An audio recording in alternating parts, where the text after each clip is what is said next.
Alright. What's up, everybody, and welcome to Masters 2! Wait, Pig, there's a big 3 next to your logo. There's a big 3. Sorry, guys. Bronze to GM Masters 3. We just got promoted to Masters 2, but guess what? The season rolls in like 2 days. And because of that, it won't give me my promotion that I worked so hard for and I deserve. So as a result, though, we can still see in our progression bar, which if you guys ever want to see this, just click your profile. It should show you that. You can see we are actually in the Masters 2 range after our last game. So luckily, this does mean GM should be out in time for us to get Grandmaster with this, as we do one show a week, usually about 1 tier a week. We're just going to continue on and go on through. So let's go straight into games. Wait a second. Let's talk about what's changed. What's changed in our build orders. Okay, so guys, let's go. Masters 2. PvP, we're doing the same sort of style, but I've had a lot of complaints of people saying, Peg, I'm a Protoss player, not a Zerg player. I don't want to make so many zealots. I don't want to run around the map and use mobility and run-bys and fun, fast, cheap units to kick my opponent's ass. I want lasers and I want explodey balls. And I'm like, okay, I hear you loud and clear, everybody. We're going to go back a little bit more in the direction of splash damage. However, we're doing this off of very similar openings to what we were already working on. So we're kind of showing you guys how modular Protoss can be. Terran, super modular. Protoss is also quite modular as well. We can take these same openings and transition them. So we're still doing this really safe blink opening from the previous tier. The only difference is, rather than just staying on 3 gases all game and going 4th base, only saturate the minerals, 5th base, only saturate the minerals, make 4,000 zealots and all that stuff, we're actually going to add the gases on the 3 bases. We're going to build immortals, add archons, and we're really going to build, so it's going to be a meatier but slower army and a bit more defensive, less mobile. If we do push, it's going to be more of one big frontal push rather than running zealots in from all angles, doing the run-by focus or the blink stalkers picking off units. We still open with blink, but we're not building 35 blink stalkers or 20 blink stalkers and 50 zealots. It's going to be like, hey, here's 15 stalkers and 1 or 2 rounds of zealots, and then some immortals are coming out and some archons, and we're taking a 4th and then going up into disruptors. So we're going to be looking for opportunistic attacks in PvP is kind of the main thing there, okay? So trap style, basically, if they throw too many units away, harassing and attacking into me, and I'm winning fights and getting ahead, I'll go for a counterattack and try to win the game. But otherwise, we're kind of waiting for them to make mistakes, or we're waiting until we get up to these like natural strong points. I guess some, natural timing attack at, 3 base, Stalker, Zealot, Archon, Immortal, and natural aggression timings once disruptors are added. Basically poking at them and trying to land balls, right? And find good fights. Okay. PvZ, we're going to do the same opening, but instead of going Immortal, Archon, Charge Lot, right? So it's still the couple of Adepts, couple of Oracles, but we're going to go Stalker, Colossus, Disruptor. And we're going to have 2 different ways we can do that, guys. We can either go... Basically, the standard rule is we'll always get the Robo a bit later, because we have to get 4 gateways, so we can make Stalkers and Sentries in case there's a big attack behind our Oracles, right? To defend our 3rd base. And we want to warp in those sentries early to gather energy. The difference is we have these 2 branches. We have pure Blink Stalker Sentry 8 gate all in, no gases on the 3rd, 4 gases, just go, right? Or we don't even need a Robo, or we just use the Robo for a Warp Prism, is usually what we do. Or we can actually get a really fast double Robo Bay of just 4 gateways and start the Colossus Disruptor production. So that this is a faster attack timing, the first one. The second one is going to build into a much quicker, like 3 Colossus and 2 Disruptors and a Warp Prism, hitting at this really brutal attack mode. Yet so many Robo units up so early, right?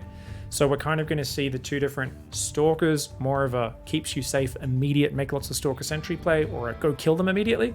The Robo is going to give you like this really sick value until Vipers come out, or until Broodlords or Ultras come out, at which point it can kind of fall off a little bit.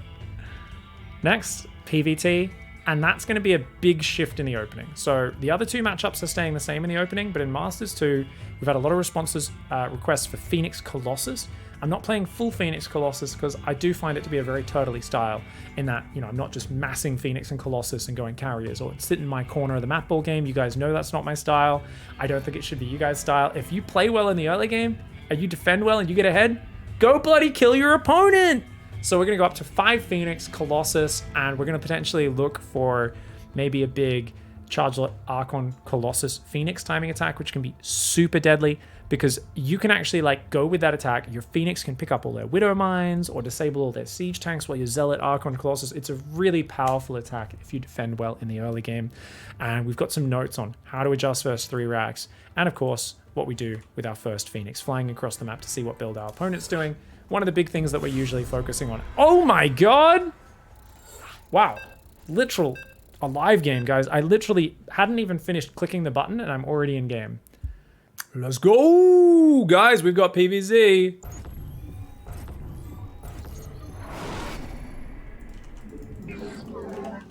So, this is going to be really interesting because this is a style that's quite alien to me. So, think of this Stalker style as not just me teaching you guys how to play, this is also going to be me learning as I teach. Keep that in mind, okay?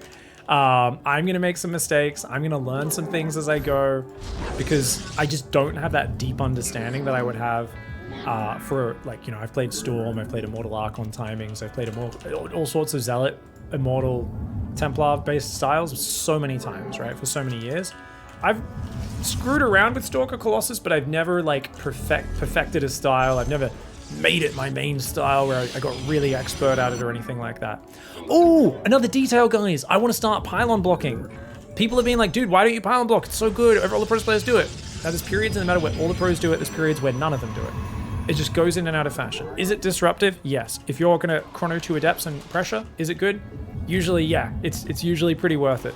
So I'm going to start going across the map a little bit earlier, okay? So if you guys can remind me after this game, I'll kind of go over how that works. Now, that was not the fastest pool. So this is actually a fastest hatch, sorry. Okay, that's interesting, guys. Let's pull one off. Minerals onto gas there. Should have done that a little bit earlier. Interesting. Interesting, okay. Felt like that hatchery was a little late, guys, but I could just be imagining it. Maybe I wasn't paying close attention. Okay. Cybercore, we then resume probing. We get our second gas. Now, of course, you can harass with your probe if you want to, but it's so marginal how important that is. It's only worth it if you do your build perfectly. And even I regularly do not do it. I'm just like, no! Too much chance of me distracting myself. Let's just hit the build nice and tight, you know? So my opponent is from Excelsior Legion, maybe? And the name is Bush ZK. They're not saving any lava for drones. And yeah, should be good. Okay, so we'll make one adept, chrono that across the map. No warp gate. Now you can start warp gate. So they look at it, they go, oh, he's making it, and then cancel it. Just as we had 100 gas, 100 plus 50 equals Stargate. Once again, super minor detail. Why would you bother doing this, guys? Why? Don't make the game more complicated than it needs to be. If you think that's a really cool thing, you have a friend who always looks at their guy at that time and it always tricks him, sure, go for it. But otherwise, just don't bother. Don't bother doing it if it's stressing you out. Don't bother doing it if you're, you know, freaking out, struggling to make it work. Let's make that third adept. Oh, I could have finished that and actually picked off that creep tumor. I'm gonna pick off this creep tumor, guys. So we're just gonna try and shade in here. Oh, so queens, lots of drones, big signs of macro. Okay, guys. Okay. Okay, we're gonna make the Oracle now. Remember, what do we do after the Oracle, guys? Extra pylon, keep building probes. We rally this guy there, and we also build this gateway because 330 is when link speed finishes. So that's when we need to do that by. So we're gonna change direction to try and juke those Zerglings, guys.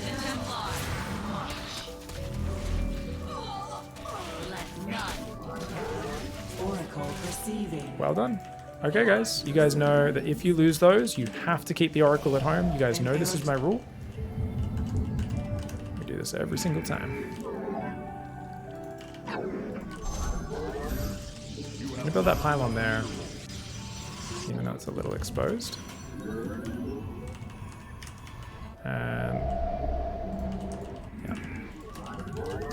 So otherwise you could cancel this.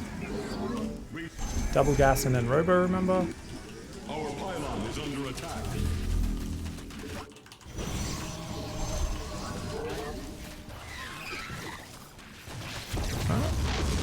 Turn that off. Can now, of course, make some adepts as well. Oh, let's get another pylon out. And then, so we'll go there, and then we'll, if that overlord's going home, we'll shift click there, okay? Let's go in with an oracle. We're still trying to build probes behind this. Try and catch drones rallying between the bases, because that's where there's no anti yet. Then we can just hide in the back, okay? And this guy as well. Hide in the back. Okay. Let's put these guys on gas. Rally to the third.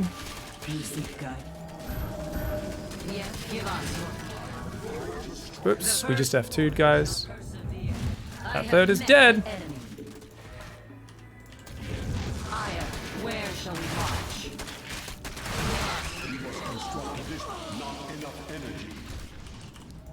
Our window is short.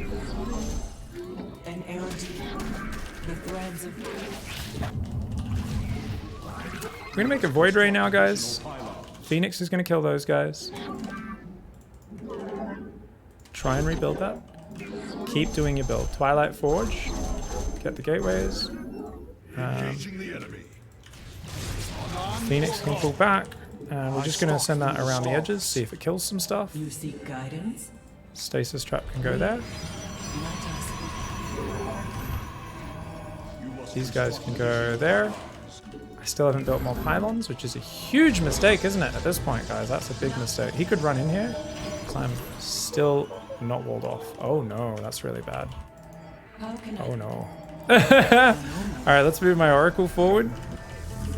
I don't know what I'm doing right now, guys. We're getting super excited, aren't we? Okay. So the robo went down really early there because we're busy responding. That's a big mistake, isn't it? So get an adept there.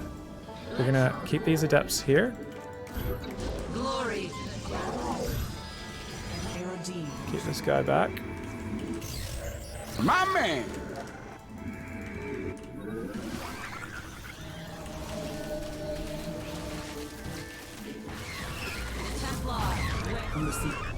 Okay. We're gonna make lots of sentries and then lots of stalkers, okay guys? So how many gateways do we have? Not enough. Let's go. 2 more gateways. I feel like my brain's really disorganized right now, so let's try and fix that. I built a Void Ray, which is super unnecessary as well, guys. Why would you build a Void Ray here? All you need to do is start making these sentries, let them gather energy, and then start making stalkers. Why am I not doing that? Because I'm disorganized mentally. Where's my immortal? Did I not build it? Okay, I didn't build it, I guess. Let's build the warp prism. We'll get the robo bay and the second robo, okay? Really sloppy so far. Let's build some extra pylons reinforcing all this stuff. Let's get all that stuff. Let's get the gases on the third. You're always going to need those. Of course, he's not going to be able to do any damage running into those units with that. I'm just going to pull back there. This guy's going to stasis trap that one. This guy can go up the right side. He's going to stasis trap there as well. So we're just queuing up stasis traps. There's a Nidus Worm coming in, guys. So what are we looking for? We're sending probes out right now. Just to Void Ray there. And then these guys, we're going to try and, I don't know, see what he's doing with that Nidus Worm. Build a battery in the main. Looks like he's going to attack up this left side. Okay. So we're going to try and go out here as well.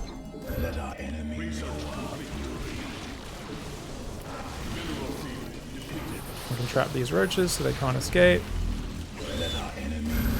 And opponent's trying to Nidus Worm me, so Stalker Sentry is the best defensive composition in the game, guys, because you can always pull behind your batteries. So that's why it feels kind of bullshit if the Zerg player attacks into it, and you'll hear them complain about how you just can't kill Stalker Sentry. Now, Stalker Sentry is really bad when it gets surrounded on creep. So remember that it comes with a cost. Now, you can always add charge, but that's a utility upgrade, guys. What's more important is let's get Colossus out. Let's get a Viagra upgrade, and just 2 or 3 Colossus, and after that, you always want to go into... We're just going to wait for the 150 gas. You always want to go from there, queue up these stasis traps once again. Should work. You always want to go into Disruptors, because Disruptors are just the ultimate game changer, ass-kicking unit that just destroys everything. They are so good. They are just so good. So the opponent's playing Ravager Bane, not an uncommon style by any means.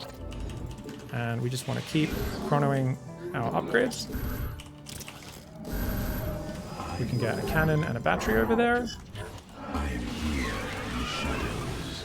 And we've got 2 Colossus out. Let's try and chrono these. Try and build some cannons, just so that we've got some defense out here on the edges.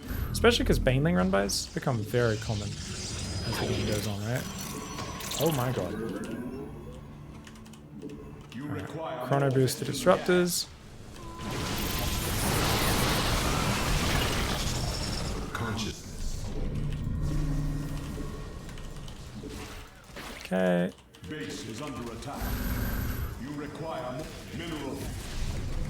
I'm here in the shadow. There we go. Got some cannons up. I live. Some cannons up.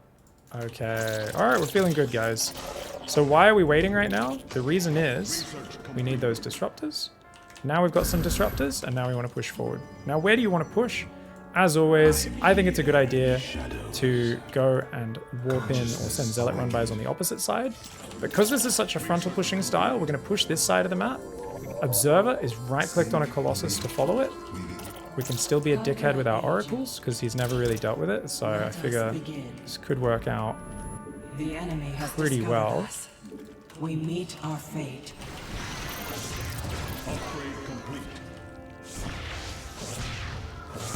There we go. Consciousness awakened. There we go. Alright, so what we can do is we can just click Zealots down the left side. We can keep making attack upgrades. We can add the archives, so we can add Archons if this game goes on. But we really want to push now before our opponent gets like Vipers or anything like that. Let's also throw this Void Ray away. We don't really want that Void Ray, it's just wasting supply. Looks like our Oracles died. They probably would have been better at detecting with our army, but it is what it is. And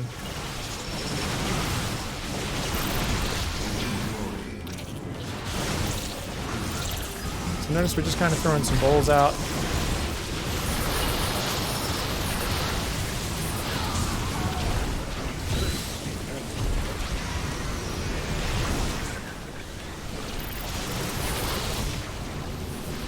And force fields are pretty oppressive here. Trying to stop some of those drones getting out of there. Just gonna make Stalkers, but I actually think Zealots would be better here just because they're cheaper. And our opponent really needed to try and set up a surround or something like that.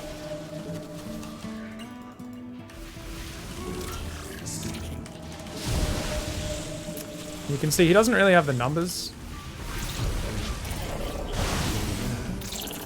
So we're just going to A-move and try to just spread against the Biles a little bit. We did accidentally pull my own Disruptor shot back into my army. Make some more Zealots. We can, whenever they're too low on units, you can blink forward. We want to add these gateways to our control grid. We still didn't have probes on our 4th, other than the gas, but that's okay. And you can just keep making Disruptors, Stalkers. Zealots are more expendable. They're really good when there's no Banelings around, but always have some in. Especially to reinforce, because normally all the Banelings die at the start of a fight. Stalkers are very general purpose, but very expensive. And the Colossus, great versus Zerglings. Disruptors, good versus everything, but very micro-intensive. Now, let's talk about what we did wrong in this game, because our opponent got very aggressive with some Zerglings after I threw away my first Adepts, and I screwed the pooch a little bit. So, what could we have done, guys? I think we forgot a few different little details. So in this early game, this Oracle did start a little late, which is a little sloppy. We'd already confirmed my opponent droned up quite a bit, so I knew I wasn't being speedling all in or anything like that. I felt pretty chill, right? Everything's good. We've got the 3rd Adept out, so our wall is safe if Link Speed floods across. We've got Oracles on the way, we're probing. This is all the way things are meant to go. Now, we come in, we kill a Creep Tumor, and we decided to commit to the Shade. Now, we saw there was a fair number of Zerglings, so that was kind of unnecessary. I think we get like 2 drones here. Not really worth throwing the Adepts away, is it? It's usually better to keep them alive, because just by threatening, you usually force them to build extra Zerglings. They're panicking, they're getting distracted from injecting, and if you just run away, you forced a response. Now, obviously, the thing there is if I see no Zerglings or only 2 Zerglings, I'm always going to commit.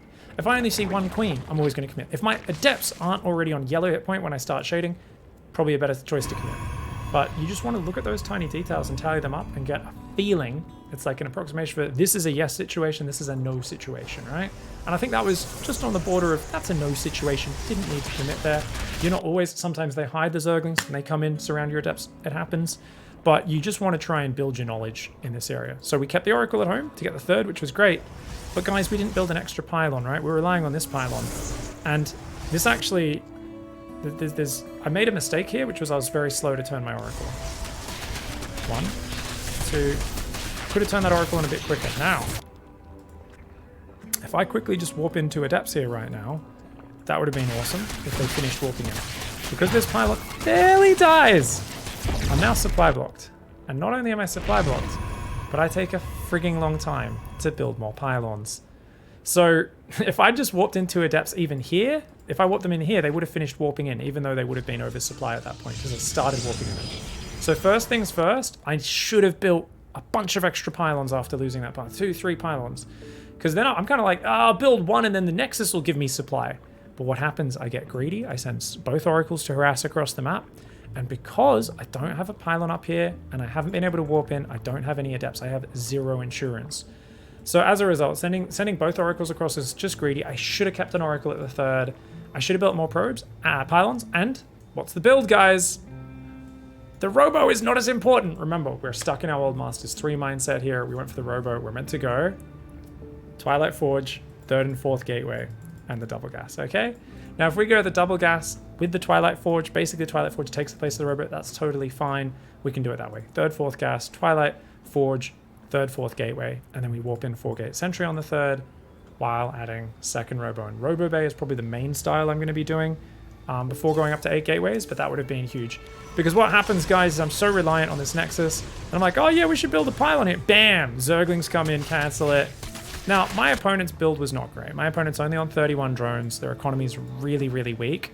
So even killing my third, I was still ahead the whole game. The only problem is that because I kept hitting supply blocks because of this, I didn't get as far ahead as I should have been. That's essentially what happened in this game. But you can see that my opponent, even killing a Nexus, even if I don't cancel it, which I don't apparently because I'm a donkey, I'm still up over 10 workers for such a long period of time. They're not using their third at all, so killing the third doesn't really do anything for them, unfortunately. So they also floated way too many Overlords around the map, and so this Phoenix kills like 4 Overlords. Now, building a Void Ray, entirely unnecessary here. Where are the pylons? Where are the gateways? Where's the Twilight and the Forge? Remember, if your third gets delayed, that's fine. Build the Twilight Forge. They should have already been down. Build some extra gateways. Build some extra pylons. Warp in some units in the natural. Move down, retake it. But I was just a bit too greedy and was taking way too long to make these decisions. Now, notice I held position that probe, allowing the Oracle to kill quite a lot of Zerglings because they had to only attack it one at a time. So that was kind of awesome. But once again, didn't deactivate the energy. So lots of little mistakes that I made in this game, which the only reason I was able to convert this into a victory is because my opponent was just way behind on the macro. In terms of droning up, their work account was just way too low. So even canceling my third, I don't think I was ever behind in this game. And once the stasis trap started to land, you know, that just messes their economy up a little bit more. It makes it even harder for them. I'm just kind of getting a feel for where the breakdowns. Look at my bank, guys. Jesus Christ, this was a bad game. How long was I banking money for? The power of getting supply blocked repeatedly, guys. The power of just constantly getting supply blocked as they snipe your pylons and your Nexus that are meant to give you pylons. Yeah. Whenever you're getting rushed or there's some shit going down and it's a bit messy, extra pylons, extra overlords, extra depots is like one of the first things you should do. But we eventually do start getting on top of it. Once all our gateways finish and we start walking in units, suddenly and take the 4th base, suddenly the bank disappears. And you can see that we're actually never behind on workers. And our opponent tries to Nidus us, but it's like a weird Queen Ravager Bane Nidus. We're not really playing air at all. I do have one Void Ray, but it's not an important part of my build. So my opponent played Mass Queen here.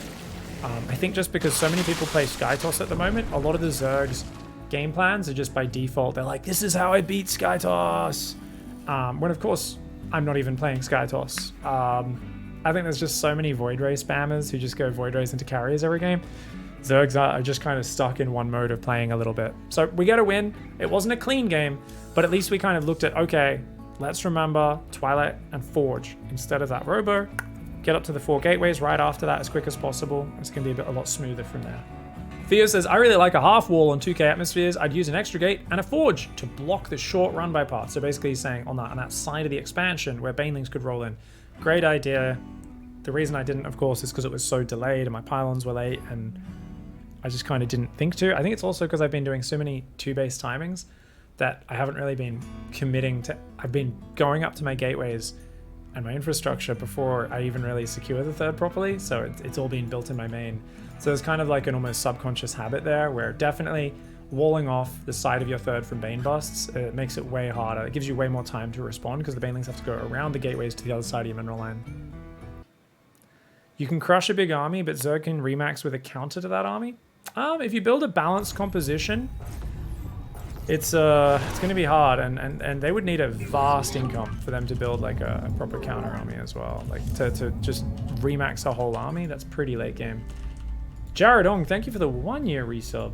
What's up? But I guess if you're playing really late game, then that's a thing. Is this PvT? It's PvT, guys. Stop with your silliness, pig! Alright, we're gonna just go across the map with this guy. Whatever. Whatever, we'll go scout and harass a little bit earlier than normal, whatever. Alright. Sloppy openings, reading chat. Guys, we've got a PvT. We're going to be doing Phoenix Colossus. And this is exciting! It's been a long time since I've done this build, but this is a build I spent quite a bit of time mastering, so I should have some decent knowledge of how to do it. I'm not going to say I'm a super expert at it, because I don't think I ever got to the same... Actually, I got pretty high level with it. I did get pretty high level with it.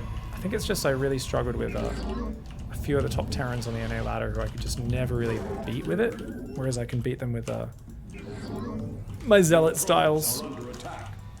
So that's why I'm, I guess, a bit more confident in my Zealot style. So we see only one gas, guys. We can do a little fight, but as your shields run out, you always want to run away and then just cue yourself to run around, okay? Okay, now you want to pull 1 off minerals onto gas, guys.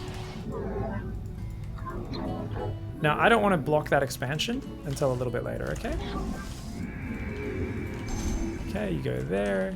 So notice we're taking the Nexus, centering the camera location, moving this guy there, and then this guy.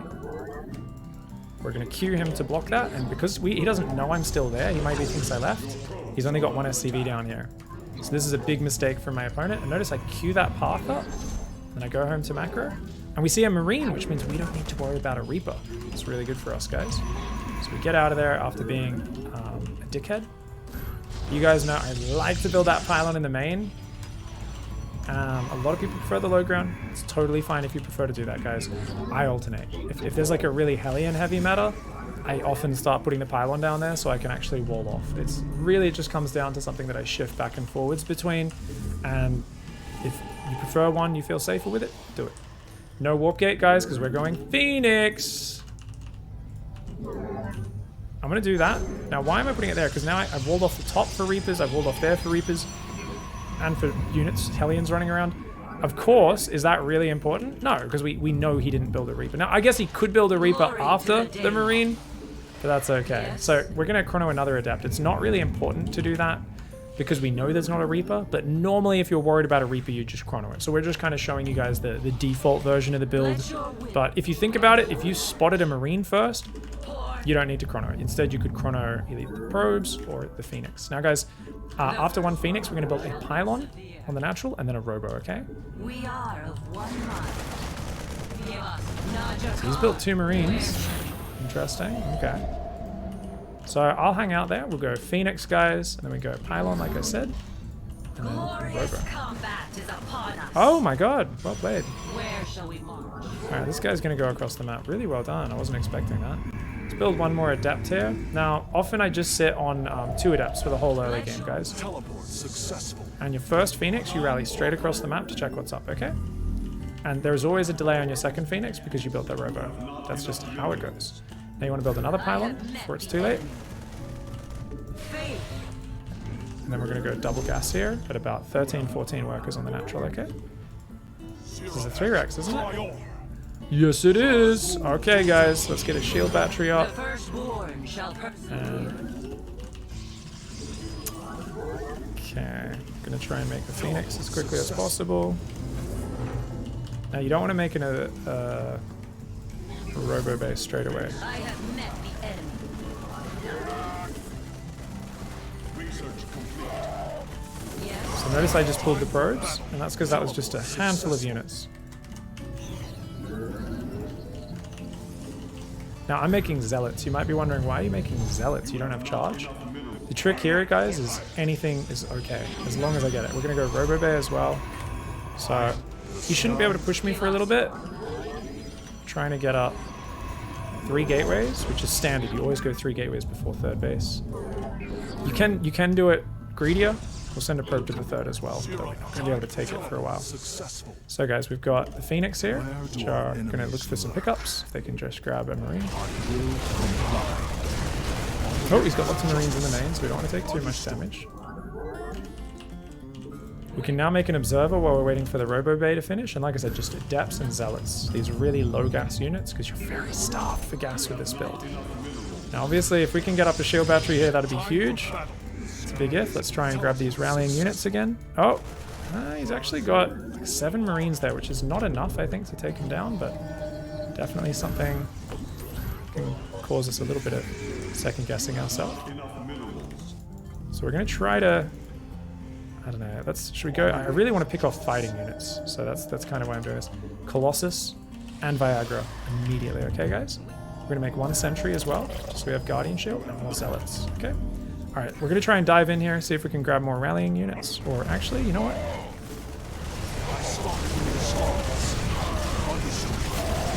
Oh, so we made him stim. We did lose 2 Phoenix for that. I was a little slow on the lifts. You see how, because they take a little while to lift, you kind of want to lift them up before. Let's set up that Phoenix. Okay, so he's going 3rd commands and he's kind of chilling at home. Good thing we started this 3rd. Now, there was a good chance I was going to have to cancel that 3rd. For those who are wondering, guys, there is a very good chance. Now, I'm going to build 1 more Phoenix again, or 2 more Phoenix. Normally, I stop at 5.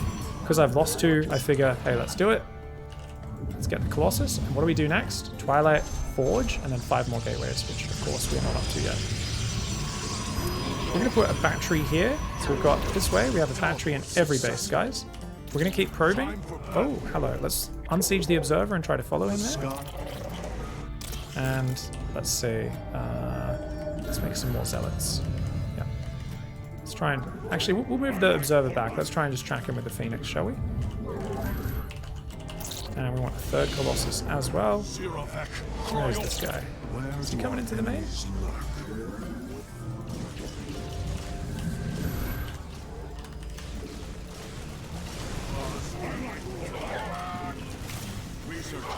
Okay, so this is a really bad idea for him to drop into Phoenix play. The dream with Phoenix is if your opponent drops into you. And actually, a lot of people don't like to send their first Phoenix across the map.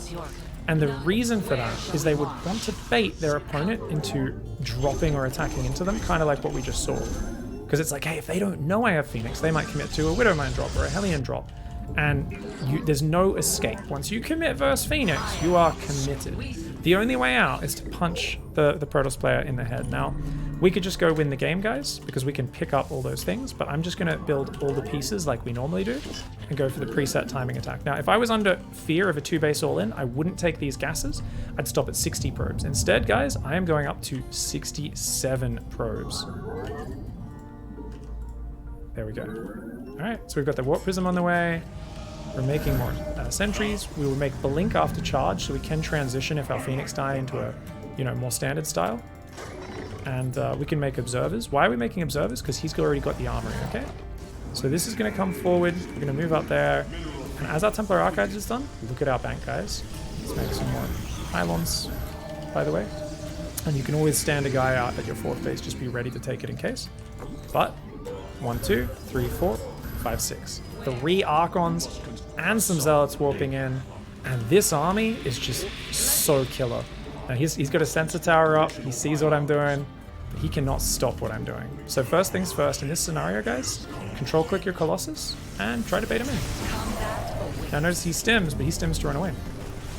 As I said, we need to make sure we build Observers. So the next one's up here, because he did scan it.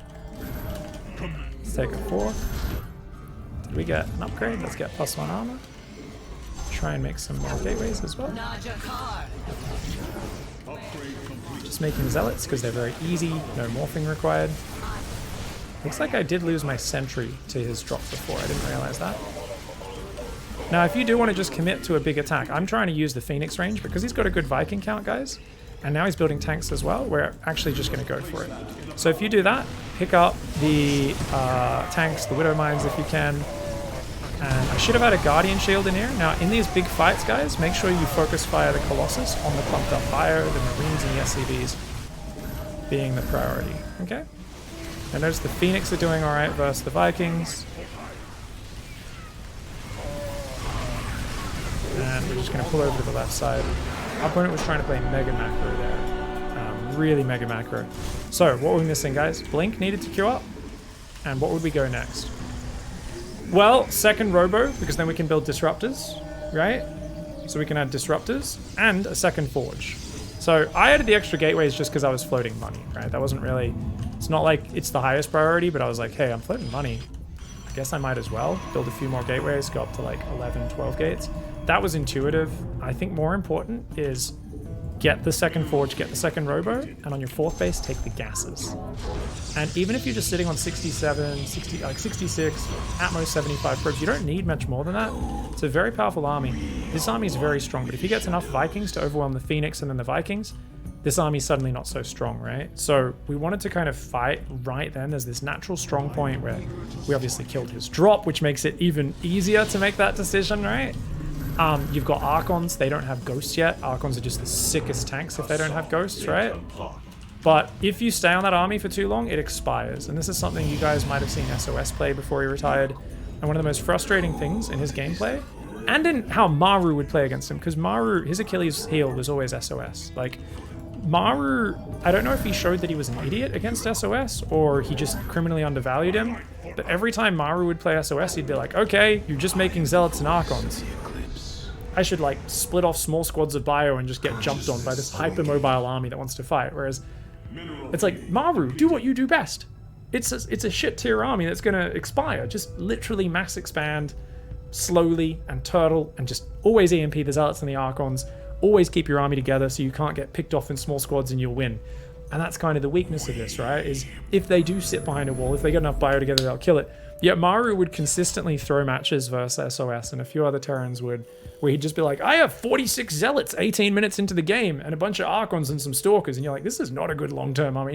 He'd have like 2 Colossus or something, but they'd just, even though they were so far ahead, they'd try to attack into him, and he'd like just crush them with this big fighting force where it's like, just wait till you're max, just wait till you're max, your army scales better than this, bro. Obviously, the double drop in the main really sealed the deal there, throwing his units away like that. But even before that, his 3 racks never pushed across the map. He played very defensive versus the Phoenix, right? So that was a kind of a weird scenario. I really wanted to sacrifice and trade Phoenix with the Marines. And I think if I picked them up quicker, guys, I would have lost only 1 or maybe no Phoenix against those Marines in the main base. But I really wanted to not go after SCVs. Why? Because versus 3 racks player, the push is scary. I don't care if I kill their SCVs or not, guys. I'm going Phoenix and Colossus. I'm going right up the tech tree. What's my opponent teching to? Man with gun! Man with bigger gun / grenade launcher! He's not making a complicated high-tech army. He's not getting ahead in tech. I'm getting massively ahead in tech. If I can just defend 2 base versus 2 base, normally not a good situation for Protoss versus Terran. Definitely not if you're playing Mass Zealot.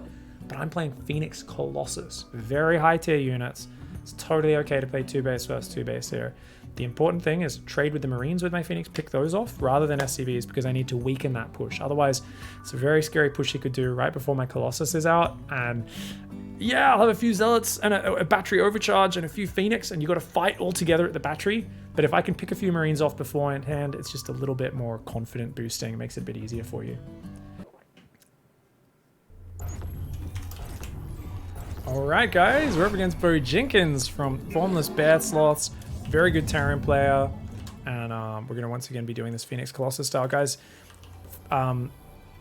It's not Zerg, so I don't need to go block an expansion or anything, but... Okay, let's go... Yeah, we'll go here. What is something that I didn't point out in the last game, and I didn't actually take advantage of, but we definitely will on this map, and that is the fact that with Phoenix Colossus, you have air control, which means we don't want this as our third, we want the triangle third. Because dropping through that dead space is going to get them super punished. So we don't actually need to worry we don't actually need to worry about expanding in a straight line. We can actually expand 3rd here, and then probably even go 4th there, or no, probably still 4th on the right side, so we're in more of a central location, but it's just kind of interesting to look at that here. Alright guys, so this gas was maybe a few seconds late. You see this probe's going to be sitting there for a few extra seconds before it's finished. Not the end of the world though. Remember, we want to go check the gases and then pull back to the natural. And we always want to pull one off minerals onto gas in PvT to help us get those Stargate going a little bit earlier. So we'll just harass him a little bit before checking the gas. Your probes are under attack. So notice we got him to pull off the barracks for a moment. Now we're just checking. Did he take the gas? He did. No worries. We got the cyber core. Build another probe. And we're going to try to block that expansion. Yeah. Okay. We don't want to do it at the cost of anything else, okay? So we don't want to actually lose the probe. We've already delayed it a good amount. You can see that. We do see the command center go down. Now, I haven't seen a Marine yet, so I think it's probably a Reaper. And I haven't built a pylon yet, have I? That pylon's late. Shh, that pylon's very late.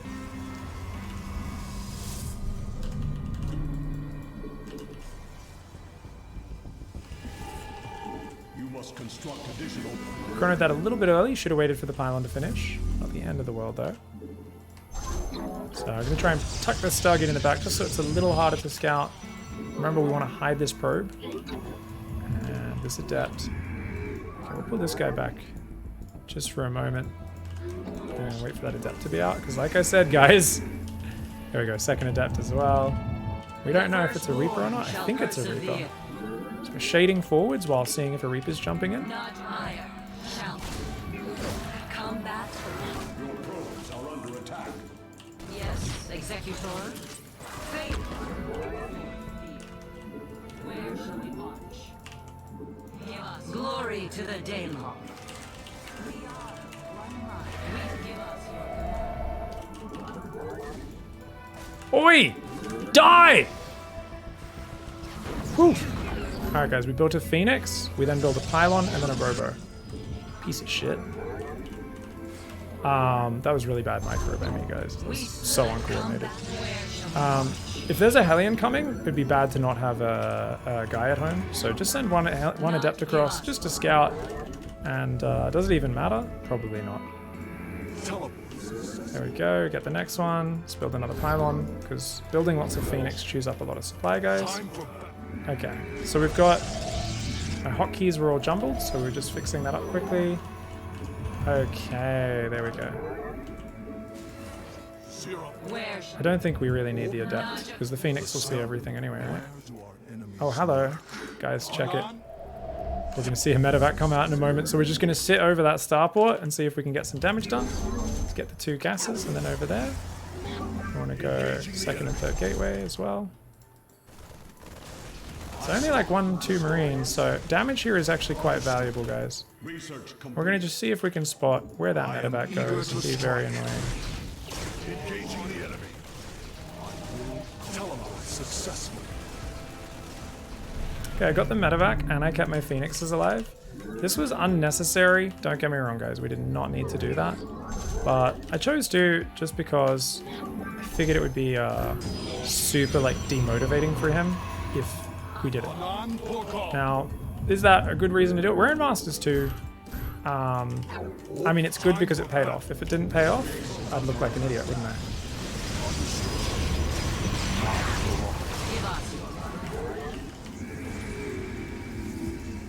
So notice we pull the wounded guys away. Alright, okay, we're looking good now. We've got an observer out, guys. You only build 1 because you're gas starved with this build. Now we're on 2 bases. We rally to the 3rd. We're going to build 1 more Phoenix. These guys are going to go across, get ready to harass. But notice I'm not clicking them in the base because I'm a bit behind on my macro this game. We're going to go Twilight and Forge. We're going to get a Colossus out. Now, obviously, the Colossus more important than starting a Twilight. We'll get the Viagra upgrade as well. I do feel like I have really good vision and control after killing that drop, but we're going to still siege an observer outside. And we're going to go, oh, look, 3rd command center. So he's playing big macro. So because of that, I'm queuing up to like 5 workers in my base, guys. And we're just diving in here, seeing what damage we can get done. We see a Cyclone factory. Tech Lab on the starport is interesting. We may need to recall an observer if he somehow snuck Cloak out here, but it's probably just a Raven, something like that. We'll come around the right side, so notice I queue the Phoenix to go around, get in position. Already taking the gases there, get charged, +1. Extra Colossus, very important, guys. Let's get the Sentry. We don't have the gas for it, that's fine. Notice, before you even kill the previous ones, you're already picking it off, okay? Give up. We'll make 1 Sentry, just for Guardian Shield, guys. We still need to get that Gateway Explosion. Because this is such a gas-heavy build, you'll notice that you don't get your gateways up nearly as fast. And this is the price that you pay. If you guys want to play high-tech Colossus styles, they're really good. But you will delay your tech, and that is just simply what happens. Now, we spot a Raven, and we're just going to fly over that, because a Raven will get killed almost instantly. Okay. Notice I don't even need to target it. We just click past it and it just dies. And let's try and sit out of range of that turret here. Oh! We're just pull back. So let's pull this back. Build some Zealots. Got all that coming. Notice we're still on barely any units, guys. Let's get batteries in each base, including the main base. And if you want to take a 4th, you can, but like I said, do not build probes for it. And this is purely a thing of comfort, right? It's like, hey, do you think you can actually defend that? The answer is no, don't do it. So we're going to build a Colossus there, another one. And we're going to build the 4th, but we're not going to probe it, okay? We've rallied to it, but we're not actually probing it. That's a very important differentiation for you guys to make. What are we doing? Making Zealots. We still got these 5 Phoenix. They are very damaged. Let's try and move this Observer forward. So we can see just about everything with the Phoenix and the Observers together. Now what do we need before we fight, guys? Let's go +1 armor. We can start Blink just to prepare for later. We need this Warp Prism. So chrono that Robo, man. 1 more round of Zealots, and then 1 more round of Archons before we fight. Alright, we need a few more Tasteless Wolf Kaldor pylons up there. And it looks like he's going to come for a big push. Now with Colossus armies, guys, you want to always get out in front of these pushes so you can force them to siege. And I'm going to try and do that here. So, look, we made him stim and just run away. That's it. Because we're not quite ready, remember? We want to morph these Archons. We want the Warp Prism so we can warp in. We don't actually want to fight just yet, okay? It's like, just give me a minute, bro. Just give me a minute. We can build a shield battery over here. Now, at this point, because I've got a lot of Zealots, I'm going to send Zealots to attack his natural. Put those on my run by key. You can see that they've been stolen onto this key. Shows up as #1. I guarantee you it is not #1, guys. And we're going to go through the middle at the same time. Now, as I'm moving across, what are we going to do to spend our money, guys? We're going to transfer workers, take the gases, get the second Robo, get the second Forge, and 1, 2, 3 more gateways, okay?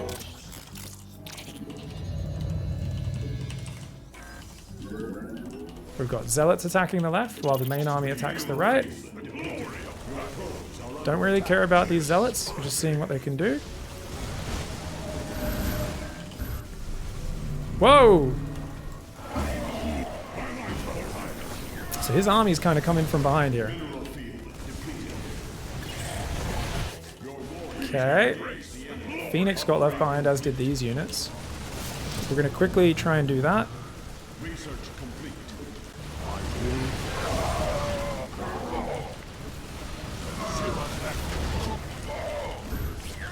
This army is kind of in chaos right now, but we've done damage, and he has not, guys.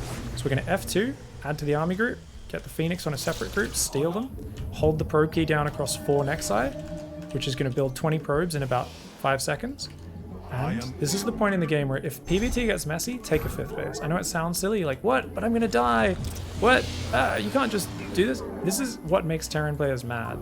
If you just like are in a chaotic situation, but you realize, hey, wait a second. If I just go and do that, if I do like a lot of things at once, that's really good. They don't like that. Terran players do not like that at all, man. They get very triggered by it, okay? Because your economy, look how quick this rebuilt. Just a few chronos on my next eye, and I'm back on a saturated 4th base, right? Okay. I don't really want to fight Stim Marines, do I? So what we're going to do, guys, is we're going to actually put the Phoenix and the Zealots together on a key. They're going to go deal with that on their own, and we want to lead with the Zealots, okay? And now check it out. We've got double upgrades. We've got Blink Stalkers in our army for ground. We've got Disruptors building out of 2 Robos. 2-2 on the way. We've got Zealot Spotters everywhere. Pull the Phoenix back. He's going to try and focus them, you see? So that's just what you have to do. And he's going to try and unload.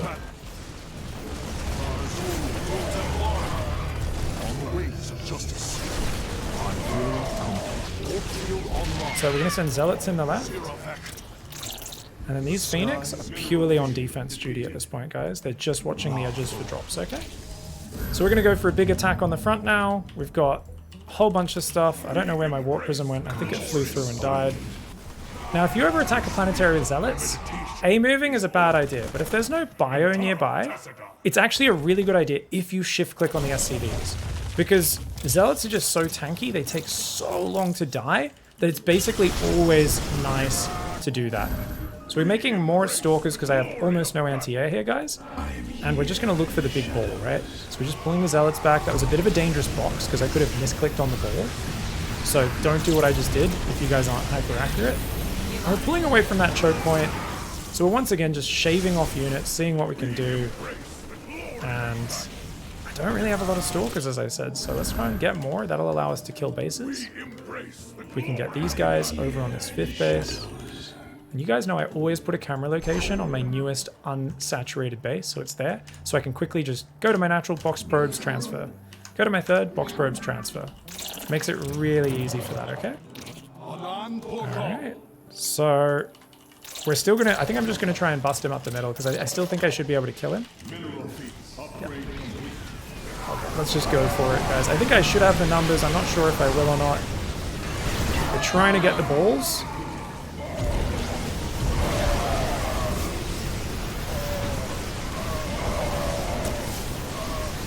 We're trying to micro back the Colossus here. Oh.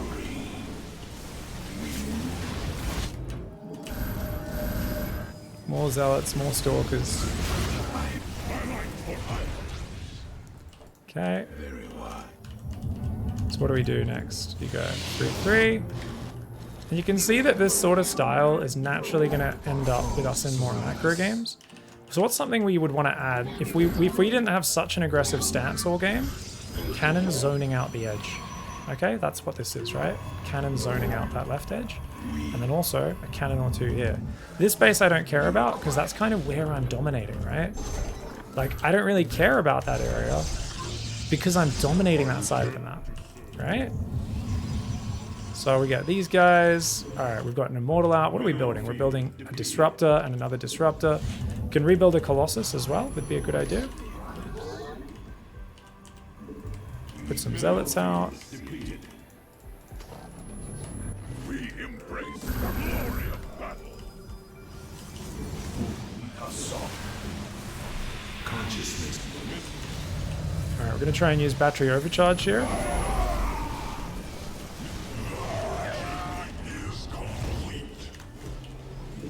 We got the Archons morphed, which is really good if he doesn't have Ghosts. If he gets Ghosts up, that's another story. It's not a good play in that situation. And we're going to go for another mix of Immortal, Disruptor, Colossus. We're just kind of mixing all 3. If you guys are ever unsure.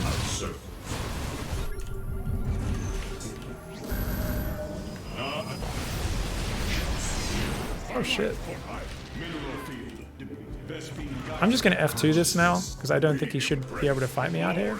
So we're going to F2, stop him from retreating, guys.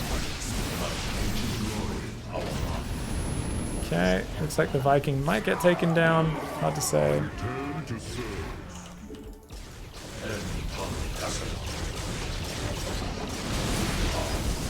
We're just making lots and lots of Zealots, Phoenix, and we're jumping right on top.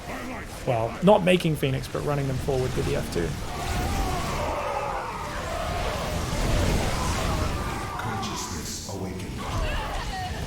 And once again, always micro your Colossus forward because they're really stupid.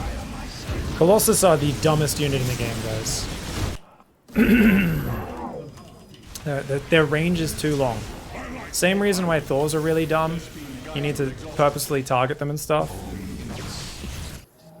Ancient glory. And if you get up to triple robo, it's just huge. It's so hard to die once you have triple robo, guys. Let's put those guys there. Upgrade complete. Okay. We begin anew. And if you ever just got too much money, just warp in, big round, make those Archons. We're gonna make some more observers because our map vision is kind of shit. And we just threw away all of our Phoenix, which were helping us out there.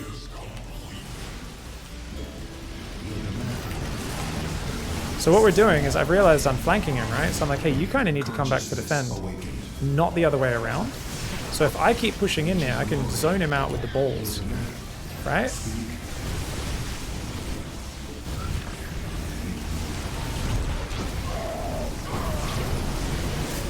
We can bring back those other units, and that works out. Warp in some more Zealots. Now, you could add Storm. If you guys like Storm, I think Storm is like a really big complication for the opponent to deal with. Bojenkins just played a sick game, by the way. Really well played. Great macro by Bojenkins. So many bases and barracks. Good AMPs landing on my army. Wow. Really well played.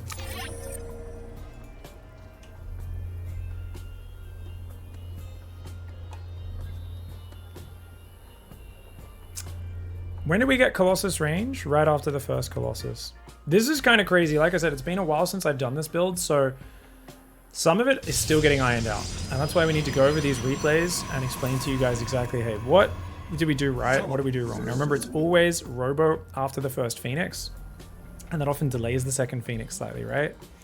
And then we'll go double gas at about 13, 14 probes. So let's just review the build really quickly.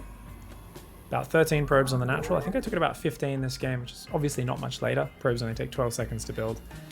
So game timer, it's about 350 usually, when you should be taking that, maybe 345, something like that. I took it just after 4 minutes. It's not the end of the world. Now this here, unnecessarily fancy. If you get a kick out of these builds, good. But just make sure the moment you bounce home from this sort of micro, which I do with the Phoenix, which is obviously a huge APM sink, bit of a gamble. If I end up losing the Phoenix as well and not getting the damage, it's kind of shit. It's bad. You got to be able to keep producing at home. So I needed to get second and third gateway that we normally go for there, the Robo Bay as soon as we could, right? We don't have the gas for it right now, and that's fine. It's okay for it to be slightly delayed, but we don't build an observer, and that's a really important thing that you guys need to remember. It's Robo Bay. And actually, I haven't written that in the build, so let me write that down real quickly. Actually, I mean, I can edit it on screen for you guys, I guess. Probably a bit easier. So basically, oops. So we go observer, but only after Robo Bay starts. Because otherwise, you build an observer, you delay your Colossus, and you're like, oh, maybe I'll build a second observer, maybe I'll build a third, and then you can't afford Phoenix and Colossus. What's the point of the sentry after the 2 adepts, says Grundy? There is no sentry right after the 2 adepts, mate. I accidentally queued up a sentry for a moment. It was a misclick. It was meant to be a Phoenix, but I accidentally got my gateway stuck on my Stargate control group, and I cancelled it once I realized what I'd done. We built a sentry a bit later after taking my third base just for Guardian Shield. Yeah. All right. Is a 3-rack opening against Stargate tricky? Not really. You just need to adjust and have that branch. So that's kind of mapped out in the build reaction. We talk about how if we spot 3-racks, we just delay our third base, we keep warping in Zealots and Adepts, and keep making Phoenix and chronoing them. And basically, yeah, just try to work our way up to Colossus before forcing the third base. If they are not aggressive with the 3-racks, we can try to kind of sneak a third base up earlier than that, like I did on Curious Minds before, but if they push hard, there's a good chance we have to cancel it, and that's fine.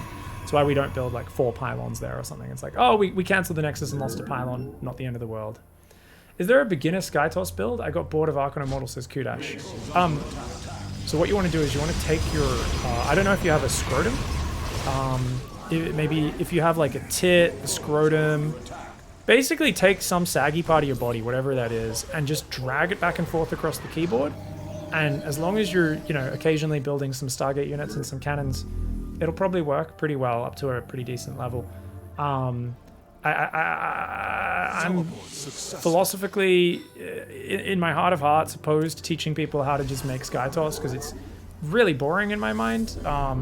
It's not good at frontal fighting, so you're necessarily just turtling and then just doing like harassment while just sitting there building cannon battery. It's basically not how I like to play StarCraft at all. So I don't know if someone's done a SkyToss build order, but obviously they're all pretty. It's like just do a normal 1-gate expand, take lots of gases, and build extra cannons and batteries at the times that you need to. But yeah, I don't know if there's any SkyToss builds out there. I'm sure someone's done it. Adion says, do you watch their unit and compensate? What do you mean? At what point in the game? So I am just following an exact game plan, essentially, this game. I didn't need to adapt anything in my play. Notice how, big point I haven't talked about too much, guys. Only 2 adepts into Colossus, into Third, into Phoenix. I don't have any other units. And this is the trick, because your Phoenix give you maximum vision. If you see your opponents being greedy, I saw a 3rd command center, I shut down the medevac at the start. I knew we couldn't do anything aggressive, so I didn't have to build extra units. But if we saw a 3-Rex, by this point in the game, we'd have like 4 zealots and 5 adepts or something like. We'd have like 9 gateway units, so just keep that in mind. Yeah. So there's a lot of flexibility, and hey, we don't build units out of the gateways unless we have to, because making slow zealots and adepts for no reason doesn't make sense. Whole point of a Stargate build is you need to actually know how to read scouting information, otherwise it's not good for you. Because Stargate units suck at fighting for their cost, but their mobility, their ability to harass and scout, that is what's good about Phoenix openings, Oracle openings, all this sort of stuff. Notice we pulled out of range of the Phoenix, we just kind of clumped up there by spamming right-click on the same spot so the Phoenix sat on top of each other. And that way they could clump up just outside of range of the turret. So notice I spam clicks underneath and they all stack on top of each other. And then I pick up 2 Phoenix, and then I didn't quite get the 3rd and managed to escape. And that's good stuff. Yeah, and we got the Colossus upgrade just after starting the first Colossus. If you can't afford it because you're gas starved, you can delay it. The latest you should start it is when your 2nd Colossus starts. Is there a reason for putting gateways on a control group? It's so you can build units out of your gateways before they become warp gates.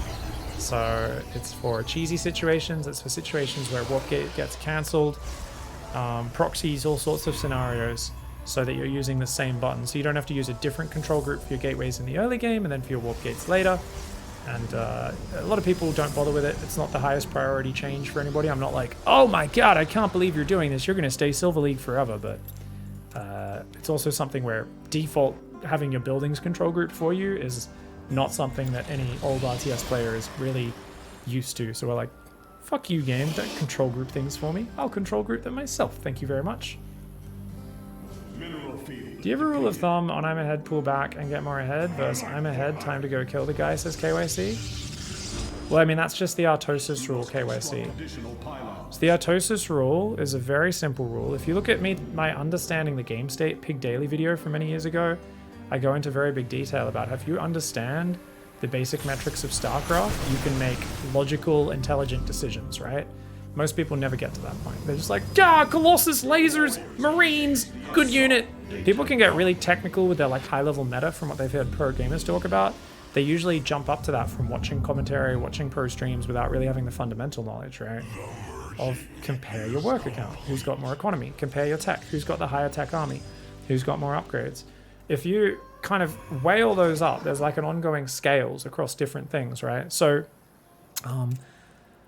let's take a look. In this game, I was like, okay, cool. I spent a long time building my economy to a good point, but I'm happy to stop building my economy. And he caught up. He's actually ahead on me on workers, just slightly, pretty much even, but he's got mules dropping as well, which means he's ahead. So my opponent's ahead on workers against me at this stage in the game. I've let him get ahead of me on economy. But that's because where am I putting my money? I'm putting all of my money into my army, aren't I? I'm putting all of that money into my army. And that is why I'm okay with that. Because I'm like, you know what, dude? I don't actually give a shit. I'm making all my army and I'm going for an attack. So yes, your economy is creeping above mine, but army versus army, my army's going here. Shut up, Scarlet. Shut up. Don't mention the bank. I'm looking at it as well, and it's giving me PTSD right now. I'm like, Jesus, how many Zealot Warpins did I miss this game? Fucking A. I think we might go to 10 gates by default. But anyway, long story short, my army's bigger, so I want to trade with my opponent at this stage in the game, right, guys? I want to go and fight them because I've invested in more army. I have less economy. If I give them more time, that economy lead, they've got more economy, that's going to turn into them having more army and more upgrades and more everything as well. Because economy turns into everything else, right? So if you're ahead in economy, you're ahead in the game. In general, you just need time for that to be turned into army, for that to be turned into upgrades, for that to be turned into tech. So we went for a big attack here. Now shit got messy because there was this weird run by that snuck across the map, which points something out. I had pretty bad map control.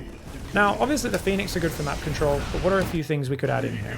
Well, a few pylons on the edges would have been really good to spot drops, spot run-bys like this one, and generally just give me a bit more peace of mind. Also, if you have a Zealot here, you can warp in 8 Zealots, send them up to the 4th or the natural, and that would have been huge.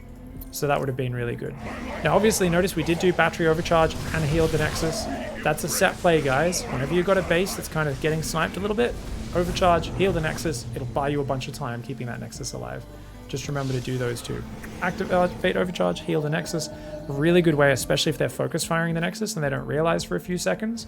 They can lose all those army units while even clicking the Nexus sometimes. All right. So let's go out. How many probes do we want, guys? How many gateways, I mean? So we go 5 gates. We can go straight for like 7 gates. We'll make it 10 gateways total. And then basically that'll spend our money a little bit more. And then obviously, what's the next step of the build, right? We can go...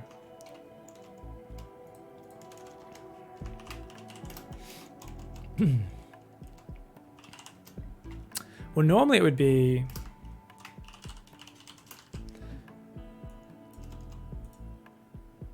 I guess this is its own little separate note. And then we would go 4th base. Whoops. 2nd robo plus 2nd forge. Plus blink. Right? Cool. That's essentially your kind of late game transition, right? We can say plus 10 probes, right? Because if we go plus 10, that takes us to about 75, which is super healthy late game economy. We don't really need more than that unless we're a crazy expert. My man. Does anyone know of any scouting guides that are noob friendly? No one really does scouting guides on their own, M-King Prime, because it really depends on how you're playing the game as to what you're scouting. But if you look at the very early episodes of Bronze to GM, you'll see a lot of don't pay a lot of attention to scouting. Just like, what do I focus on? I'm like, hey, just go look at his army. In the middle game, you run a Zergling in, or you run your Observer in. Just look at their army and get a look at what they have in it. And in the early game, I was talking about this earlier, you're just scouting, hey, are they proxying me? When you go across, are there buildings in their base or not? And have they expanded or not? And then beyond that, as you get higher level, in Platinum and Diamond, you start doing a lot more, is this a sign of greed or a sign of aggression? And just understanding that extra bases are signs of greed, upgrades are signs of greed, lots of different tech trees, signs of greed, whereas lots of production facilities, that sort of stuff, are signs of aggression. Yeah. How do you know what the opponent's going for based on their buildings, M-King Prime? So basically, yeah, for a long time, you actually shouldn't even think about it, dude. You really shouldn't think about what their buildings are doing too much, other than just knowing what the different buildings do. Oh, that builds these units, this builds those units. And unless it's a very extreme thing like, hey, I see 3 Stargates, this guy's playing Skytoss. It's a very extreme departure from the norm. You might need to react to it. But most things you scout, it's like, just follow a game plan that has proper timing attacks built into it. And then when it doesn't work, learn to look at the replay from your opponent's perspective every now and then and just get like a bit of a feel like, oh, okay, why didn't this work? Let's understand how my opponent's playing, what their build is, and try to kind of figure out what's going on in the game. And that'll give you some good confidence. All right, guys, we're going to try and control the top side of the map. Oops. Pylon's going to be 2 seconds late, 3 seconds late. Ouch. Always rally that first pylon to probe to the ramp, guys. Remember your basics. Always, always, always rally that first one to the ramp. Makes a huge difference.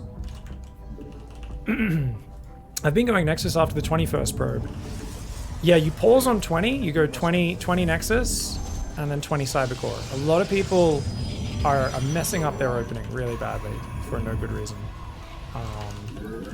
I've noticed so many Protoss players I've coached in the last year, their first 2 minutes is really, really sloppy. So If you just get that opening down a little bit, it's super tight. Now, of course, guys, we're doing a PvP opening. This is not a 1-gate expand. This is going to be a 2-gate expand. People are always like, hey, why do you put the gateway there? I prefer to defend cannon rushes by shutting it down with superior probe micro. That's just my preferred way to do it. So as a result, I like to do it this way. Now we check for the cannons. No cannons coming up. Of course, you see 2 gateways in the wall anyway about this time, so nothing too crazy going on. And let's get that side the core. Alright. Alright guys, now you want to queue your probe round because you want to try and find where their second pylon is, right? So it should go down about now, otherwise they'll get supply blocked on 23. So here's one just a few seconds later than mine. If you don't see that pylon, you could be proxying. Now also guys, my opponent hasn't scouted. I haven't seen a probe, right? What's going on? And that base looks a little light on workers, mate. So he got 3 on each gas. So he's put 3 workers on each gas immediately. That's why he's a little light on the minerals. This is really advanced scouting info. This does not matter for most of you. But what does it mean? It means he might go Stargate or DTs or something like that. So we're near a Sentry Stalker and then Warp Gate, guys. Oops, bring a probe down here. Uh-oh. Queued up an extra Stalker. It's meant to be Warp Gate. Okay, and you can go there. Okie dokie. Let's chrono the Warp Gate, shall we? Now, we do see units on the way, but he's not chronoing them. Do we see a third pylon down here? Nope. So we're gonna go and start checking for proxies. This Stalker's gonna go out there and then patrol outside our base. Now we can go Nexus and then 2 Stalkers, or the other way around, both are fine. We see a Stalker there, but we only see 1, so I'm gonna cancel it. And what is that, guys? He's going for some gateways, isn't he? Oh my god. So we're gonna get a battery up here on the high ground. Oh, you know what? Let's put it further forward. My man!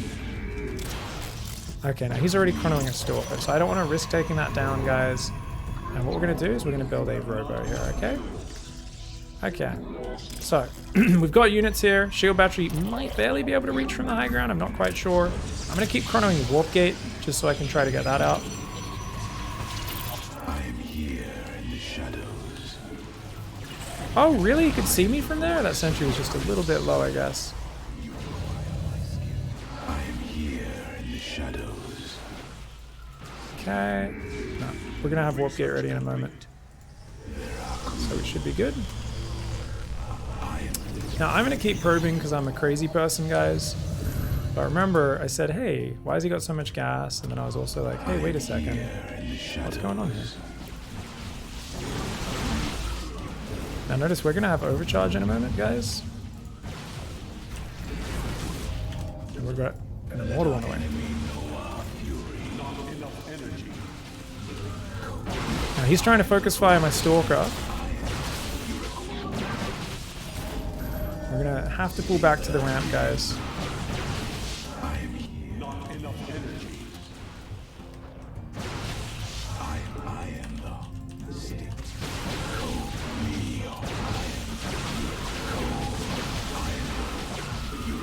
Now we're not focus firing as much as pulling back.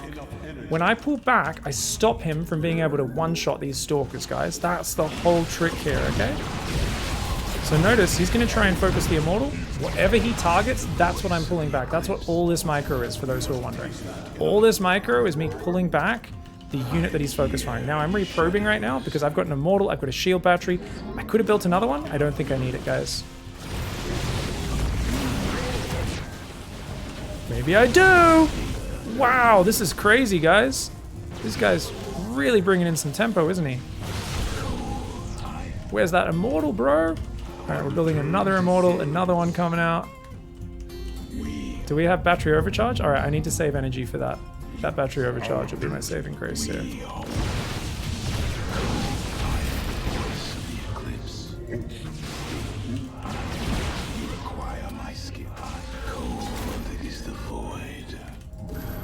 Okay. Whew, this was scary. Really good attack from my opponent. I'm going to try and get a Twilight Council now. But yeah, this is super all in from him, so no wonder it's so... Now notice the Immortal, I just pulled the probes to A move, and then all I did was focus on the starter stack. Woo! Now that was pretty advanced micro, guys. That was a really good all in from him. Pretty advanced micro. How could we have made our life easier in that game? Let's think about it, because I honestly didn't know how to react to this. I haven't played against such a vicious double proxy gate outside my base. That was really interesting. The fact that he was so heavy on gas, I think, is a really bad decision, because minerals is going to be way more important if you're just massing stalkers this early. So I think pulling off minerals onto gas, kind of a mistake, unless that was meant to be misdirection, right? Because I think he's going to bank up quite a bit of gas, right? So remember, we saw him do that, and you can already see he's got 150 gas. But he hasn't even started the gateway yet. So yeah, he messed up his build order a little bit here, guys. I do think, but yeah, he gets a third gateway here as well. So it's basically like a big 3-gate, all in. Now, I scout this because I went checking. Why did I go checking? Do you guys remember? I didn't see a third pylon, and I'd already seen him put on gas very early, and I was just kind of like, I mean, where's your third pylon? You also haven't scouted with a probe. So let's tally up the little miniature tells that tipped me off, because this is something that's like almost subconscious for me, right? So I need to explain to you what is that experience telling me, okay? What is that experience telling me, mate? We're in Masters 2 now, bro. Okay. Game on Curious Minds versus 2-base versus proxy 3-gate super fast stalker all in. Okay, so things that tipped me off. No probe scout. That's weird. You know, it could just be a greedy build, but there could also be a probe proxying, right? So does that mean anything on its own? Nope. 3 workers on each gas. Now, this is actually a mistake from the opponent. They didn't need this much gas. So bad move by them. Let's not count this. Okay? Because they didn't need to do that. Okay? So we're going to cross that one out. Okay? So even though that is what tipped me off in the moment, that's their mistake, because they're literally tipping me off that they're basically doing that. Scarlet says, teach the viewers how to count workers on minerals. There was only 14 workers equals the scout left the base. Don't actually try to count them. Yeah, she is trolling. Don't ever try to do that. That's a legitimately really high level thing. I've actually coached a few pro Protoss players in the last 2 years, and I was having a big discussion about it, and I was pointing out, because I've studied like how to beat parting in the past and help prepare players for how to beat parting. And I was like, you need to fucking count his probes when you go in his base, because he's such a cheesy fucker. And there's games where you actually can tell if you count the probes that there's a probe missing. And if you're one of the top 10 Protoss players in the world, I would expect you to be able to do that. So for you guys, if you're in Masters League, you absolutely should not be able to do it. It's so minute. A probe pops out every 12 seconds. To notice one probe missing is incredibly high level. It is ridiculously high level. And remember, guys, even though I didn't see the third pylon, did I actually know that third pylon was missing? Okay, let's take a look. Let's take a little looky. So basically, right after you start your 2 gateway units, you need to build a pylon, or you're not going to be able to build your next gateway units, okay? Some people can do that if they quickly drop a nexus and then a tech structure and then build a pylon or something like that, and they're playing very greedy. Very rare. But check it out, guys. So I start Sentry, Stalker, Warp Gate, and I pop a pylon down immediately on the low ground. It's actually a little slower than I'd like here. So my pylon's down then. Now, I should have probably kept looping the base here, and I could have confirmed there's no pylon. I actually didn't scout as well as I could have. I was just on a patrol pod. I was like, I don't see a third pylon. What's going on? There's another tell here, and this one is actually quite telling. It's quite telling. And that is, gang, production on the gateways. And this told me 100% what was happening if I was looking. I wasn't looking, I didn't notice. So when the cyber core finishes, what you can do is look at the gateways, and they should immediately have the lights turn on. So notice my cyber core just finished. Wow, their cyber core was really late as well. The cyber core was like 5 seconds late. I've already started my sentry 2 seconds ago, and there's this 2 seconds finishing. But notice, guys, the moment this happens, my gateways light up. See, lights turn on. That means they're both producing. My opponents, light turns on, light doesn't turn on. Where the fuck is that cash going? They're proxying something because they don't have enough money to build 2 units and start Warp Gate and build their proxy structure. Mother trucker be proxying me. This is exactly the same when I used to do proxy robo. I could only afford to start 1 unit. Now, there is a little bit of a tell. There is a bit of a trick, sorry, if you're cheesing, guys. You can start 2 Zealots because they're cheaper than Stalkers or Adepts. So even if you don't have the gas, as long as you have 100, 200 minerals, you can queue 2 Zealots, and then when the probe goes out of vision, you just hope they're not looking, you quickly cancel a Zealot, start a Stalker. Cancel a Zealot, start a Sentry, or whatever it is you actually wanted to build. So people can fake production as the probe comes near the gateways, and that's a really, really high level thing you'll see pros do as well. Once again, super, super high level. Not something I'd necessarily have you guys pay super close attention to. But I saw, okay, you're not probe scouting. I don't see a 3rd pylon. I don't see you moving down to take the base. This is starting to paint a picture. So let's write all these out as possible tells. No 3rd pylon at home. No probe moving down to take Nexus. Yeah. Didn't spot it this game, but only one gateway started building. The other was late. Now, keep in mind, there is a niche case where someone doesn't have gas and is going Sentry, right? Plus Warp Gate, and has to wait for the other Stalkers. This was not the case here because I saw 3 probes on each gas immediately. Remember? So I know that they don't have a gas shortage, 100%. So all of that together made me do a little bit of extra scouting. Now, at this point, I still was not ready to say, I'm being proxy all-in! There's a proxy all-in coming! I know I wasn't ready to do it, because they could just be doing a slightly off build order or something and just taking the Nexus. They could be greedy, okay? So at this point, what did I do? I made a very minor adjustment. I wanted to see what they were building with the pylon. I could have put it up on the ramp if I wanted to. And I checked the top side for proxies with my probe, and my Stalker checked for close by proxies on the bottom. And then my hallucination, plus maybe this probe going back in to scout if they'd expanded, would have been the next step. So let's write that out as a real simple reaction. Now, even then, I actually decided to play greedy. I assumed it wasn't an all-in, okay? Whereas we could play safe into the other thing. So what did I do?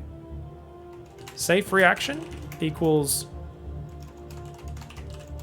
just stay 1 base, go Stargate or Robo, and, you know, wait for a hallucination scout to confirm what we're up against and decide on our follow-up, right? My greedy reaction. Probe scouts 1 side of map for proxies. Stalker, and sorry guys, I'll scroll down a bit. Stalker scouts other side. Hey guys, can we look up the Bronze to GM, exclamation mark B2GM? What's up, Soy L Brolink? We're up to Masters. We've worked our way all the way through to Masters 2, so you can check out any of the videos. I think Diamond 2 just went out, guys, and Diamond 1 will be out very soon on YouTube, all in the playlist. Exclamation mark B2GM, hit it up.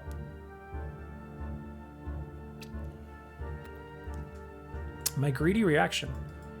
Probe scouts 1 side of map for proxies, Stalker scouts the other side. What else did I do, guys? Nothing else. That was pretty friggin' greedy, man. I think what we can do, actually, no, I was probe, then loops back to check if they expanded. Hallucination scout confirms if expo. Now, if that's the case, let's see how this maps out. If he proxy gated here and I didn't check here, right? Would I have been able to defend this game? Well, first things first, I played like a greedy fucker and went Nexus before 3rd and 4th unit. Why would you do that if there's a plan of all in?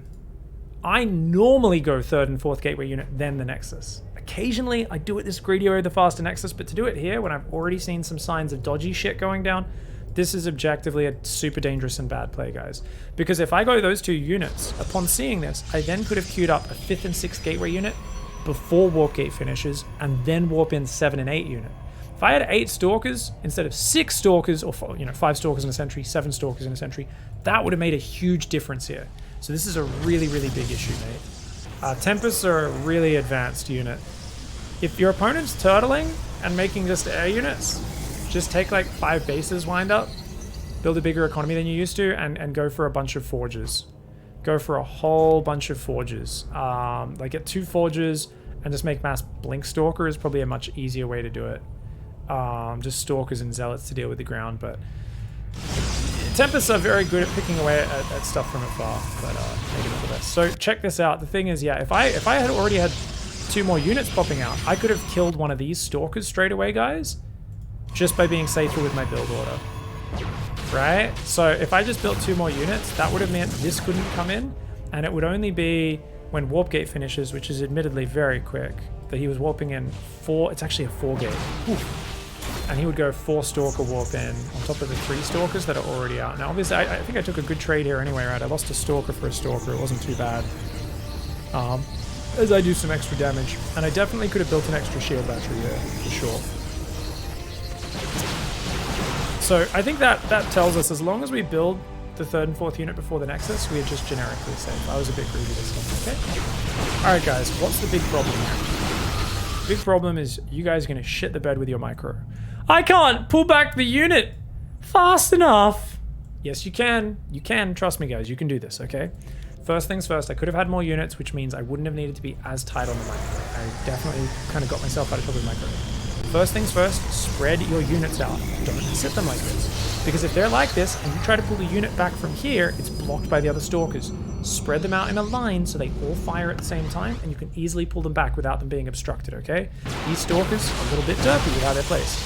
But look at that. Well, I'm not waiting for him to shoot that stalker. I'm already, as he runs up the ramp, grabbing the front stalker and pulling it back.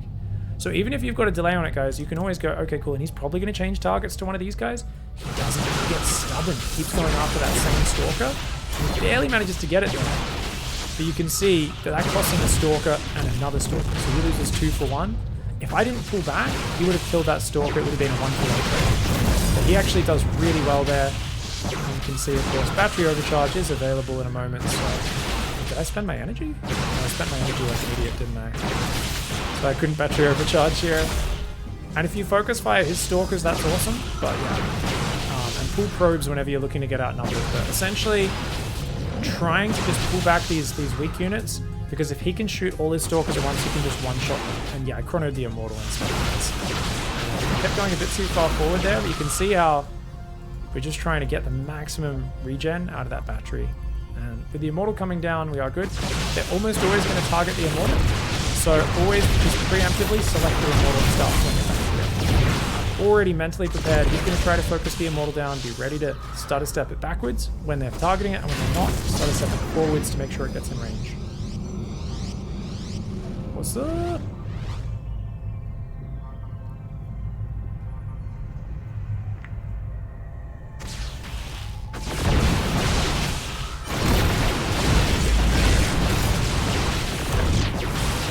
Do you have a guide on defending cannon rushes? Yeah, I think my bot's broken today. But so you'd have to do some googling today. You can try exclamation mark cannons, but I don't think it'll work. Sorry, I forgot the bot wasn't working, guys. Let's hop out of this one. If you search Pig Daily cannons, we have a whole show I did with a cannon rush expert where we kind of go over how it works. I'll link you the PVZ one. And that should probably auto-suggest to the other ones. So there's the Cannon Rush video with Printf. It's really good. If you understand how it works and how to execute it, you'll also understand how to tear it apart. So today's been really hard, guys. Masters too. I'm throwing myself in the deep end. There's so many of these styles that I haven't played in a while and are so kind of unintuitive to me. And you guys can kind of see my cogs turning as I'm trying to play it and remember how to play some of these styles and explain the little details. So I think what's really cool is you guys are seeing a lot more imperfect play from me. And as a result, it is a little bit faster that I'm playing, a bit more chaotic. I totally get that. But I hope you also get to learn a lot more from all the mistakes I'm making and me going, don't do this. This is bad. Some people would say, you know, it's better to just lead by example. In this case, no. In StarCraft, I think it's really good to watch people make mistakes and realize that we all constantly do it. But especially for me, doing styles that I haven't really practiced in a while, it especially is the case. So really, you know, just trying to get that muscle memory back here. We're playing a PVT, guys. This is going to be that Phoenix Colossus style that we're getting a lot of reps on. Normally I'd queue another probe, before building that gas, you can see I lost half a second of chrono boosted Nexus production time, which is basically the same as losing a full second of probe production time. I just lost 1/12 of a worker due to me trying to squeeze that gas in a bit earlier. Unacceptable. This is the sort of noob shit that keeps me back, guys. Keeps me from improving at this game. That 1/12 of an SCV. So we're doing Phoenix Colossus. It's a really good build. Now we're not going mass, remember. We are not going mass Phoenix Colossus by any means. Okay. Your probes are under attack. You have not enough minerals. You have not enough minerals. Oh. Oh, he gets it down! 138? How do you have money at 138? Didn't even SCV scout, that's why. Normally I'd say from a minute 40 is like the earliest they can get it, but this bastard's done a very efficient build. God damn. Very efficient. But no Reaper to be spoken of, so that's alright. We will chrono an Adept across. We don't have to worry about a Reaper at all. And that's always a nice thing, right? And I always like to make the habit of rallying there and then across the map. And the reason is, sometimes your gateway's in a weird position where the Adept can obviously pop out kind of surrounded. Chrono should have waited for the pylon to finish for that chrono. But at the end of the day, it's not too much difference. Yeah, we'll build the Stargate back there. Nicely nestled in the back, a bit harder for him to scout. He does poke in with something. And then we want to go Warp Gate and then second Adept. And we're going to chrono probes, guys. So the Adept will go across, try and see what's up. The other Adept can just chill at home. We're going to tell that one to return cargo. Immediately drop another chrono on the probes. We want to get that economy rolling. This is a big income build. Remember, we're going to go one Phoenix. The Phoenix is already rallied across the map to scout. Hey, is this 3 racks? You know, what's going on? Kill more probes. Remember, Phoenix, Pylon, Robo. That's the play. There's a nice little chunk. Yes, exactly. Nice little chunk. We'll scout with the Adept later. Phoenix, Pylon, You require more Vespene gas. Q2 more probes, Enough minerals. Robo. Now, why do I not chrono that first Phoenix? It's because I'd rather save the chrono for a bit later. Now, look at that. That's a lot of Marines, guys. That's a lot of Marines. Now, I'd like to send the Adept home because Phoenix is going to scout anyway. And we'll build another pylon just to make sure we can keep that up. So now I can keep up constant Phoenix production. Remember 13 probes? We go for double gas. Alright, let's see what we're up against, guys. Let's try and queue up another Phoenix in a moment here. Probes, Phoenix, probes, Phoenix. And you can see we barely get enough to build that next Phoenix in time. And, oh, third command center! Omega Greed! My opponent's playing so greedy! Whoa! Alright, let's chrono those probes. Holy crap! That is wild, wild, wild. Okay, so I'm gonna go straight Robo Bay here. Oh my lord, that is super sick greed, guys. I'm gonna go straight for the third base as well. Get a pylon up there. Oh man, keep building probes. Now, I do want to build another Phoenix, but I think I'll stop at just 4, because any more than that might be a bit too easy. Oh, he's got a lot of Marines there, doesn't he? Is there many on the natural? Now, you can pick up the mule, but it's more of a gamble. So people often ask, hey, why wouldn't you go for a mule? Isn't that more valuable? Oh my god! You see the Phoenix turn speed sucks, guys. They just would not turn around there. Build an observer. Let's go straight to Twilight Forge. So why are we stopping at 4 Phoenix? Because I already saw lots of Marines, good positioning on them, which means I don't think I'm going to get much damage done. So we're just trying to basically say, hey, wait a second, if I'm not going to get much damage done, why would I double down on it, guys? First Colossus is on the way. We can make a sentry as well. And we can chrono it. Get another pylon up here, potentially. Oh my god, how has he got so much already? Oh, I didn't realize. Oh, they do a push off this build. Oh, you know what, guys? I've almost never played against this build. And now I'm about to lose my base because of it, which is always a good learning experience. It's a good thing. Oh, we forgot our second and third gateway. No, that's actually good to forget the second and third gateway in this scenario.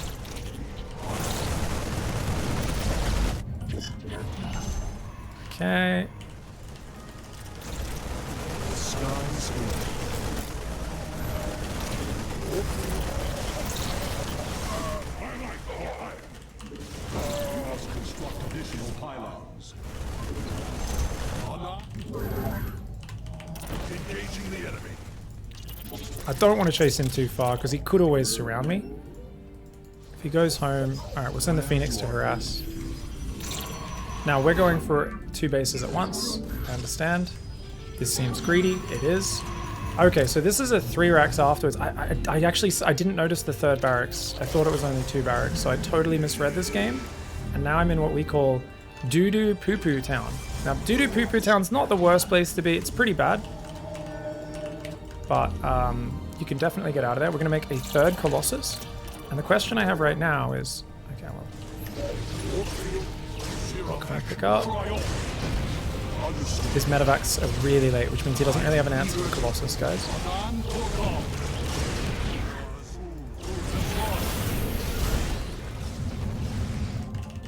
Okay, this is awesome. Okay. So what we're going to do is we're going to go straight to 2nd Robo, because that's such an important unit for kind of comebacks and all that sort of stuff. And then we'll go for the 8 gateways. So 4 more gateways here. Kind of walling myself off a little bit, but whatevs.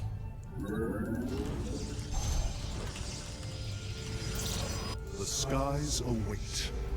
I will comply. Okay, we've got that one. Let's get the Warp Prism. Do we still have the Sentry? We do.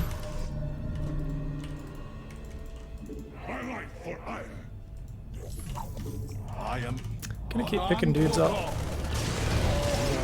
justice.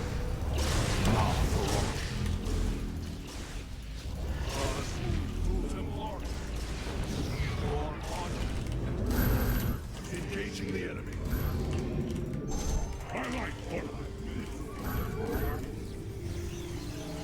Okay, these guys are just gonna be send a Adept out there, Adept there. And I think, honestly, guys, even though this felt so bad up to this point, I don't think he's going to have an answer to Colossus. So I think, even though this felt so bad, I don't think I needed the 4th base. I thought I was going to lose one of them. That's why I built it, so that I could give one up and take the other. That was the whole reason for that, in case anyone's wondering. Okay, so let's just go. Yeah, I think we just win now. I know this seems kind of crazy, but it really is the case. And take those gateways. More Zealots, as well as 1 more Archon. And I just don't think he can have an answer. Oh my god.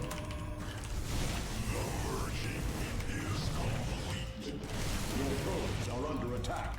Your warriors have engaged the enemy.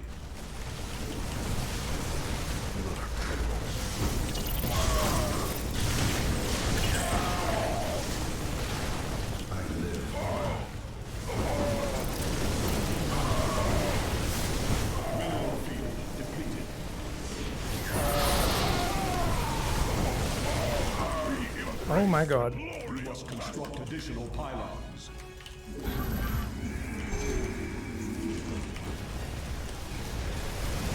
I mean, we're killing his entire economy? So that's a thing, I guess?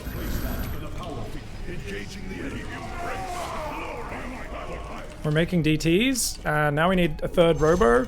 We're just making disruptors.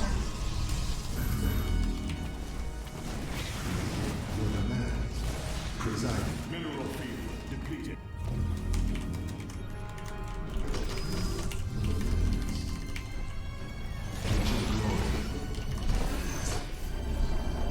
Glorious combat is upon us.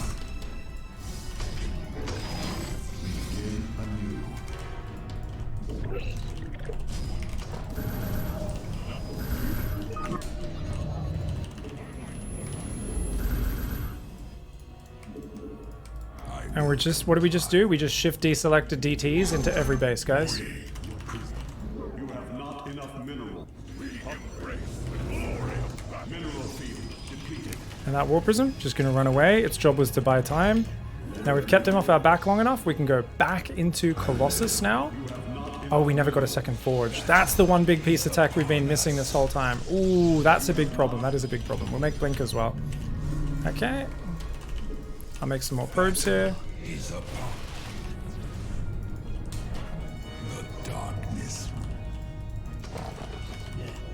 Make a few more observers so I can see where he's coming from as well. Okay. Make some more of these guys. How many of those guys do we have? There we go. Okay, we'll take a 5th up here. Just so we can keep that economy rolling. So right now, obviously, we're very light on scouting, which does not feel good. Actually, so we'll put another observer there. Oh! Justice speak. My meditation is over. Okay, so we want to try and push. Probably this bottom base, I think, would be the way to do it. Kind of want him to come in with SCVs for that to get aggroed. So we're going to try and make those upgrades, and now we've got a Colossus up. And we can kind of shuffle the observer forward, I guess. Shuffle the observers forward. We are the blades. We embrace the glory of battle. And we can... I am the ancient. And that's just a distraction on the front. That's all it is.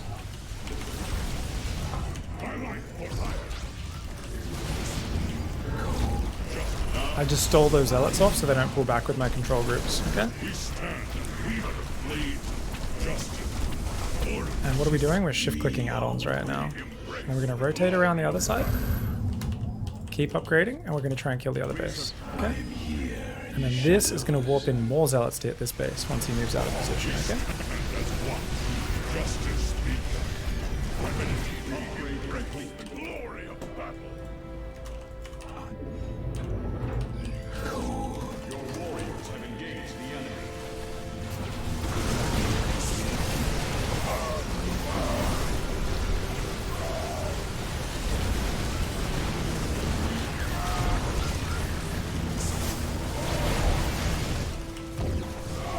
Ooh, so we're just trying to run away and throw balls, run away and throw balls. Warp in zealots to help out.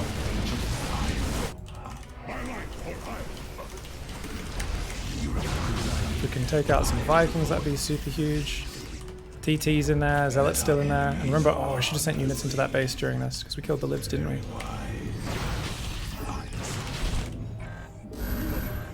So we just click those zealots in the mineral line, they'll do the job.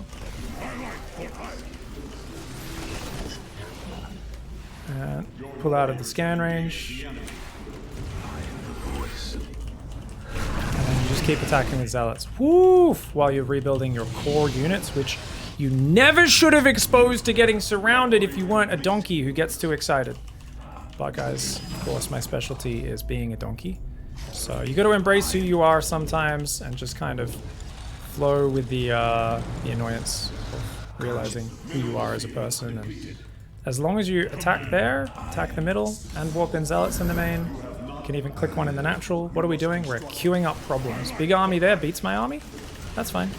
We're just going to try to pick off some Vikings.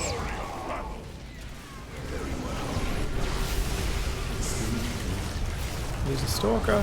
But we're killing his economy, right? We've got more balls. Warping in more zealots, which are just so expendable. Still got zealots in there. And notice once again, we're clicking on add-ons. Just a few zealots on each add-on.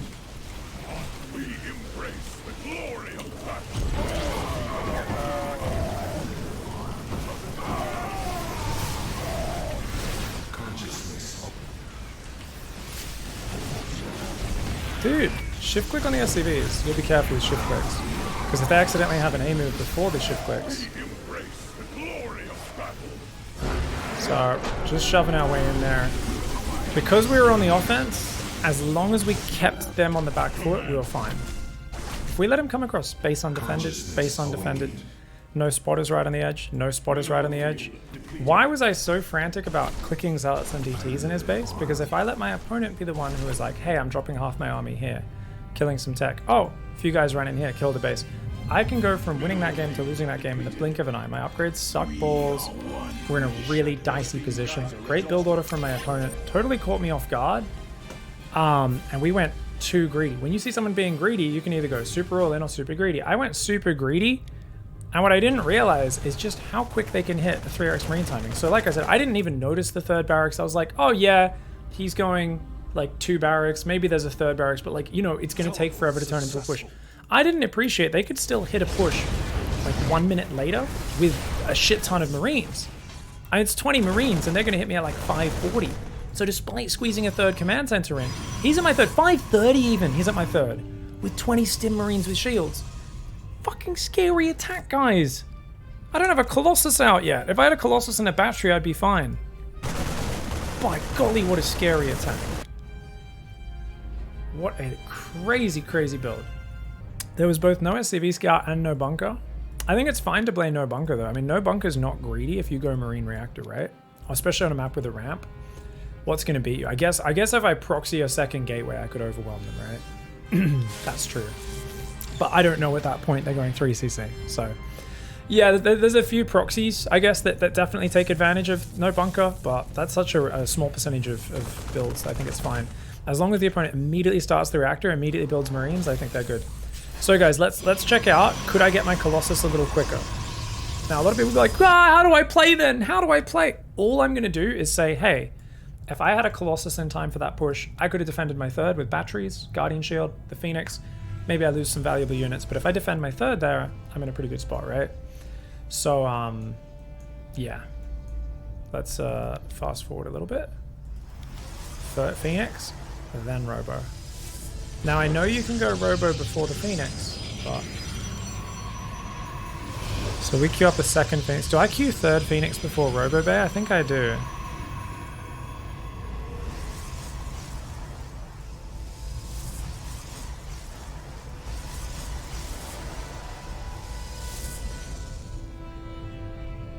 Guys, my Robo Bay is really crisp. I executed my build really well. Another trucker. I think I chronoed the Colossus immediately as well. Like, look, this is about to finish, but we just had a pylon finish, so I've got enough supply. I haven't, like I said, I maybe played against this build once ever. I've seen pros do it a bunch. The Observer was a little late, so that does slow down the Colossus. I guess I was a few seconds late to start the Colossus here. Okay, so we did start the Colossus a little late. Definitely I could squeeze that out a little quicker, and I'm going to have more urgency on that next time. Another hot tip, this pylon should go there. Now, one of the reasons why you want to put a pylon here, so there's a little hot tip, and it's map specific. Do it versus Zerg as well. If you build a pylon out here, you can build a shield battery here, and it can heal your units here in this whole pocket. So you can defend your third in this tight little pocket, and get healed from the high ground, and it can get overcharged. So even if you don't have the battery up on the low ground, that one battery on the natural protects both bases. Does that make sense? That's really cool. And honestly, that battery there is like such a sick shield battery. I've had times as Zerg where I think I'm overwhelming them, and they pull a few Immortals and Sentries into this pocket, and they overcharge a battery on the high ground. I've got like 20 roaches, and they just can't kill anything.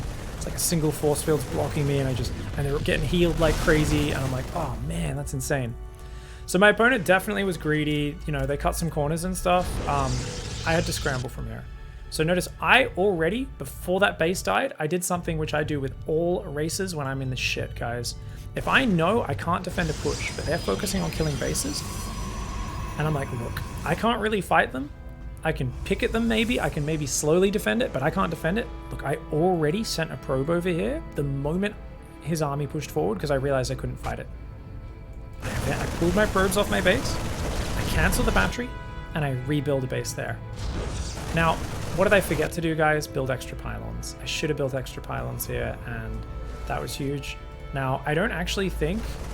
I think I should have kept building Phoenix as well, potentially, but it's so many Marines that it's kind of scary.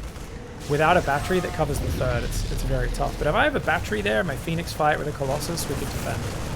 So I think this works really well. I think as long as we just get the Colossus out a little bit quicker, you can defend a 3-Rex attack after third command center. Obviously, if you're up against a straight 3-Rex, you're not securing a third so early. We've talked about that one before.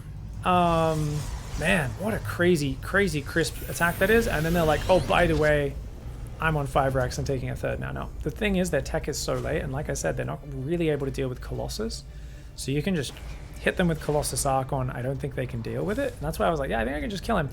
Now, obviously, we kind of went by each other, what ended up happening. So my Phoenix obviously just harassed, pick off some units here, some units there. And he scans my Observer at some point here. Tries to go second eBay armor. Phoenix are just being annoying. Always targeting SCVs building buildings, because sometimes they forget to put the SCV back on. It's just extra actions you're making them do. It's more annoying.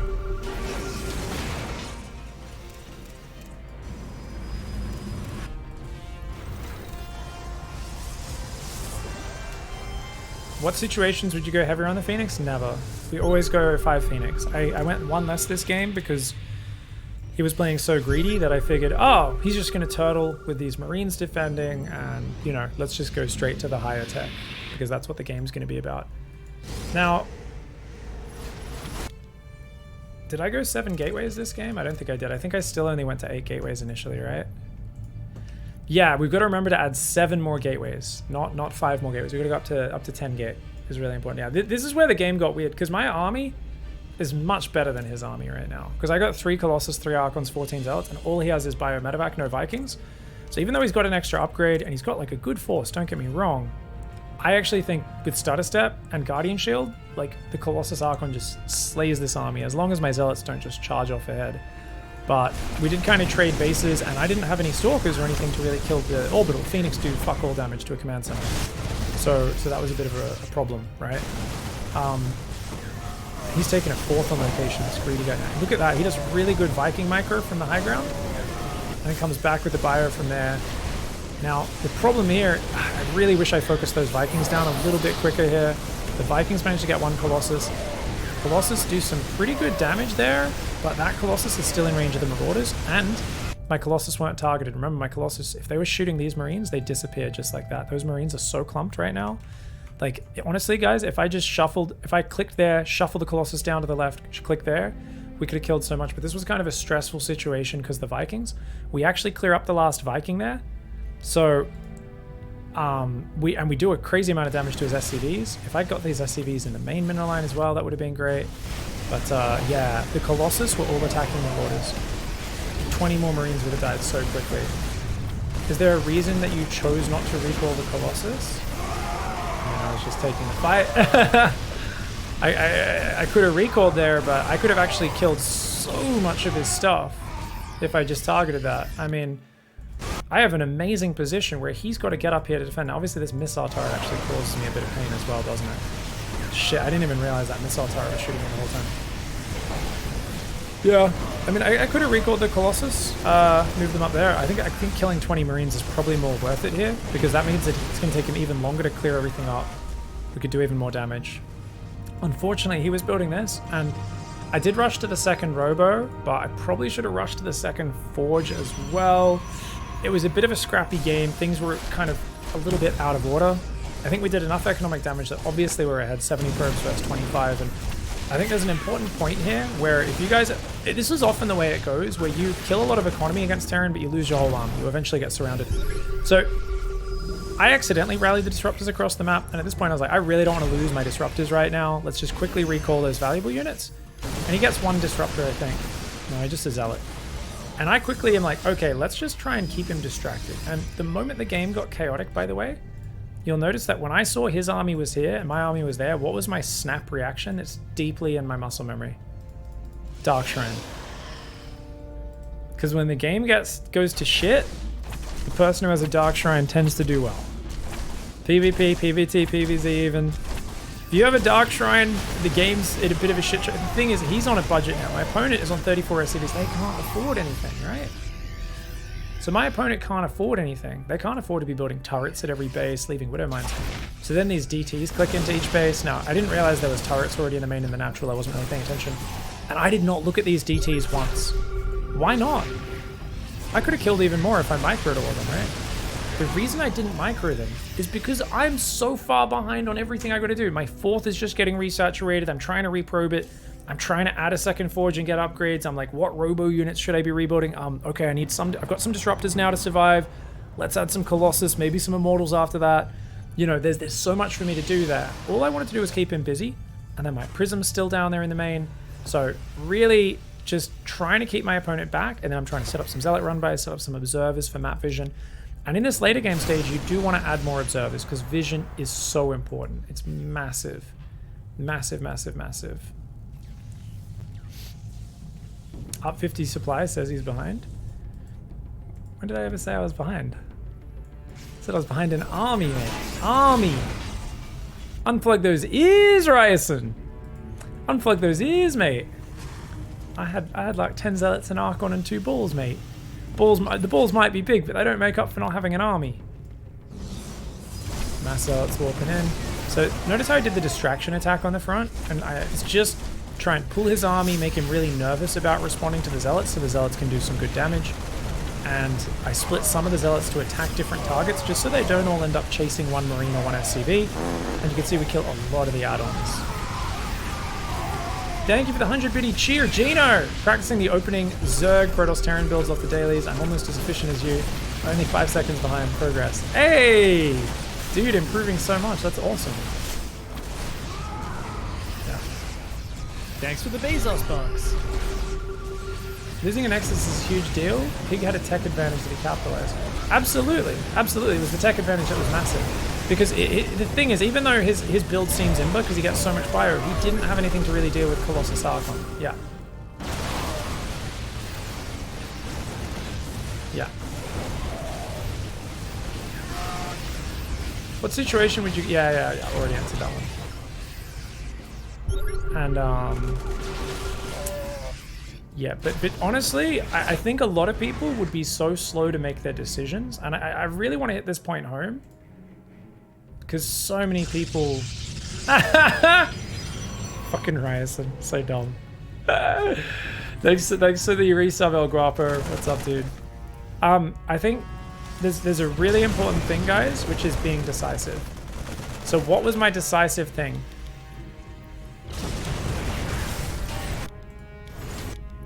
At this moment, I went, holy shit, you're already pushing me with stim and shields? Holy crap. And what did I do? Abandoned the third, took the other third on the other side, which they never expect. Most people will lose the third, fighting for it, and only then think about replacing it. So when does my third go down?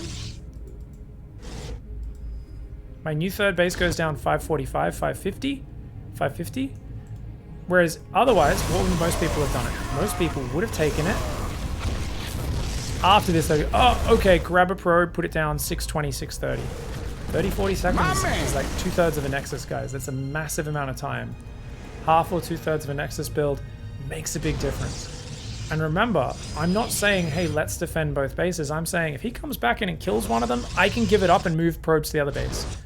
Because I'm in a bit of a shitty position here. I'm like, oh man, my army's not mobile. I don't have all the pieces yet. Not canceling the third when you saw the push, was that to buy more time?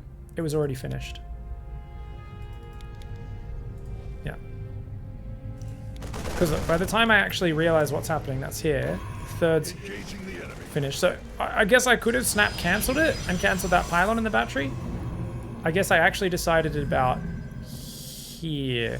Because I still was taking stock of everything, right? So it took me a few seconds to go back and say, this Colossus is not going to be ready in time. If I had the Colossus and the battery up, it'd be fine. So it took me about 5-6 more seconds to go, okay, I can't defend this. Cancel. And I should have canceled that pylon as well, but it is what it is.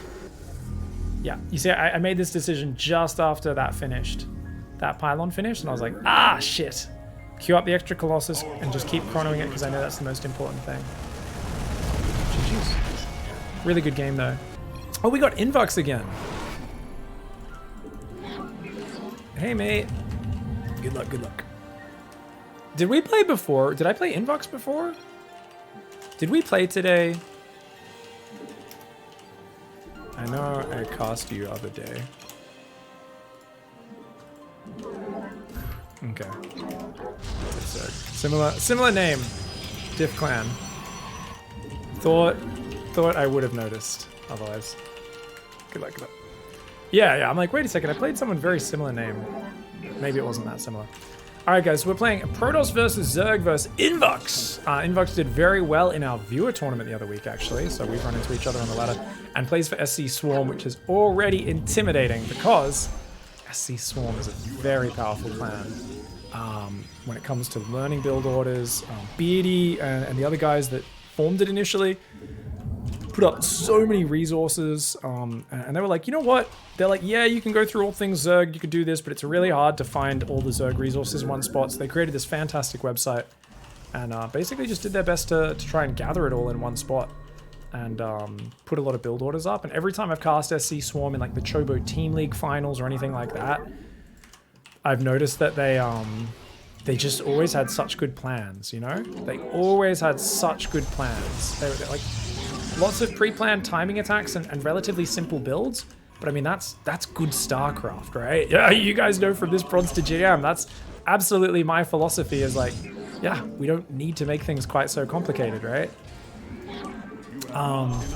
You know, at the moment here in Masters 2, I'm going back and dipping into a more complex set of styles that I'm not as confident with, and there's less pre-planned timing attacks. There's more kind of building up fluidly to 4 bases and then going for attacks, and it's already harder to do, especially while explaining what I'm doing, because there's so much kind of fluid decision making on the fly as opposed to pre-planned. I know what I'm going to do minutes before it even happens. Now we're going to fake the warp gate and then cancel the warp gate. You guys know how we like to do it. I don't actually care about doing that. Okay, so we've got just one Ling sneaking out. Looks like maybe sending one out each side. And we're just going to check third base and... Okay. Let's chrono that again. The firstborn shall persevere. I'm going to send this guy this way. Give us your... Because I think the Ling was coming that way? I don't know. Oh, shit. What are we doing, guys? Let's focus on the build. Where shall we march? Not to come. Glory to the Daylong. The Templar, combat awaits. Now, because I saw some Ling sneaking across, I'm kind of like tempted to wall off here. But it looks like it is just one. Okay, no worries. Okay, if he fights me, we can just aim with some probes on him. Thanks for the Otherwise, we Bezos just box. rally that adept there. And let's get a probe here. The firstborn shall persevere. Oops, we did lose a probe there. Give us your command. So, look, he's built plenty of Zerglings, guys, so we're just gonna recall this, except we don't actually have We are of one mind. energy right now. There we go. Okay, we got the energy for it. So we've got one adept in the wall. Combat awaits. The second gateway to finish walling off. Okay. Where shall combat We can go third base. And these guys can just hide there for now. Now we can go. Yes, executor. Beautiful. Alright. Our window is shut. You seek guidance? Okay, 2 queens. Very nicely done. The stars align. Research complete. We Oh, look at that. Even does some spore tricks as well. strings. Alright, we still got 2 drones and some spore tricks. Now remember, guys, we want to go 3rd and 4th gas in the Twilight Forge rather than the Quick Robo. Oh! That's a lot of Zerglings. Let's just make sure we kill a few of these. Okay. I see. Whew. And remember, we want to go straight for 3rd and 4th gate, because this keeps you safe, okay? And then we get the Robo after that 3rd and 4th gate. Okay? So, this allows us to... We can build a shield battery here as well. I'll build it there. We can just hang out with these guys now. And we can go, okay, put the guys on gas. Get +1 and blink in a moment. And then we can make sure these guys are control grouped, and we can start doing the ever lazy stasis trap harassment. Is upon us. You seek guidance? The threads of fate lie. Just check, neither of them's going in too deep. Yep, should be fine. So we rally workers over there, we now start blink. We want to chrono those probes. And we're going to do the double robo style this game, okay guys? Now I'm going to go straight up to double gas on the third as well. Okay. I'm also going to send this Oracle around the right side because I haven't seen a fourth here, but we want to see the other fourth and then also come in from a different angle just to mix it up a little bit. I'm going to make an observer and let's get that second robo and then the robo there, shall we? So my sentries aren't already warped in, but because we're not going to push right now, that's fine. Now, if there was any sign of my opponent coming to punch me in the dick right now, you know, big push or something, then I very well might be playing this a little bit differently, where I'm warping in more sentries and stalkers, and I'm really frantic about that, but as it is, looks like it's okay. I think we can do this again. See Stasis, he does a really good reaction there, but distracted from that one. And that's it, just being really annoying. Now at this point, it's about 6:30, and I don't know what my opponent's doing, guys, so I'm going to send a hallucination just to the front to see what's up. We're also going to do a revelation, just try and get an idea of what's going on, okay? Now, we want to get 5 sentries, that's the count. Other than that, stalkers are good. And guess what? We've got 2 robos, so we're going to go double Colossus right now, okay? Mineral field depleted. And what do we see? We see Lings coming out. We see a missing gasset there. We see drones still rallying between the bases. Oh my god. have met the enemy. So we just quickly did a...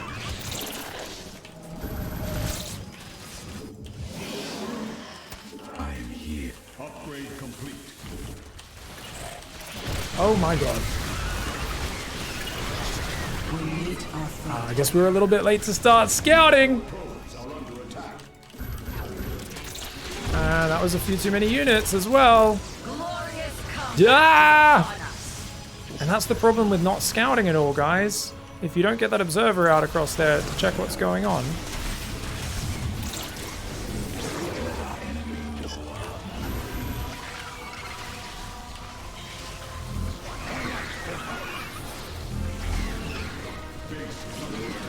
Oh my god.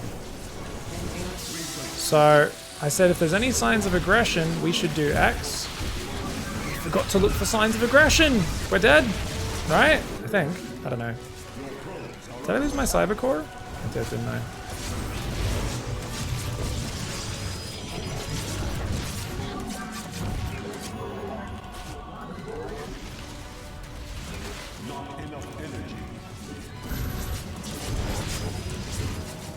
Okay, how much money do we have? Oh no, we don't have any batteries, do we? We can't build them either.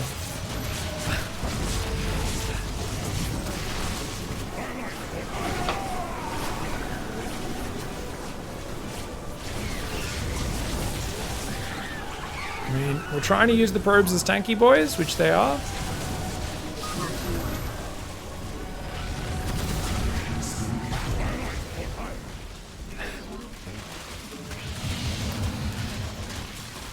Awesome. Really good play by him. Nice push. So I think this warns us about forgetting to scout. What could we have scouted with? Well, the Oracle, number 1. Observer could have got in there a bit earlier. Or we could have used the hallucination and paid more attention to it. So, those hallucinations were a little bit slow for sure. If we're just using the Oracles for stasis traps, that's definitely an issue. Now, this was a really unique attack from my opponent because it wasn't super duper committed to, right? He goes to almost 60 workers, has a good queen count, has some gases, and then kind of goes for this Nidus. And it's really interesting because I've seen a lot of people doing weird Nidus queen ground hybrid attacks, which I guess is just like I said, because so many people are still playing just really, really old Skytoss builds. And he actually walked across the map with a poo highway and a Nidus to reinforce. Was it? Was there no Nidus? Maybe there wasn't a Nidus. Did I just assume there was a Nidus because I saw the queens? Oh, it was just a walkie walk. Okay, cool, cool, cool. Very nice. So a little bit blind on my regard. And if we do go double robo this early, we are a bit light on units if we're not warping in constantly, right? The trick to defend this is just to make stalkers. And in general, if we went 8 gateways, we would be much safer. But we're trying to figure out this double robo, which is a bit greedier, and it builds us into a quick Colossus timing attack. We did hit a big supply block on 77, which is part of why we were so low on units, whereas we should have had a few Stalkers and Sentries earlier.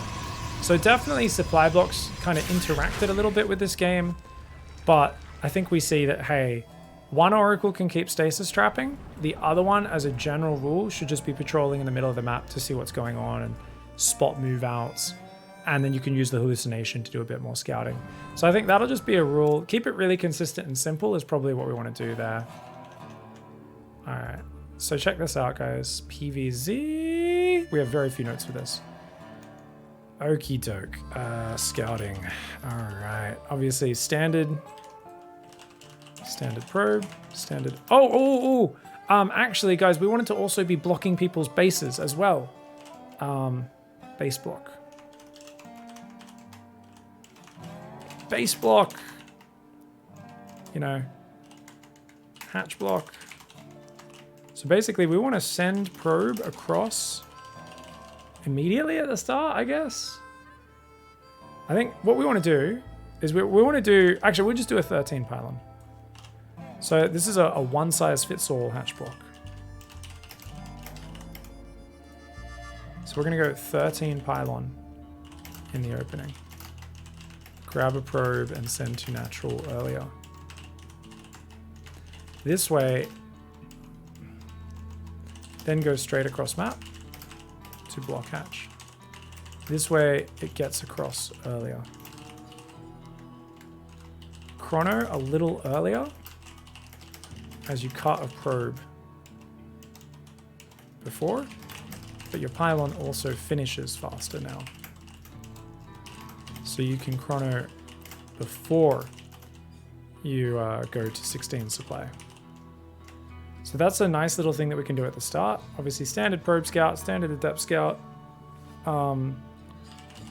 First two adepts, dive / shade threaten, and then Oracle dives, right? But then past that point, in the mid-game, one Oracle stasis spam, one Oracle patrol to see move-outs, hallucinate Phoenix to check droning or army production, and look for Spire or Nidus. Yep. Cool. That's a nice pattern that's going to make us much safer. And this is the thing that as a ground-based Protoss, I'm not as good at thinking of when do my oracles become not harassment units, but scouts and vision units, right? So that's a transition that I'm a little bit awkward on. And because I got supply blocked, so my extra sentries were late, which meant I didn't have that much energy. My extra stalkers were late. And we can see that the double Colossus production is not ready. So this is like the perfect push against what I'm doing. Because we're investing a huge amount in tech that's not ready yet. We're going gases really early. And we also don't see it till it's on our doorstep. Now, if we saw this, how would I have reacted? Big! What would we do? What would we do if we see this? Okay, so obviously we'd build a battery here. And I'd warp in my next two sentries here so that I can force field on either side. Now, I wouldn't want to put a lot of units here on the natural, maybe just one sentry, but enough that I could force field, and I could always overcharge battery if I need to. My robos, I would rally here, and up here, I would focus all my warp-ins. Now, what else could I do, guys? We've got a forge. I would probably drop two cannons. I'd warp stalkers, and I would chrono boost everything into gateways, and then the robos. I'd probably cancel the observer, build an immortal, I'd still try to go Colossus here, I think. Though a disruptor would actually be super sick. If I realize there's queens coming, then we'd get a disruptor as well. Yeah, and basically I just chrono. Now, I don't think I have enough time to get the gateways now, but if I kind of realize something was up maybe a bit early, maybe I see him moving out, or I see a surprising number of units building up at like 5:30 or something, right? Say I saw a pack of roaches here, then I might be like... So just to summarize, guys, more Stalker Sentry warp-ins is going to by default keep you safer, but the more you invest in Sentry Stalker early, the longer it's going to delay your second Robo and your Robo Bay. What I did here was quite greedy by rushing the Robo and the Robo Bay, but I think as long as I spot the attack coming out, because there really weren't any early signs. He had plenty of drones coming out. Invox played a good macro build. There weren't any early warnings because this is not a crazy all-in. This was like a, hey, by the way, I'm doing a 62 drone random attack that kind of shoves out suddenly, right? This was not like, I'm building up mass roach, let's go. So this is the sort of attack where I think I could still get away with the second Robo and the Robo Bay. We just need to remember to keep the Oracle patrolling out here while just one of them stasis traps. Keep Hallucinate scouting. Definitely get that 5 sentry count up still pretty early, and then warp in Stalkers a bit more frequently from there. That comes down to the supply blocks. I got supply block just because I wasn't as familiar with the build. Got to remember to keep adding these pylons as I take that third, because I am going to be warping in those sentries pretty regularly. Add some extra pylons both at the third and inside the base for production space, and we should be good. The whole point of the 4 gateways is to get your 4 or 5 sentries, get a few Stalkers up with it, and that's a good squad of units to begin any defense. You can reactively add cannons and batteries and have a really good time. Yeah, we would scout the move out with the Oracle. Absolutely. Yeah, I was so surprised at that attack because I was like, oh, there's nothing that could be coming at me right now because the Zerg fully saturated 3 bases, you know? But I was like, oh shit.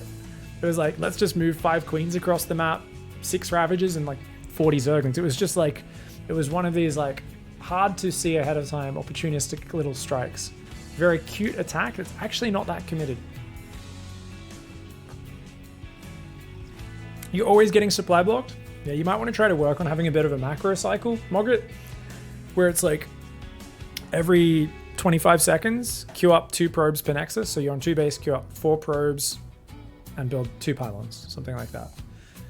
Obviously, depending on as you get higher level, you're a bit more tailored with exactly when you build your pylons. Like I'll purposefully hit a slight supply block as I'm adding all my gateways and then add all the pylons because I want to get those gateways down as quick as possible to either defend a timing attack or hit my own timing attack. But if you're just struggling with like, I'm a 50 APM player, I'm in Silver League, I'm in Gold League, it's like, sometimes it's good to just be like, oh, I'll just build a system so that I'm always building probes, always building pylons, and then do everything else around that system. And we call that like a macro cycle. If you build a habit like that, it will be really, really powerful.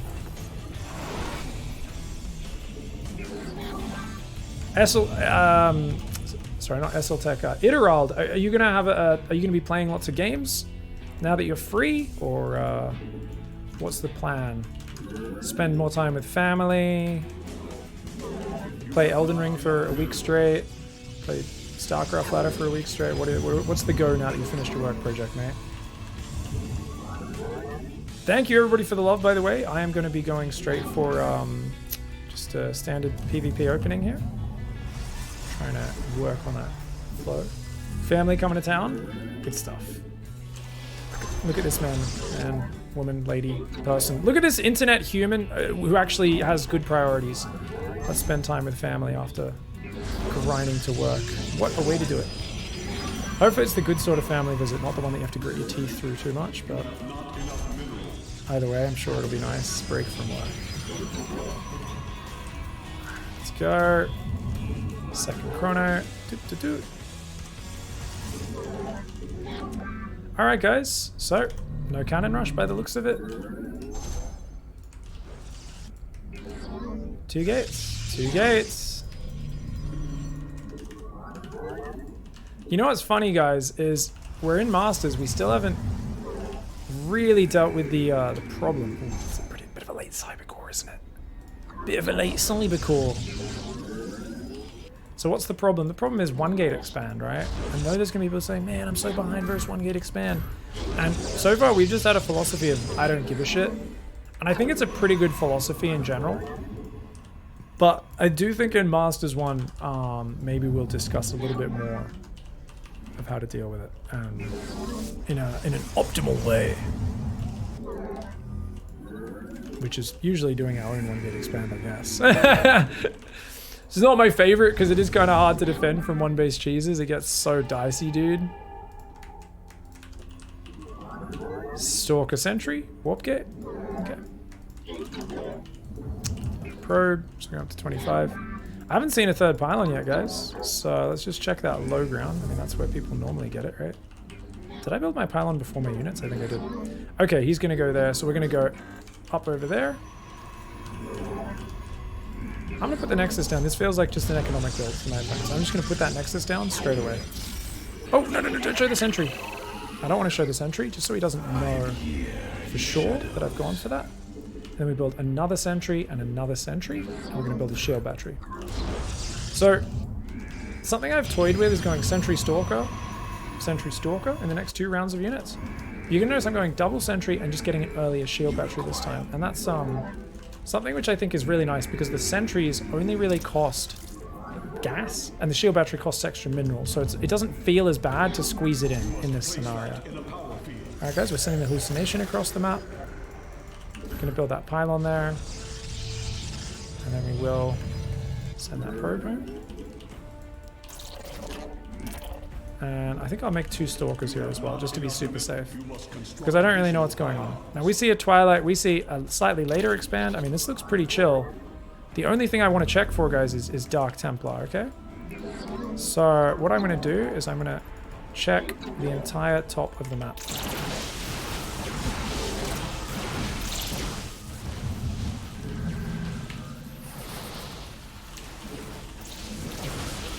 Not a good move, mate. I'm here in the shadows. Oi! I'm here in the shadows. Gets one out. Good play by him. Now, I'm a little late on this forge. I should have already dropped that forge once I saw there was no real threat. But what would be really cool here is also if we just go attack. Because my opponent just threw away 3 stalkers for a little distraction and a bit of mining time. So I think I can just push him and kill him right now. And as long as I don't get caught by DTs, which, you know, I'm kind of checking everywhere to make sure there's no proxy. I think we're okay against that. And we should be good. And we're going to take the top third. So, oh! Oh!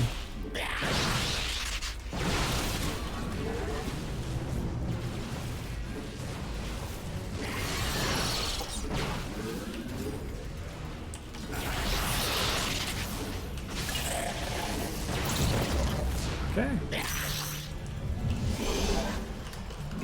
Let's get the 3rd and 4th gateways. And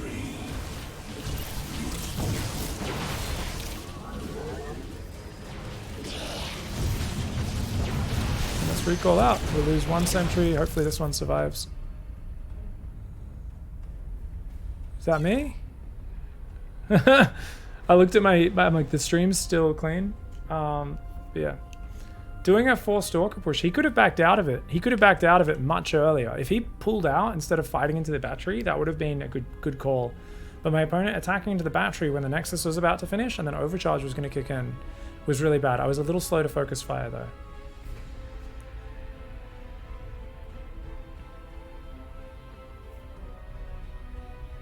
Do I like horror games? I haven't played too many, but I do like the few I've played. Doubling macro cycle time sped me up a lot. It was huge queuing 2 probes rather than just 1. It's actually massive, isn't it? Yeah, a lot of people are like, no, you're not allowed to have extra units queued. And I'm like, dude, if you're playing at 200 APM, yes.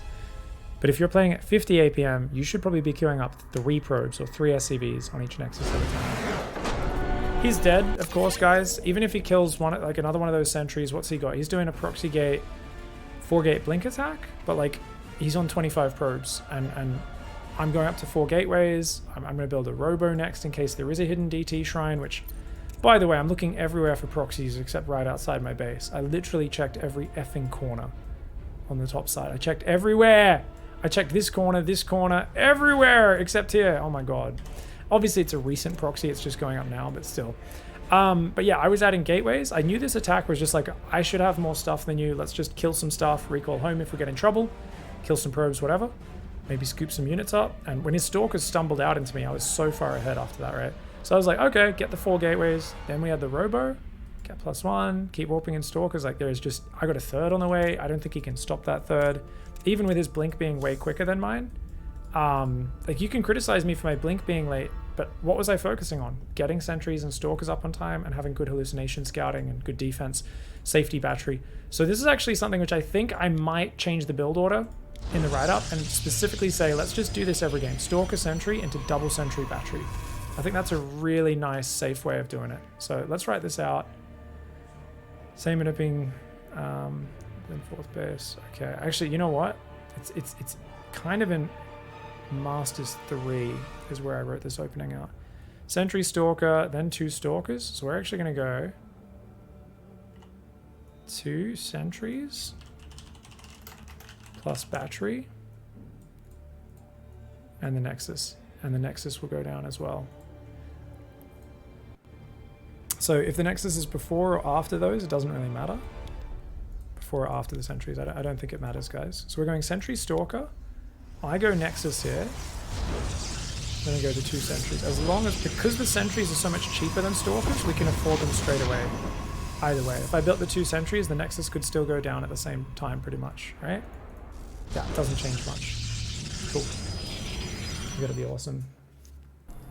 Even I'm confused fighting through shield battery with 4 Stalkers. The thing is, guys, he had more damage than me, right? But he was attacking my sentry, which made no sense. A sentry is a light unit. Heyo! Good luck, have fun, mate. It's Piggy.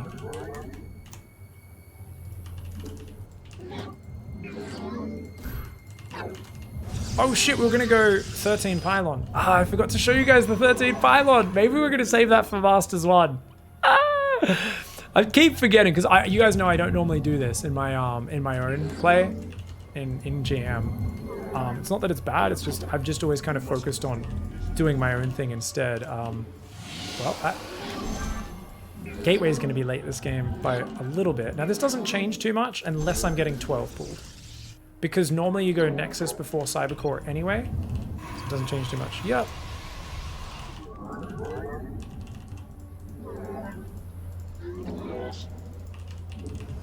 Come on, bro. Pouring off minerals into gas. Hi, YouTube.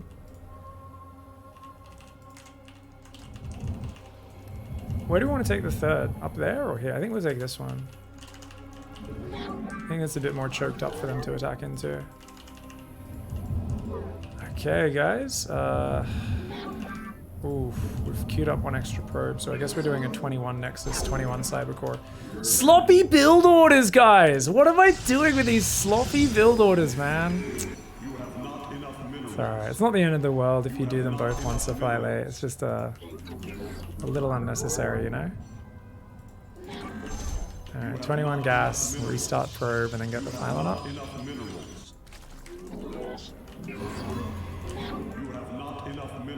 It just shows how lazy I get sometimes when I'm swapping between build orders, and I start talking to chat and having a bit too much banter and getting a little bit distracted. But at the end of the day, the pylon will be on time. We're gonna have plenty of gas, and it's all good.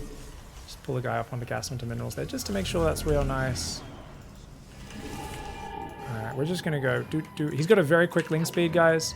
Something to keep in mind there. I've got a 3rd dude stacked up somewhere. Here. I got a chrono and another adept, so we will try to do a double adept pressure. It shall be done. Do a chrono on that. Okay. Where shall we march? I'll do 1 more shade just to check where that 3rd is. And Oracle rallied across the map as well. Glory to the Daylong.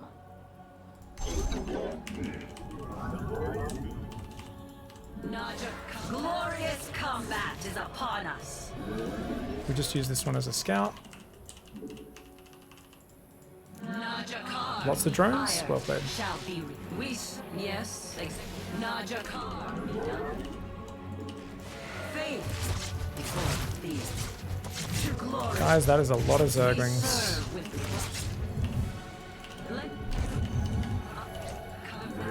I have met the enemy. Okay. Not enough energy. Forgot to build my pylon. Where shall we march?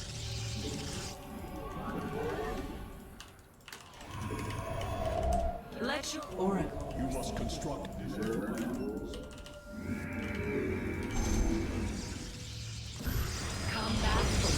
Get the adepts in position. Now the Oracle can go across the map. Okay. Alright. So we're just going to chill. Adepts on the defense there. We go double gas and then Twilight Forge. shall be reclaimed.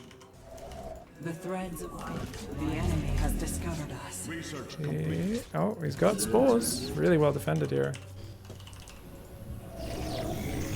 Where shall we march? Twilight Forge.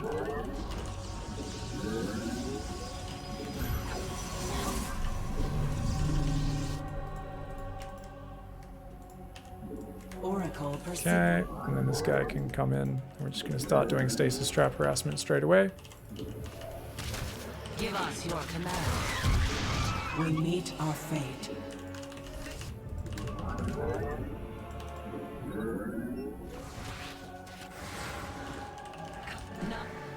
Cool. An omen. Teleport successful. The enemy has discovered us. Okay, We meet our fate. we're at the 3rd and 4th gateway. They're not up yet. That's really bad for me. I'm going to try and send these adepts across the map just to get some more pressure going. And we're just going to, once again, queue that Phoenix around the map as we normally do. I don't know how that other Oracle died. Really well done by him to have done that. I think I'm going to go 6 gates because my first 2 gates are a bit too early, like a bit too late, the 3rd and 4th gates, I mean. Let's get a shield battery in there. And we're going to go for Yes, exactly. this Oracle. Begin. It's going to go for that patrol path. Let none fire. Where Hello? They were fucking attacking the queen the whole time. Ah, man. That's a mistake I talked about with Estrella a couple of years ago when I coached him on stream. Do you guys remember that? We sat down and we had to figure out why that happens. It's a really basic, dumb mistake that you'd think only noobs would do. Literally, pro gamers do it, and I just did it like a dumbass. I'll explain it after the game. Make sure you guys go in, because I literally can't even remember off the top of my head what causes it. But yeah, it's annoying.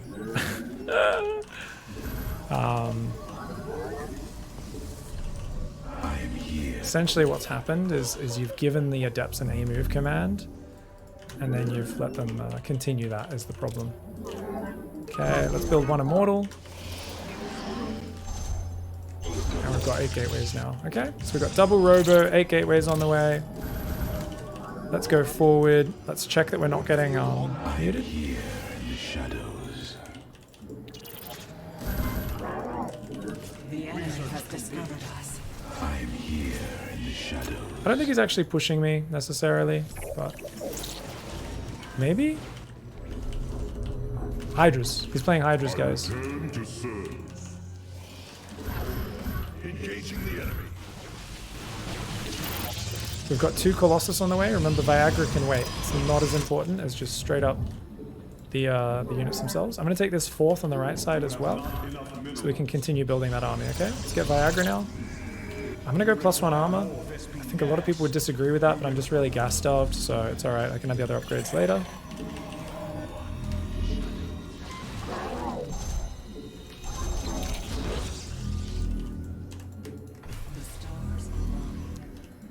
Okay, we can get a cannon rush, cannon there. We can also get a cannon in there. Don't know. He's going roaches as well? Oh wow, what is going on? Depleted. Okay. You require more Vespene gas.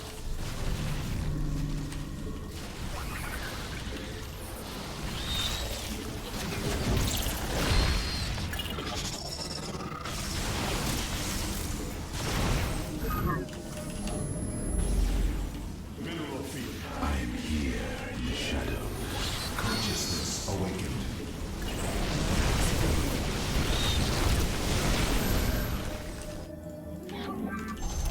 So just picking off units as efficiently as I can right now. Every now and then I F2 to try and select the what's it called? The disruptors. Your probes are under attack. He's going to attack my natural. Let our enemy know I'm here. You require more Vespene gas.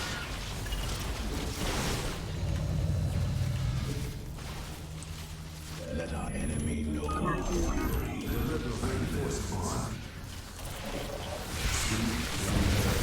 Mineral fields depleted.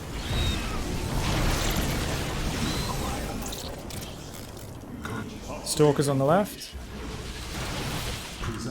Let our Disruptors on the right. fury. We begin. Speak and be heard.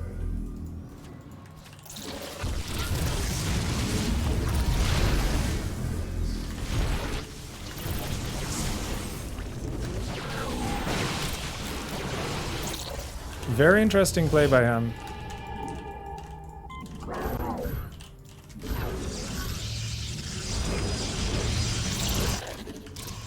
Okay, we're going to bring the observer back and then click that on the Colossus so we have some detection. You guys can tell I'm very unfamiliar with this style, so these situations are really weird to me. And the way the Zerg players tend to play is also very weird to me. It's just very different to what I'm used to seeing.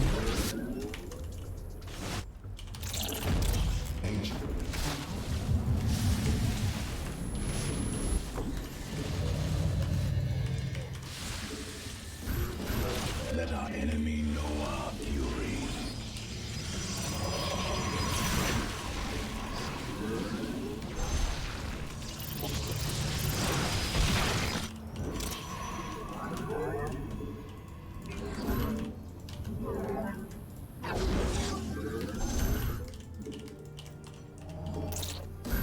You have not enough minerals. It is done. Consciousness awakened. You require my skills. Yeah, what a bizarre style. Let's get a second forge. I mean, he's done a great job of just running around and avoiding fighting me, so it's really kicking my butt because I just can't get the fight to happen the way I want it to. He's trying to go mutas now, which is...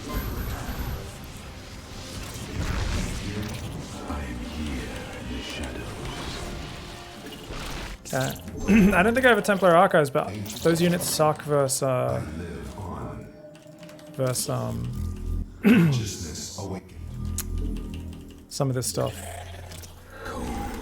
There he is. He's running after me again.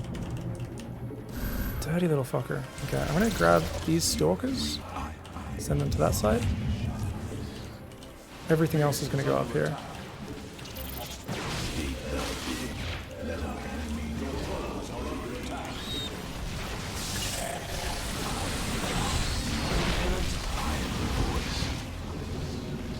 Consciousness awakened. Our pylon is under attack. Oh my god, he's really playing Zerg, isn't he?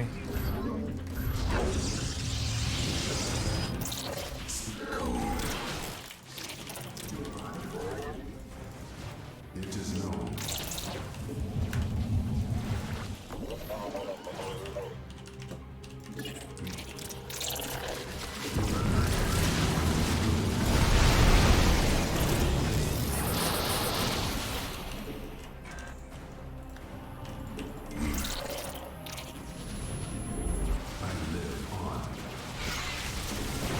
Research complete.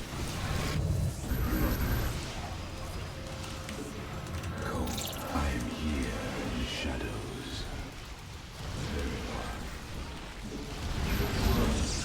I'm holding the probe key down because this game is just too messy.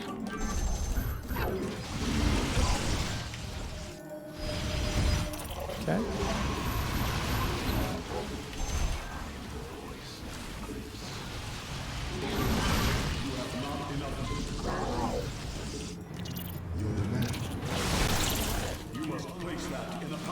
Okay, put the Phoenix ahead on a patrol path. Shove, shove, shove. Get in his guts. Okay, he's got Broodlords. Thought he might.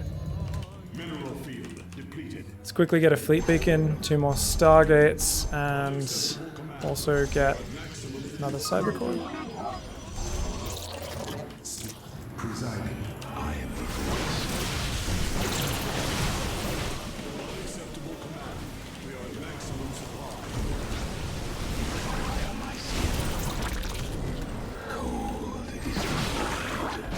Ooh. Okay, these Stalkers are going to run away.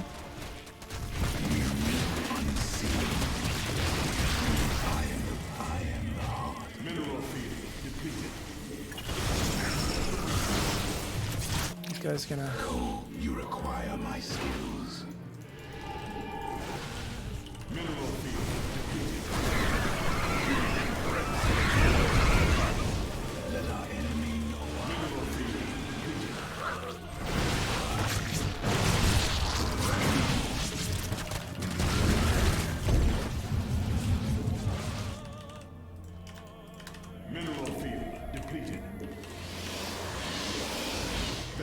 geyser upgrade complete. Okay. Our foes surround us.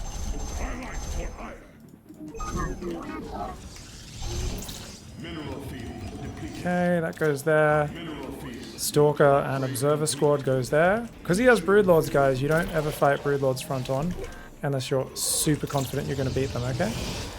So we didn't actually get the extra Cyber Core by the looks of it. And you guys can all go there. You guys can go there. And take another base on the top left. Okay. Mass Broodlord, lots of them. Stalkers go that side. Zealots go that side. And we're just going to make carriers and more carriers, I think. Don't see why I would do anything else. Yeah. So he was trying to do like the Queen Broodlord all in. Whew, man, crazy style. Just Roach Hydra and running around me the whole game. Really took advantage of my lack of map vision. Punished me super hard. Played a really weird, interesting style where he kept denying my 4th base. And running around and not fighting me where I wanted to fight him, which is a great way to play against Disruptors. Disruptors are really good if the Zerg fights you front on with Roach Hydra. It's a much worse comp against this sort of army that I'm using. So really smart play by Fried Pork and kind of adapted to the situation. There's so much to learn here, and it shows me just how I'm trying to teach you guys and show you guys the style. I'm not an expert at it, and as we get to the higher echelons, I'm like, cool. This is as much me failing and screwing up as it is me showing. This is how you do the thing. So, we're in Masters. I think these are all valuable lessons. As long as we break down what went wrong, why, and we talk about the systems for fixing it. So I think one of the important things is to just build this habit of, hey, there's a lot going on. The Zerg is harassing you. You're harassing him with oracles. During this time, I've got to remember to get that 3rd and 4th gateway up a little bit earlier rather than later. Getting the Phoenix is definitely very good. You know, it shuts down the Overlords and stuff. Takes a while to do it. I could always warp in a Stalker earlier if I wanted to, but I prefer to get all my tech up and so on. There's not too much for them to scout anyway. Now I'm curious what happened here. Oh, he barely drifted in range of the Spore. That's what happened. Oh, really? The stasis was like a fraction of a second from going off. So that's a bummer that I lost that, because that guy otherwise could have kept coming in from multiple angles, and then this guy would have rotated around to be the scout. But we remembered to do the scout to see the move outs this game, which was awesome. Definitely helped us out a lot. Worker count wise, I took way too long to probe up my 3rd base, so there was a few big gaps in the probing. And the whole point of this quick 3rd, guys, is you're not meant to skip the probing at all. So there was a few moments where I just kind of had weird hiccups in my probes. So let's take a look here. Easy way to do this is what you want to do, and this is a good technique for anyone no matter how high level. Replay 4 times speed and watch the production tab. So right now we should always have 1 probe building. There should be no gaps. All I'm looking at is this top left of the screen. Good, good. Oh! I missed a probe there. Now I've got 2 next I finish. It should be 2 probes all the time. I missed a full probe there. I'm missing another probe. Ooh, I've already missed about 3 probes this game, guys. I'm only building 1 probe. Should be building 2. I'm only building 1 probe. I should be building 2. I'm only building 1 probe. I should be building 2. Oh, this is why I had so little stuff, guys.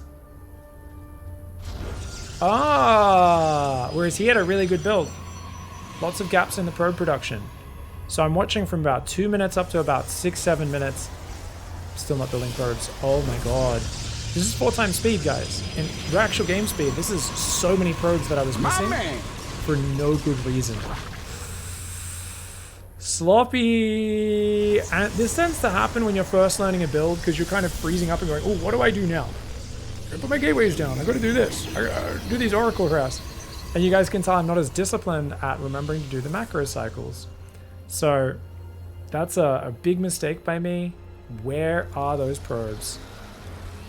Really something. Obviously, I guess we're at 7 minutes. I'm at 66 probes, so it makes sense at this point. But I think a general benchmark would be, I've watched Protoss players who fully saturate at about 6 minutes, right? I'm only at 54. I'm 10, 12 probes short. Ooh-wee. Now, obviously, I can drop some more chronos in those probes, and that's the thing. And let's actually talk about a little concept as well, actually. Let's talk about a little concept that makes a big difference, okay? So right now, I have been tending towards a certain style and just saying, this is the way you do it. But there's actually decisions that can be made, okay? Let's go PVZ. Okay. What the fuck just happened? There we go. So there's actually a decision that gets made. So chrono boost. Which way am I leaning in the matchup? And this is kind of a conceptual thing, but we're just using PvZ as the example, okay? So you always chrono your first adept, okay? Sure. However, you can also chrono your second adept and your first oracle and your second oracle. Aggressive focus, okay? Or you can chrono probes. How many more times is that, guys? Chrono the second adept, 1 oracle, 2 second oracle, 3. Each chrono is an extra probe you get out. Bam, you've got 3 or 4 more extra probes out already, right? That's huge. So if you focus on the aggressive play, like I've been doing, it's only good if you're going to lean into that micro, right? It's not too bad to just have a standard way you do it every game, but as I get higher level, and if I was playing a tournament, I would be consciously picking. I'd be like, this guy's fucking greedy as shit. I hate this guy. I'm going to double chrono the adepts, double chrono the oracles. I'm going to try and hit those timings as sharp and hard as possible. Get in my opponent's face. Or I'm going to be like, no, this guy always has really fast link speed, always shuts down the aggression by like super overcommitting to spores too early, builds extra queens, builds extra lings. I'm just going to chrono probes and just defend well. And just by default, just be really rock solid. He can't interrupt my mining at all, hit my macro, we're good. So these are the kind of 2 directions you can lean, where it's the same build, but there is a different focus based on where you orient your chrono boosts. So this is a concept you can kind of fiddle with all your builds. If you want to take it to an extreme, you could also be like, hey, you're willing to skip a little bit of probe production here or there to get that adept started slightly faster, to get that Stargate down a second earlier. You know, you skip a probe for 2 seconds, that sort of stuff. Do subs have access? Everybody has access to these docs, Antstock. Anybody can read this document right now. We have Anonymous Hippo, Anonymous Chipmunk, Anonymous Ifrit, Anonymous Koala, Anonymous... There's like 16 people looking at this document other than me right now. Where? It's just above you in the chat! Exclamation mark B2GM doc. Maybe you didn't have the chat open. You're on mobile, aren't you, Antstock? I hate that. Thank you, Batbot. Thank you for linking that up. Yeah, no one can edit it, of course, except me. So that's actually really huge, guys. I could have, because I had to do way too much work to win this game. And in general, I should not have to do this much work to beat a Masters player, right? As a GM player. So I'm like, man, why did I have to work so hard? How was I so behind? And it's like, well, looking at it now in hindsight, guys, he maybe could have killed me. If he actually, instead of going for the 4th, if he pushed my natural right now, I think I lose this game. Because I am down 70 supply, guys. So we've had a really greedy Zerg, really crisp build order, and I have not been greedy. I've just caught up on probes, but they had their drones up so much earlier, and look at that supply difference. Holy shit. If they surrounded this army, or just attacked the natural with half, and then the 4th with the other half, I can't defend both. So really well, really lucky. I had to do good micro to get back in these situations. Pull back, trap these roaches so they can't leave. Shave off the units, start adding the disruptors, because I've already got 2 Colossi to deal with the Hydras. And that's it.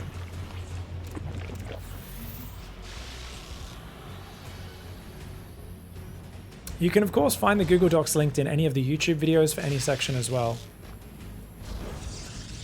And this was really good movement by him, because I think we see how this 4th base, it felt cool. If I was the one who was attacking and pushing, this 4th makes sense. As it was, I should have focused on this 4th. And then I could have split my army half here, half here. They're both pretty close to each other. Would have been good. Instead, I kept getting lured all the way down here, and then he was able to backstab up there, and that was really bad for me. So, let's look at some crisp reactions. Immediate sentry. Zoning ball. I also chrono my disruptors. Now I should have changed the rally point for them to over here. I'm not sure if I do that at some point here. Maybe not. But we get a force field down to buy us time. The disruptor bought us time at first. So this is all pretty good, and we've got a battery and a cannon, which we just kind of built as extra reinforcement anyway. Now, at this moment, I'm just frantically trying to max out. What I'm really worried about is what if he comes in with Vipers, abducts all the Colossus and Disruptors, and then it's just Stalker Sentry versus Roach Hydra. That's not very good.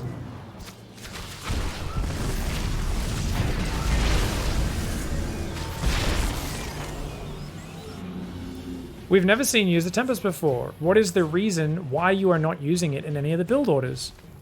Because it's a super specific unit. It's like asking somewhere why in Modern Warfare they don't use...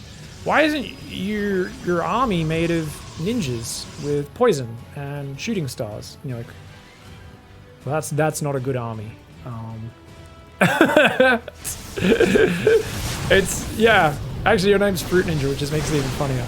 It's just like, they're just not solid unit. So Tempest is like, it's a long-ranged anti-air sniper that is gated behind the highest tech in the game, the Fleet Beacon.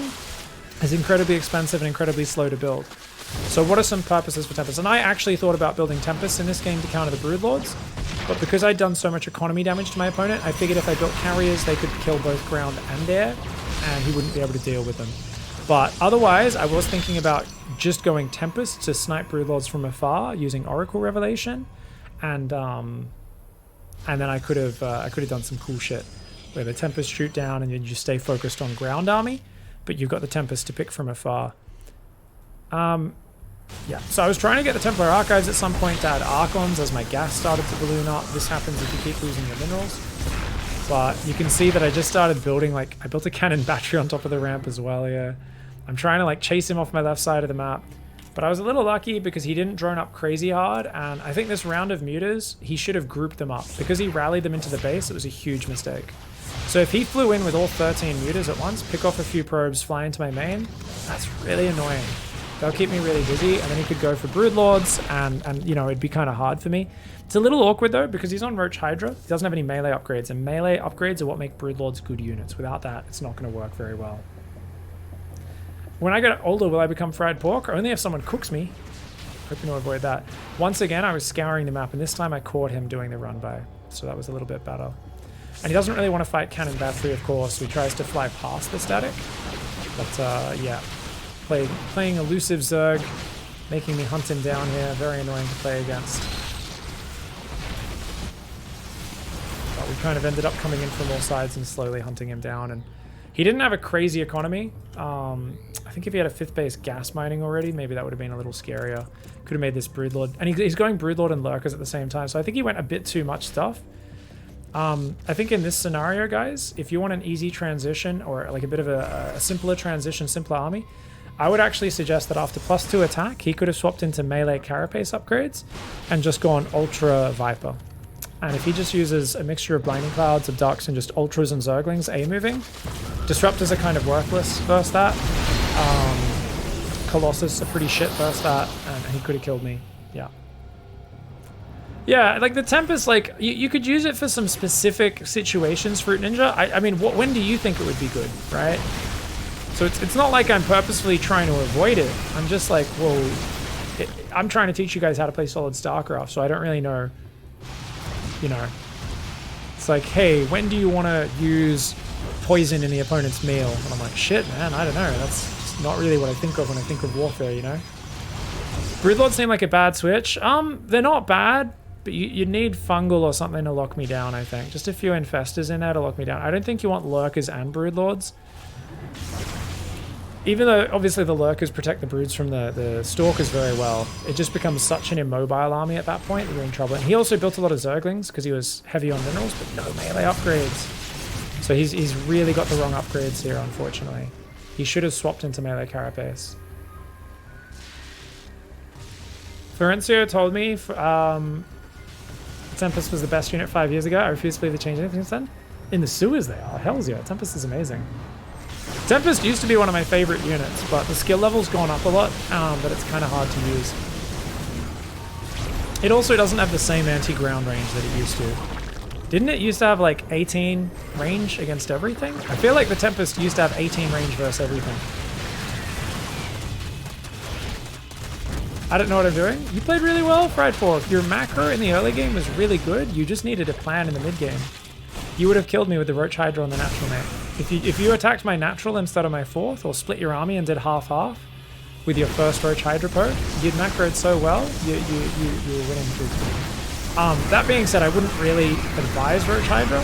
You could do it, but your early game macro is super crisp, dude. You just gotta have a plan, man. For me, I like muters. You know, I love muters. I think that's a good way to do it. 2-base Fleet Beacon, a Tempest into Mothership, recall Stalker Sentry in the Zerg main. Tempest baits Corruptor, and that's useless for Stalker Sentry. Oh, that's so dumb, starter. That's amazing. I like the there was a Tempest, a 2-base Tempest push in PvT.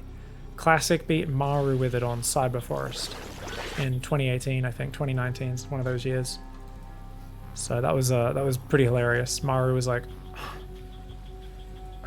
it's just like, Jesus, what just happened? Did I just die to 2-base Tempest? It was hilarious. It was a Tempest Adept push. I don't think he added shield batteries with it, but maybe he did. It's kind of like the 1-base Void Ray stuff, but on 2-base. It was really cool. How do you approach deviating from a build and then trying to get back to it? So a build is like a trunk, right? So you might have a build where, so let's give a little scenario. Say at this point I'm taking my third, and then my opponent runs in with like 40 Zerglings, and they're going to cancel my third, because my Oracles aren't there to help. If I had an Oracle overhead plus the Adepts, maybe I keep it alive. But I'm going to lose the third, and this other Oracle will come out, maybe I lose the Adepts, basically I lost my third, I guess my build's a little bit changed. So I'm going to have to do a diversion, right? And this is like an example of a small one, but it's the same thing, whether it be small or large. It's like, how do you, you know, how to deviate from a build and then return to it. So basically map out your deviation decisively. Now this is very hard to do in-game, but this is why you do it after the replay so that you know what to do next time, okay? So let's say, scenario. 40 Lings cancel my third, okay? So that's going to deviate the build a little bit. Not a lot, this is an example, but even there, okay. What are we going to do? I am going to, let's say, send new probe to restart third. Even before that, drop 2 extra pylons. So not supply block, because you might lose the pylon there, right? Send new probe to restart third. Warp in 4 Adepts. 2 pairs of, you know, warp in Adepts constantly for a little bit until your defense is set up. Usually 4 Adepts, right? Twilight plus, and then yeah. Then continue build, right? Which would be like 3rd and 4th gas, Twilight Forge, etc., etc. The important thing is just like you do a set series of actions, and then you go back to the standard order of what you do. So it's like, obviously things that might be a little out of order. The problem most people have is they don't go back to the initial order. They're like, oh, what am I missing? Fucking Twilight Council, put it down. You know what? Maybe a Robo would be nice. But they normally would go Twilight and Forge at the same time after the 3rd and 4th gas. Instead, they end up going a Twilight and then a Robo and then a Gateway. And then they're like, oh, there's no gases on the natural. Whoops. I guess I put these down. So what they do is they take themselves further away from the normal order, which is memorized. And so the build gets more chaotic and they forget more and more things as they go on. So force yourself back onto the same order and the same chunks that you've memorized, right? Twilight, 3rd and 4th gas, Twilight Forge. 3rd and 4th Gateway, get the Robo. Get +1 and charge. Take the gases on the 3rd, then get 2nd Robo Bay. You know, like basically you just map out these series of things you want to do. Yeah. Yeah, we're drafting it a little bit later. It's going to be a lot of fun, fam. It's going to be so much fun. Yeah, Stalkers can blink on Broodlords. If I realized he had no melee upgrades, I probably would have actually just fought him because the Colossus would roast the Zergling Broodlord. The disruptors would be kind of useless, but the Colossus would roast the broodlings and the Zerglings, and I could blink forward groups of stalkers and shift click down the broodlords. If I had like a round of Archons or something, my army would have been even better for playing against the Sky Toss there, or the Sky Zerg, the Broodlord edition. Yeah.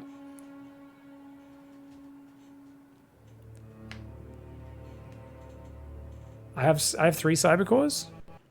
Really? Did I get to 3 in that game? No. I was like, where's my second one? Consciousness. No, I didn't. I didn't get to 3 because remember the one in my wall died. Your warriors have engaged the enemy.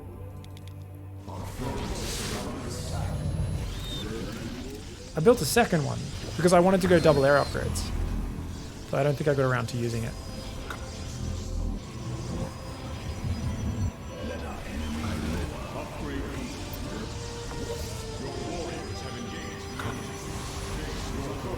You guys lied, Twitch chat. 1 Cybercore, and I'll drop a second one because I wanted double air upgrades. I lost it in my wall, that's why I rebuilt it, fam.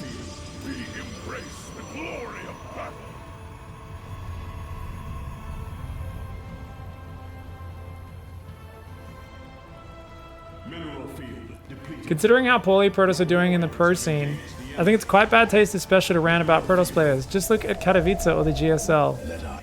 It's not my fault they're best Protoss players through games that cannot be lost in GSL. Aha! What's up, Special? Is that off? Did we put up our video with Special commentating with me? Did that go up? Is that what that comment's from? I don't know if Special's still here. Sorry, I was scrolling off in chat. I just realized Special dropped in. I bet that's from that, right? I bet that's from that. That's hilarious, dude.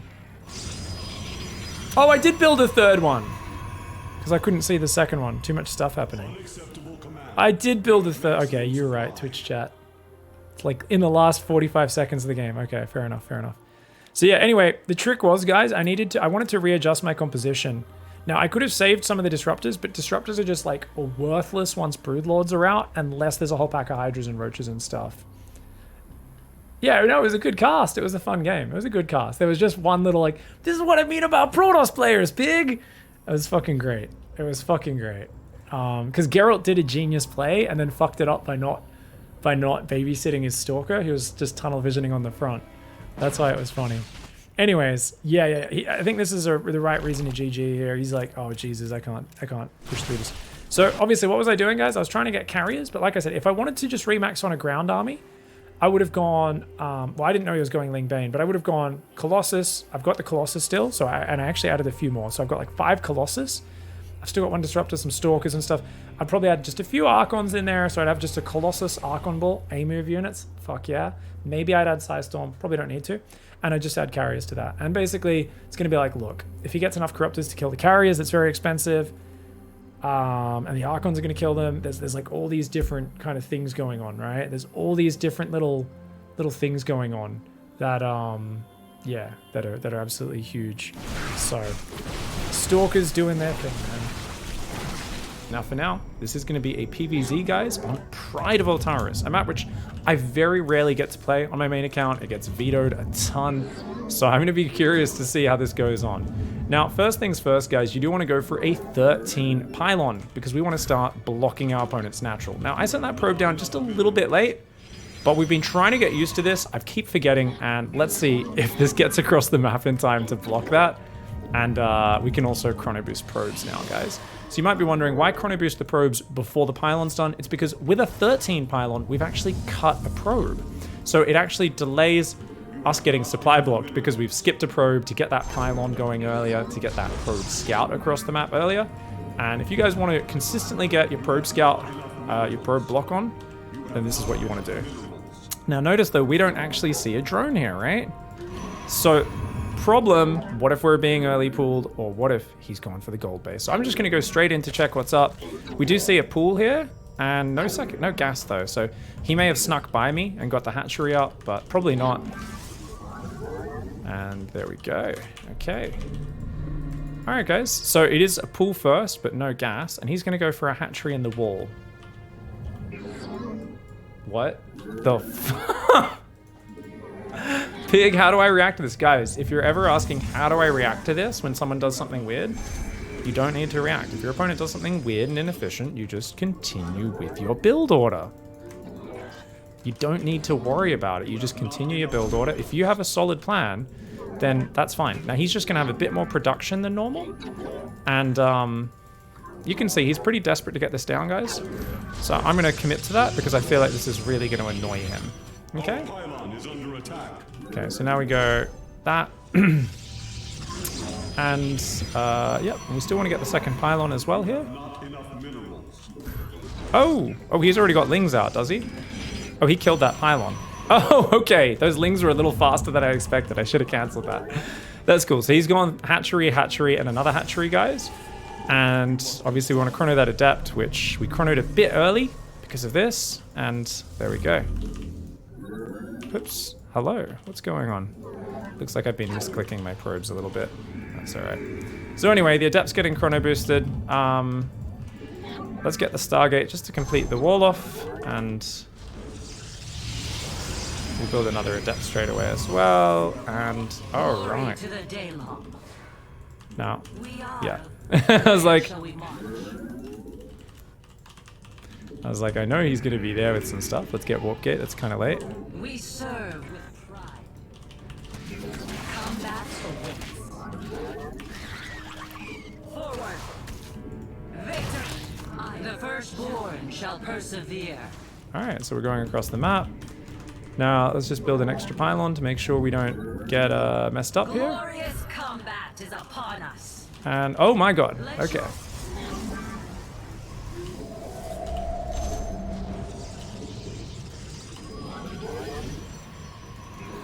Yes. Okay, that's gonna be a problem, guys. Nice all in from my opponent, guys. Okay. We can't get the Void Ray out, then we do lose the game, so that's why we are trying to fight here, but now we gotta run away. Well played, mate, well played. This is a cool build from my opponent. So the Adept should have continued across the map. Trying to build shield batteries here. Cancel that gateway, and we're gonna try and run a probe around to wall off behind this. Phase crystals.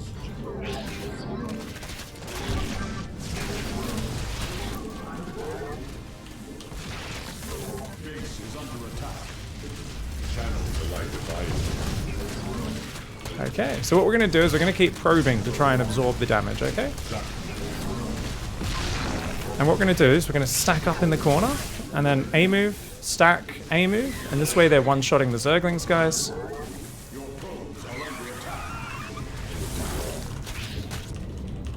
Okay, so the Void Rays will be able to clean all this up eventually. Problem is, of course, he does have Ling Speed, doesn't he? So not having a shield battery up makes this really tough. And that should be... Yeah, I think he's got us, guys. So we can try to rebuild up here. But, well played, mate. Good all in, good all in. Oh, nice build. GG, well played. Alright, so let's go over what went on there, guys. And that was... Our second pylon was a little bit late because I didn't think this pylon was going to die so early. And why didn't I think that? Because we were busy talking about how you shouldn't react to the macro hatch rather than thinking about the fact that this is still a spawning pool first, which means these Zerglings can come out quite early.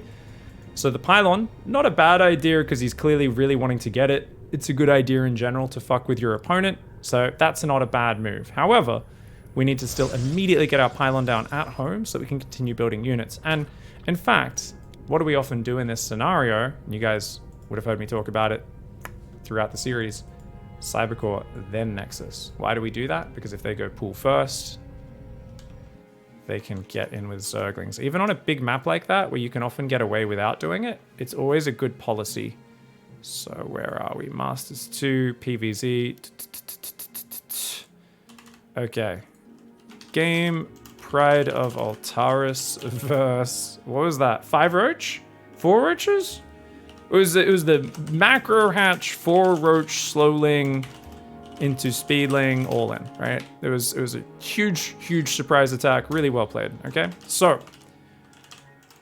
verse pool first, always go core first. Don't get distracted by the weird hatchery, right? The weird hatchery made us forget the basics. Now, why do you get the core first? Why? Because if you can do that, you can go straight for an adept. You don't need to bother with zealots. Now, on a big map like this, you don't need to bother with the zealot anyway, because those things take forever to get across, right? But let's just do a one-size-fits-all. Taking into account map brush distances as well as all the variations is so incredibly high level, and it's really not the most important thing for us to focus on until we are a pro gamer. And even then, there are top pro gamers that I'm always criticizing for not taking into account map distances.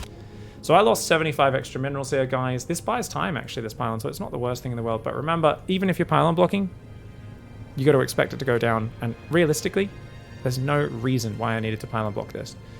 Because he's already gone hatchery here. Even if he gets a third hatchery, his build's already shit. So number one is, like I said, go core first.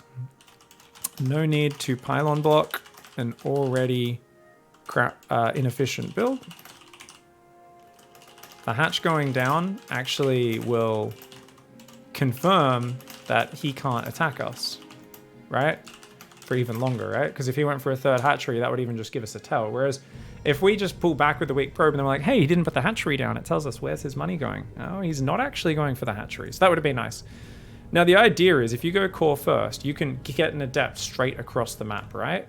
That's the other thing. So that's huge.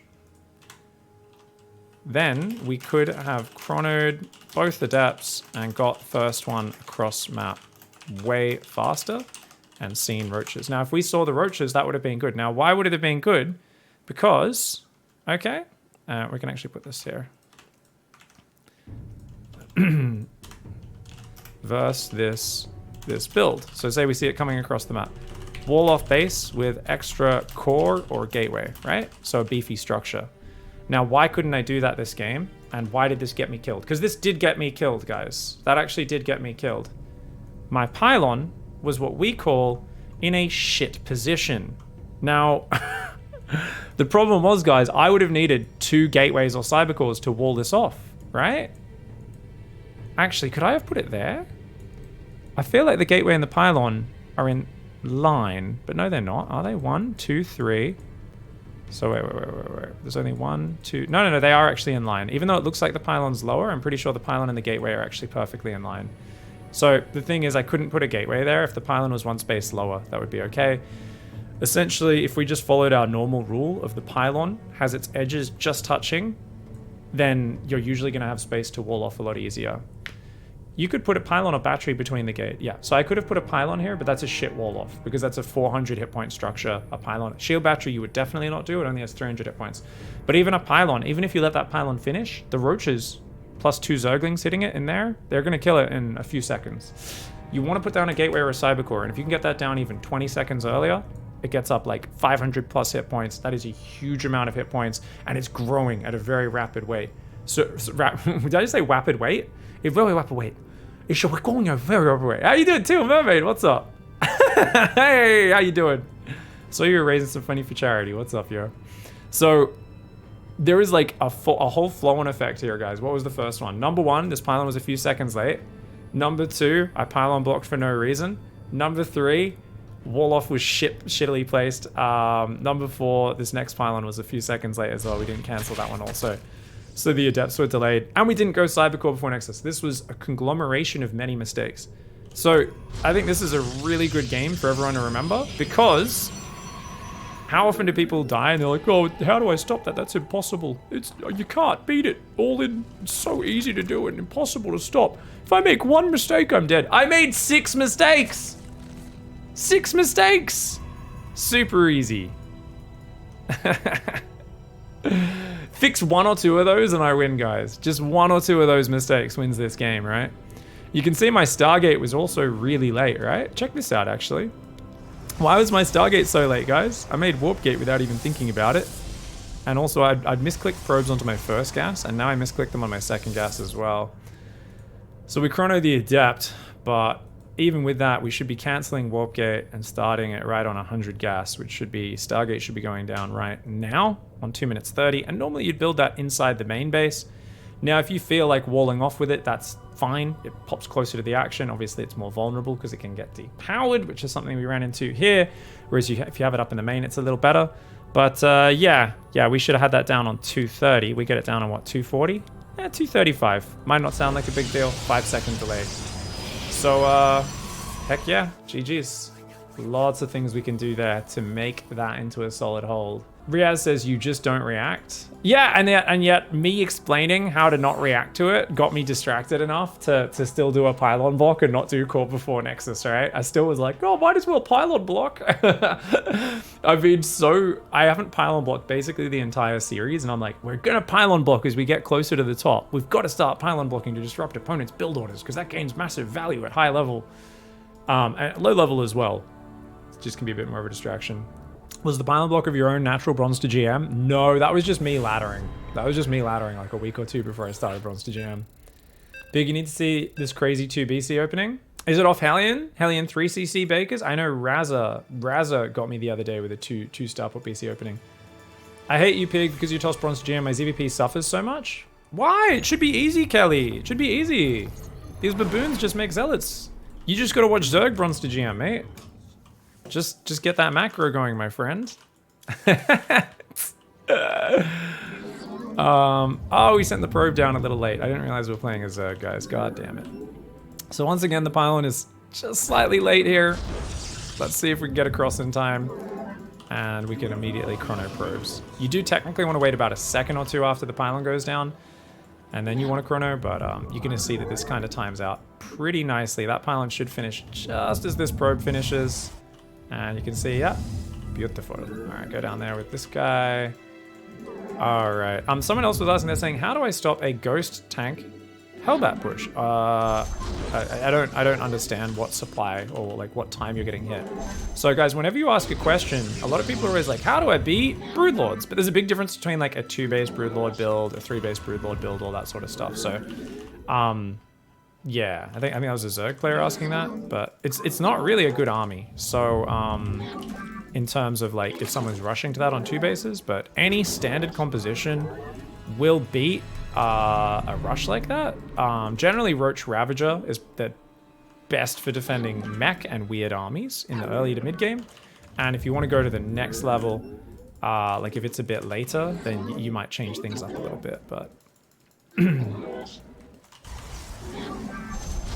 Let's talk more about this game because we got to focus on this one. But if you guys have any follow-ups, if you can add more details, whenever you guys ask questions, the first step to improving at StarCraft is to actually pay attention to the details. So I get a lot of questions every day. Hey, how do I beat battle cruisers? But sometimes the person's asking about one battle cruiser in their base at 5 minutes, and other times the person's asking about, you know, how do I defend 10 battle cruisers 25 minutes into a game? And those are very different questions.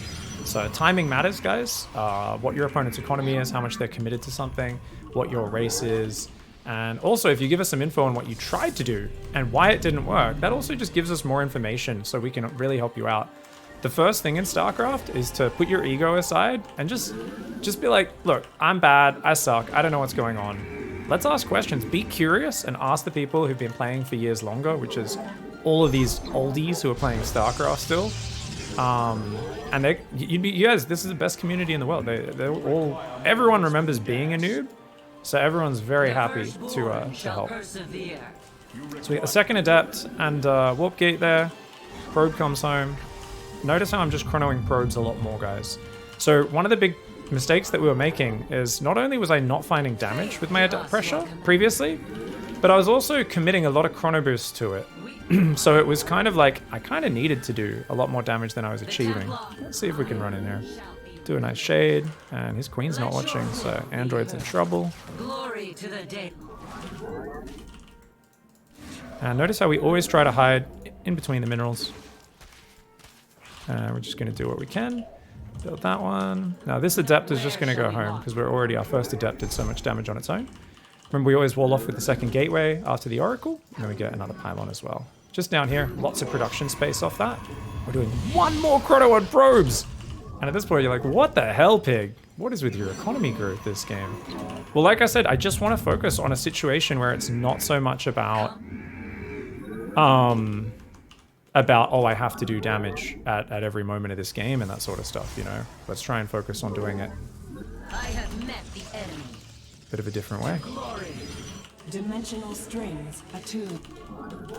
Okay. You have not enough minerals. There we go. Awesome. Alright, keep building probes. The first Built a pylon, let's build another pylon over here, I guess. Or we can go double gas, and then we go Twilight Forge. Research. You have not enough minerals. It is destined. Harmonized. There we go, just killed one. We see there's a Spore Crawler. And we're just going to go 2 Oracles and then Phoenix, okay? Other one will come down here. And we can also say, okay, cool, we've got Adept there.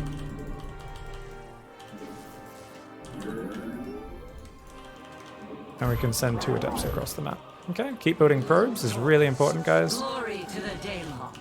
Keep building these probes.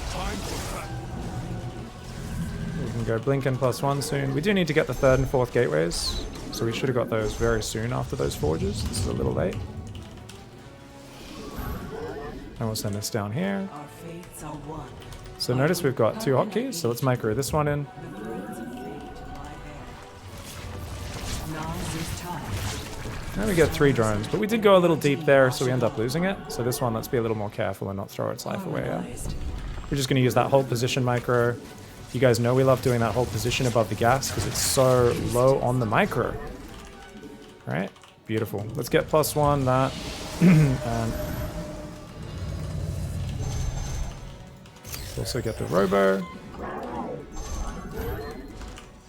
Keep building some extra pylons around here. And these guys can go in that way. So we're just going to shade straight in. I am And remember, the Phoenix just going to go cute around to do some stuff wherever they can. You notice my opponent is just being crazy greedy, right?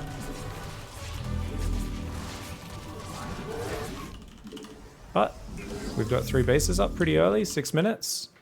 And look at that, guys. So we've got a nice little army starting to join up. Where's me Robo at? There it is. Now we can go 1, 2, 3, 4. Can probably stop probing at this point as well.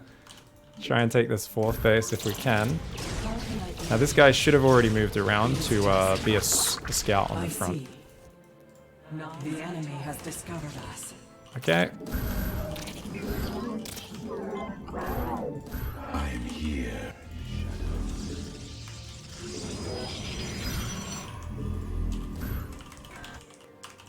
Okay. Let's go. Second Robo Bay, all the gateways. An Aerodine launched back.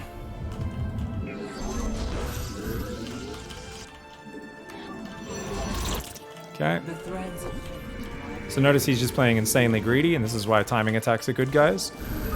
So what we're going to do is we will move across with these guys. And looks like he's maybe going to come to me, though. Maybe, maybe not. So we're going to move down that side. upgrade complete. We're going to have a Warp Prism come out as well soon. We're going to get +2 attack, because it's all about damage output with this sort of army. And there we go. Actually, you don't need to get so many gateways, guys. It's always tempting to do that. This is a mistake that I often make. We want to go Colossus. Whoops. So we get 1 Colossus off each. Viagra upgrade. That's the range, of course. Mineral field depleted. I have met the enemy. You require more Vespene gas.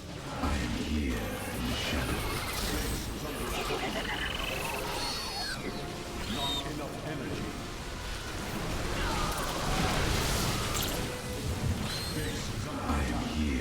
Shadows.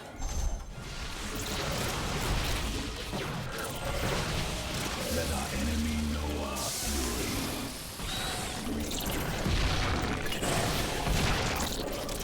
And we're just trying to hunt him down. Mass Roach on its own, of course, not that good. So the idea with Colossus, for those who don't know, is Colossus are kind of insane at killing Zerglings, and they're not good for much else, okay? So we've got an Observer, that can go on our Colossus. We've got Disruptors rallying in. I'm just going to make some Zealots, and we're going to make Charge, just so we have some run-by stuff available. And we can go there. And there we go. Consciousness awakened. I live on. And there we go. Alright, let's rally to our Disruptors.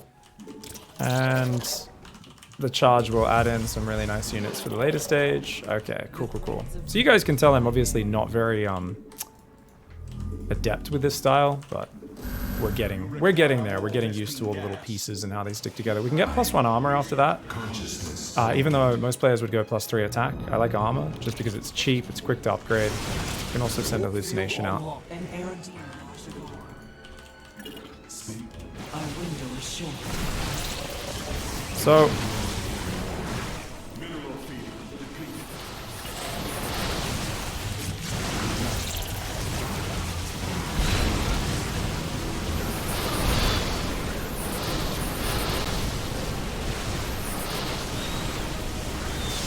So you can see here, we're just kind of pulling back from all sides.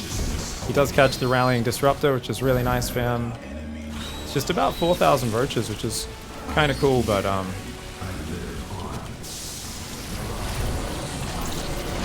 you can see that if it's just mass roach and you're kind of maxed out, it's never going to hold a candle to what you can do. Now you do want to add 4 more gateways in the Templar Archives at some point.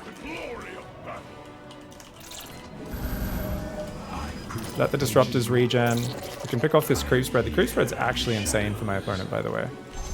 I'm really impressed by how many Zerg players just have really good macro these days. But I just don't think they're necessarily as strong on the other aspects of the game. It's usually what's lacking. There we go. Yeah, because no Ravages or anything, right? Very impressive they're at this MMR though. Really well done.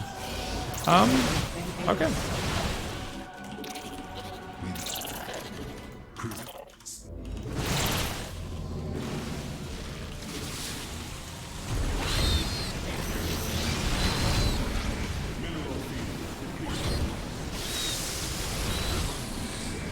You can see we've just oh my god, I just Disruptor shot my own army. I was like, where's that last Disruptor shot coming from? And I saw the Disruptor coming from behind my army. So this player is trying to beat me with the power of pure macro, and they are doing very good. Now I should probably swap to Zealot Archon at this point. I'm just going to recall a few Stalkers there.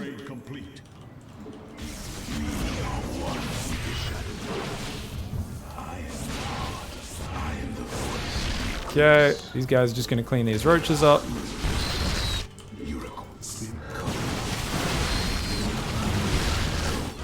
There we go, throwing out the Disruptor shots, and there we go. Alright. Very good play, man. That was insane macro, but it was nothing but roaches and +1 upgrades off, was it 70 drones? Let's check the economy, actually, as that game went on. So this was, only 58 drones. Oh, so this was kind of like a fake 4th base almost. Oh, interesting. Okay. Because with that creep spread and everything, definitely gave off the impression of, oh my god, this is like a giant roach army.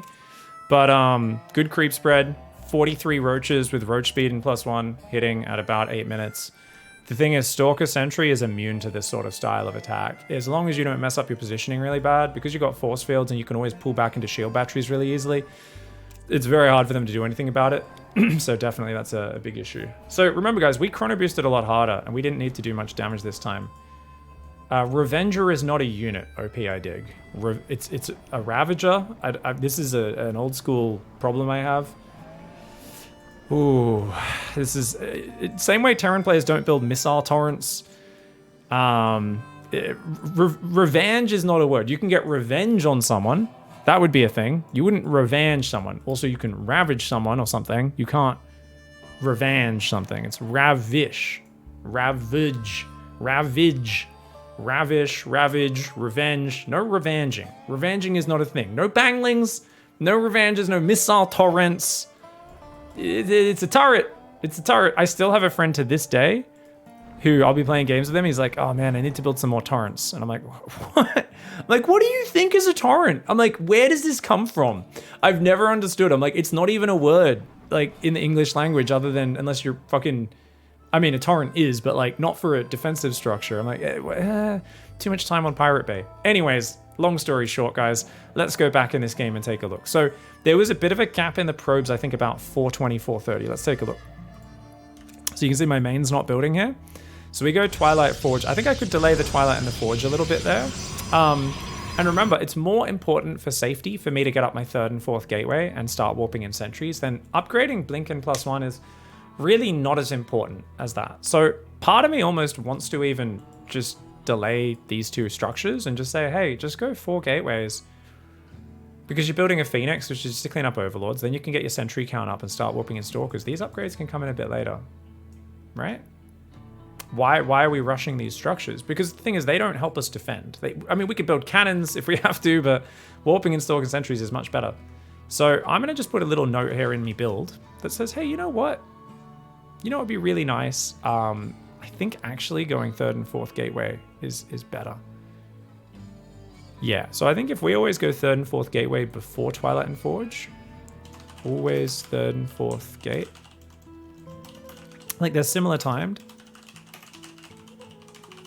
So we can get sentries gathering energy earlier and reactively warp Stalkers if they attack us. So it just keeps you a lot safer. I think that's a really good thing to keep in mind. Now remember guys, my Oracles killed like 4 workers this game. It was like this guy killed 1 and then did nothing basically. Actually no, it killed a few, but this Oracle kills what? I see this crazy fast 4th base, which normally might be a trigger for me to go all in if I was considering that plan. We killed 3 drones with that Oracle. Not great, right? This Oracle gets a few more drones. So it does get 4 more drones. And the thing is, I just felt like I was so much more hands off with my Oracles and Adepts. Let's keep in mind my first Adept did do some crazy damage.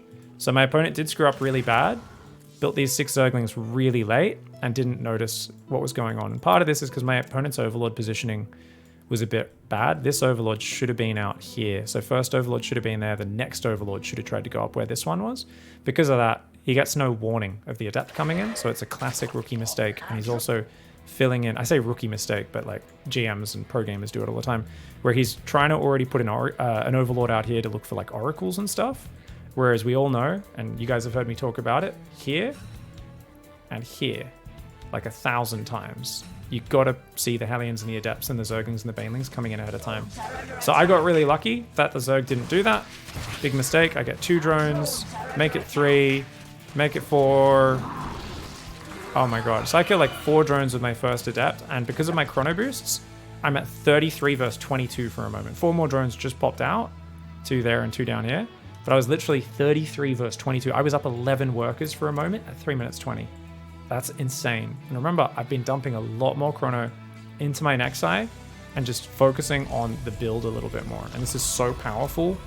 It just allows us to get into a really good spot. And the thing is, guys, don't get me wrong. By not chronoing more Adepts and more Oracles, if he was being really greedy, I am to some extent letting him get away with it. But I'm building my own economy hard enough that it doesn't matter too much. Now, let's take a look here. Oracle comes across. I was considering leaving the Oracle at home. I decided not to because I saw only a handful of Zerglings and they backed off. So I already had quite a few hit points. Then I get this one Adept there, kind of wedged in.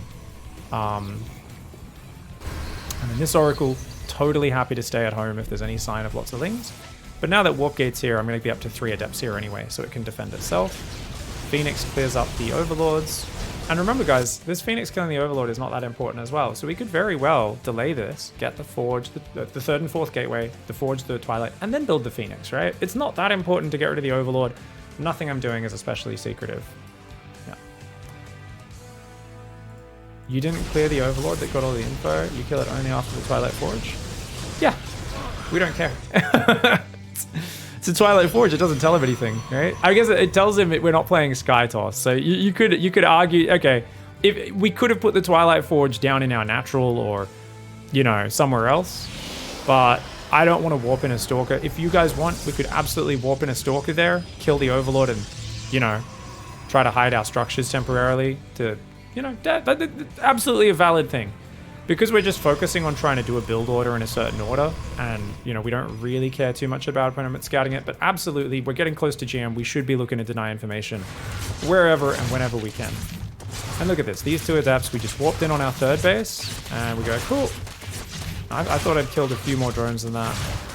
And, oh, we got quite a lot of kills, guys. Once again, even more kills coming in. I mean, this is beautiful. And at this point, this Oracle had gone back in to kill gas drones, but it should have already by this point been over here patrolling from like across here to see if my opponent's rallying across the map. That would have been much better. You can see we go Robo, 8 gateways, and then second Robo Bay. And after about 5 or 6 sentries, we just build lots of Stalkers and then up into the other units. And we always want to get at least 1 shield battery on the third, because especially with this build, you really need something to back up your sentries and then your Stalkers as they warp in. And yeah, we can see we were up on workers. Opponent's already into roach production though. Android played a very good game in terms of like the 4th was up really early. So I was actually under the excuse me, impression that my opponent had a lot more macro. I think here it would have been better for my opponent to move across with these roaches and just kind of get out of the Oracle's vision to give off the illusion of, hey, I'm attacking you. You know, I could be coming in right now. You don't know. We catch a drone transfer, we get a few more drones, and actually, it's funny because I'm way less hands-on with my Oracles and Adepts, but I think I did a lot more damage than I normally do with the Oracle Adept.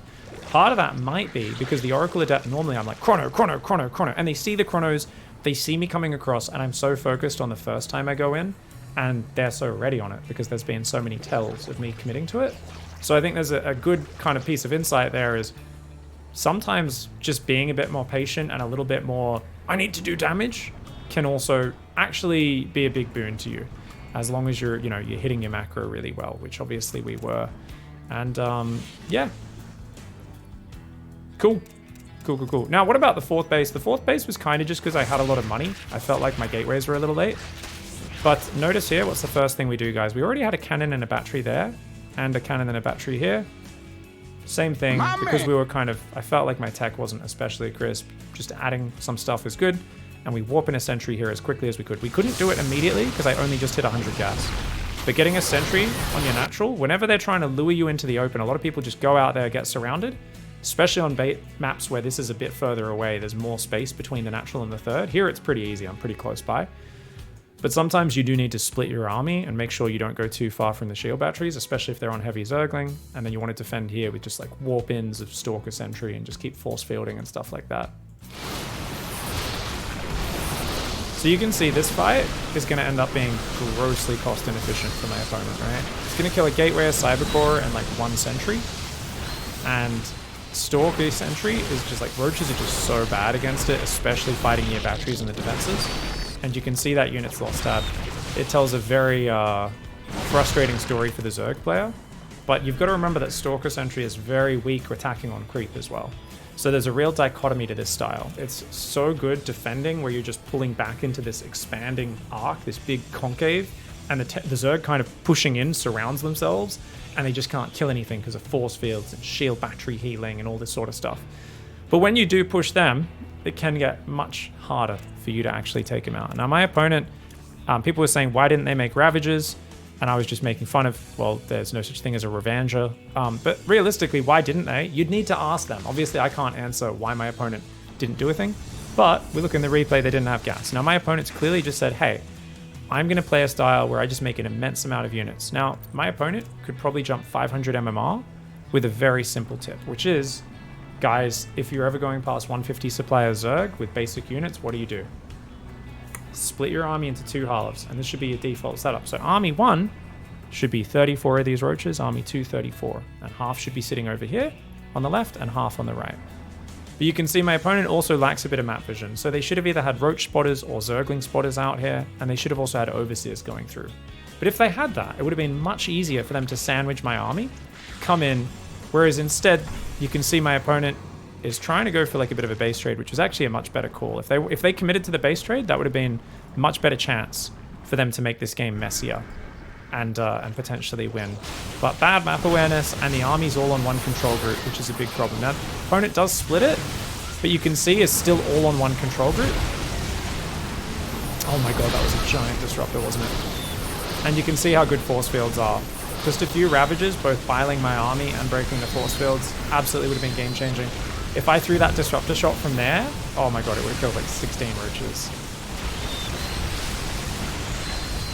If concaves were good things, they would be called pro-caves. Wouldn't they be called pro-caves? Not pro-caves? Almost Fear Dragon. It's just too late for him. He has no map awareness, says Kelly. Yeah, definitely didn't have any map awareness. Now, obviously, if we look at the supply before the fight started, is it possible for the Zerg to win this fight? I actually think, yeah, if there's more Ravagers in here. Now, it's hard because I got Disruptors, but I've only got 2. So you can imagine, guys, even if, as I'm walking in here, if like 30 Roaches ran in from that side, they could have just killed the Disruptors at the start of the fight. Except they couldn't because my Oracle's out there, guys. What do I always look for? I'm always looking for flanks. And I'm looking for their army movement. So not only do I have my Prism far back in safety, I've got a Hallucinated Phoenix patrolling here to see army there. I've already done a Revelation on this base to see if there's much army there. I know there isn't. My Oracle is watching the most obvious flank path. So we get to see these Roaches come in and we have plenty of warning. We've just had round 2 of the exact same question. Why didn't he get Ravagers? Guys, you'd need to ask him. I think my opponent just likes to keep things simple. And that's a very valid thing. There's 10,000 things you can do in StarCraft. And people often just focus on a few things at a time. Secret to getting better is to doing things that at face value might look bad, but if it allows you to focus really hard on getting good at that thing you're doing, it's usually worth it. Good game. Well played by my opponent. That was a scary number of Roaches. Because there was no transition, we weren't super worried though. If he'd hit with a big Ravagerling army pre-Colossus, it would have been very different. Yeah, I would have needed to have very good force fields then. You could still defend against Ravagerling. It's just obviously it's going to require a bit more micro. You're going to want to warp in a few more Zealots mixed in to help deal with the Zerglings. And because my gateways were late, we could have been punished, right? We've got to get those 3rd and 4th gateways down on time. And we get another chance to do it. Alright guys, so remember you want to grab one of your very first probes and send it down here. If you forget, now I'm doing it, I let it mine like 1 trip first and then send it. But still, we get that down, and then we queue up probes, and then we chrono about a second after that probe starts. You just want to give yourself 1 second just to make sure you don't clip the supply block. And you're just constantly queuing up probes, because notice we're just getting 50 minerals in time to do that. And we can send this guy down here to build that gateway. So we should have probably already rallied down there a little earlier, but that's okay. You can see we only have the minerals now anyway. Okay. Alright, so this guy can go there, and we can get the gas. And then go there. Alright. So I want to hang out there till about a minute before I go in the main. Now, some people get super antsy because they're like, what if he's early pooling? But I think a minute is fine. That still gives me plenty of time to respond. And that is an early pool, guys, because there's 12 Zerglings coming out, okay? All right, so let's go down here. And we're just going to go home, I think, with that probe, actually. Let's build that one up there. All right, so what do we do, guys? Second gate, Pylon, Cybercore, and Zealot. It's our standard reaction, as always. And yeah, and we can build 1 more probe if we want, but I don't think we need to, guys. Now we can obviously chrono out 2 Zealots as well, and then into 2 Adepts and do the Adept counter pressure. We're going to try to just move that thing out of the way. Okay, probes here. I accidentally queued up another one. It's alright. Let's put that Nexus down, shall we? So if we can put that Nexus down, that's always really nice, because it just means we're not too delayed. Notice we're just coming out.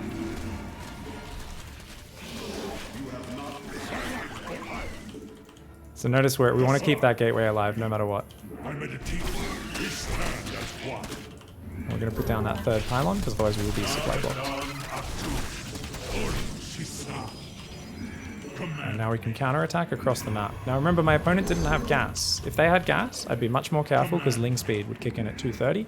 I'd be building a shield battery and all sorts of safety mechanisms in order to feel a bit safer. So guys, check it out. We're going to go there. I'm just going to send 1 Zealot to this other base to make sure that's okay. And there we go.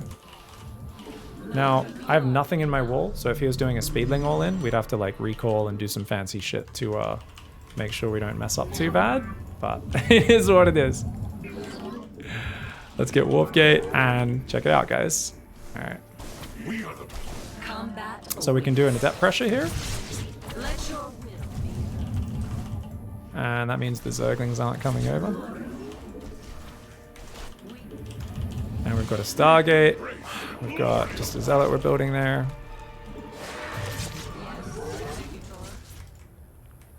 So I'm going to send the Zealots home and the Adepts. Not enough energy. So I'm going to make a Void Ray for safety, guys, because that's so many Zerglings. The Zealots are going to go home. I'm just like, we've killed the third. My opponent's clearly in trouble. Let's get an extra pylon, an extra shield battery, and we'll get a Void Ray, because that can pick off overlords and that sort of stuff.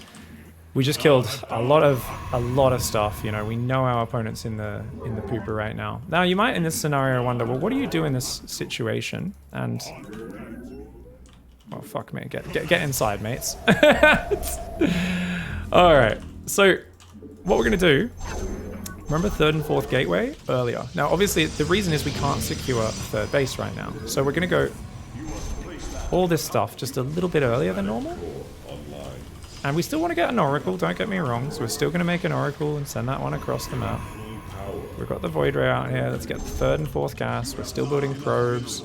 So we're kind of just doing the third base a little bit later because I didn't have anything in order to secure it at that moment. But now I've got the Void Ray. Now I've got these two Zealots going over. We can secure that base. We're probing the whole time. Let's build one more production pylon there. And yeah, just one more pylon should be fine. Make sure we've got probes queued up. Make sure we got these guys.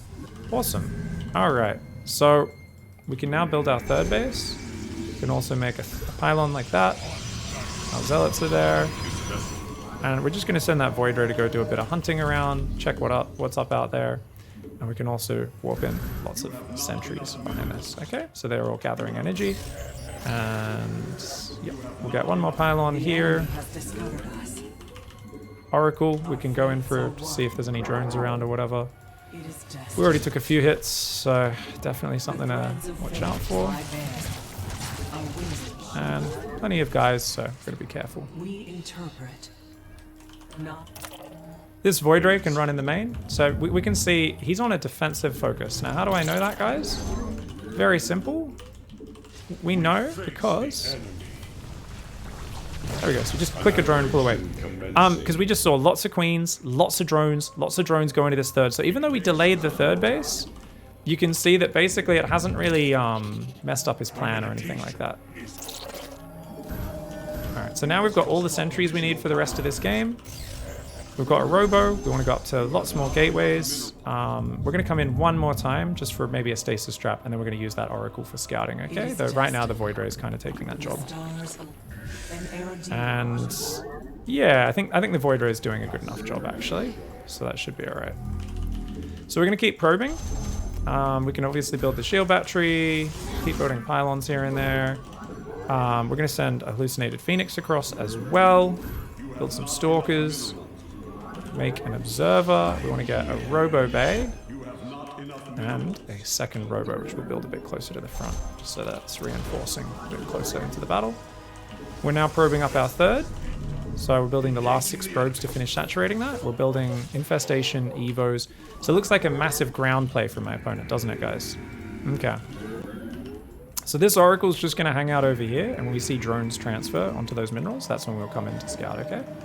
Or I say scout, more to try and kill stuff.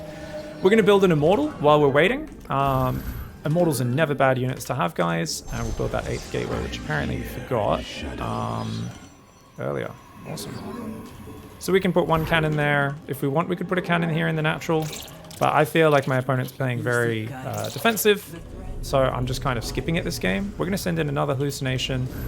More of these guys. And guys, guess what? It's time for the Colossus. So, it's the pylons. We've got one Colossus on the way. Just keep on chrono boosting these guys. Get +2 as well. I'd like to have +2 ready for whenever I attack. I don't really see any units popping out right now.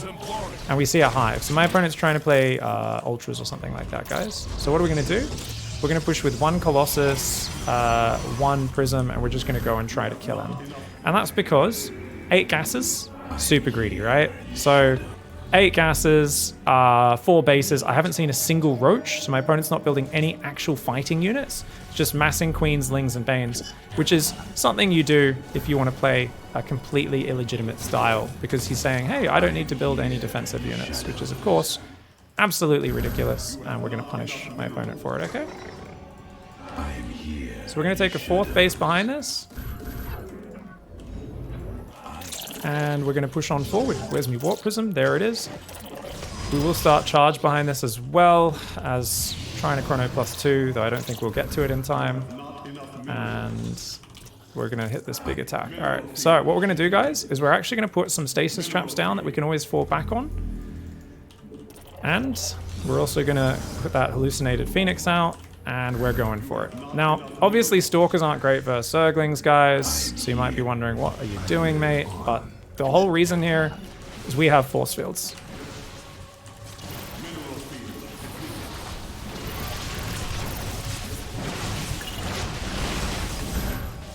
So we're going to go forward.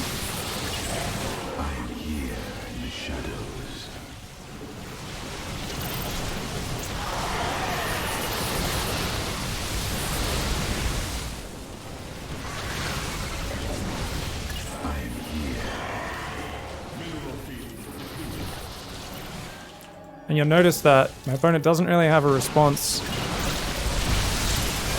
Those Banelings I let connect. Because of that. Once again, no Ravagers, so it is really weird to play multiple games with no Ravagers, where Force Fields are just like the ultimate unit. I think this is probably because no Protoss players are playing Sentries right now, right? Everyone's forgotten Sentries are good, and that's because obviously the Ravager counters them, right? We're building Disruptors. We never actually started the 4th there, so very important that we should have been taking that, of course, and getting up, you know, cannon and a battery at it and that sort of stuff, and probing it. But essentially we pushed. And why did we push? Remember, guys?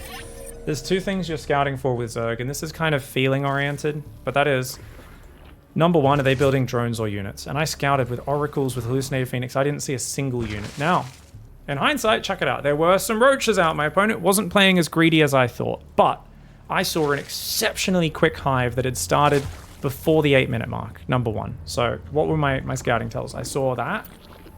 I saw a very quick 4th with the gases being taken. As far as I knew, there was about to be 20 drones rallying out to this base, and that would line up with the quick hive. I thought Ultra Bane, but it's actually Broodlords. My opponent was going to go for Broodlords.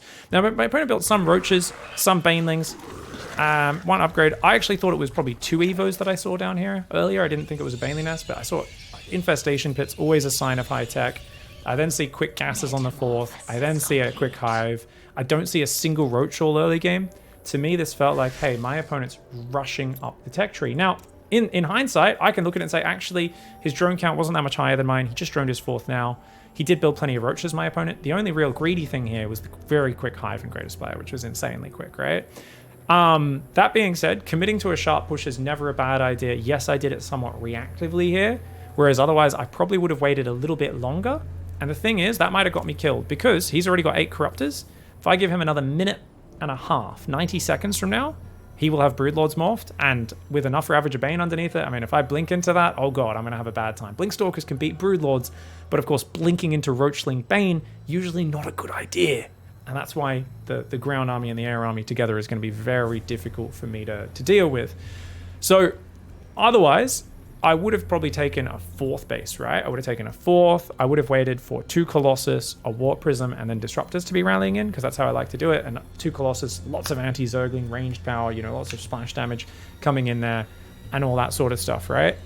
+2 wasn't quite ready. Don't obsess over that. I was like, dude, this hive is crazy fast. And essentially what I'm saying is I want to fight before Ultras, because my army sucks versus Ultras. Stalker, Sentry. Sentries are worthless, right? Ultras crush force fields. So that they're worthless. Stalker's not great. Colossus do nothing to Ultras. My 1 Immortal will be good. Disruptor's not great either, because the Ultras and the Lings jump on top so quick, they often kill the Disruptors before their shots even go off. And it's very hard to not just friendly fire. So essentially what I saw in this game was a really quick hive. Quick hive, hardwire. Okay, let's write out some notes here. So Hive started before 8 minutes. Holy shit, that's fast. Okay, what else did we see, guys? Didn't see any roaches, only drones popping out and transferring, etc. Okay, so that was pretty huge. Whereas if I saw lots and lots of roaches popping out and rallying forwards constantly, I would be more in a defensive stance. Okay, so on the most basic level with Zerg, it's are they making army or are they making units? But I also saw very quick tech, right? We saw quick fourth base plus gases taken on it equals Zerg is going at least to 72 drones, quite possibly up to 80 plus drones, right? Very big economy versus my 66 probes. I didn't see any roaches, only drones popping out and transferring. So this is like, yeah, there was lots of things here that made me feel like I wanted to hit, essentially. So basically, I decided to attack before Ultras or Broods were out. Ultras or Broods were out, right? And at the very least, you force them to spend all their gas on Ravager Bane. And then they can't morph, you know, then they can't make 8 Corruptors, 8 Broods, or, you know, straight into Ultras as quickly. And this is something that happens in PvZ. If we get too stuck on I need to push, the thing is, I could have done this as a fake, right? I could have made this move forward and try to come in maybe from this angle where it's really hard for them to flank me and just look to like threaten an engagement and maybe pick off a base. But I could have gone 4th base and 2nd robo in case it was Ultras, right? So I could pump Immortals.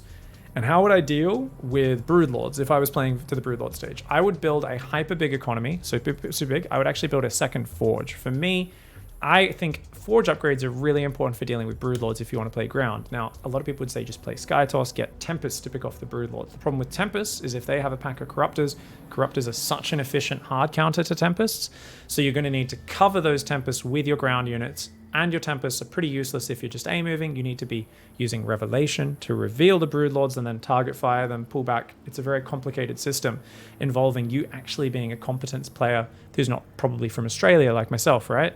So playing with a lot of lag, I tend towards more of the movement-based answers to things. So for me, if I can get lots of armor upgrades up, that's going to counteract the Broodlings melee upgrade.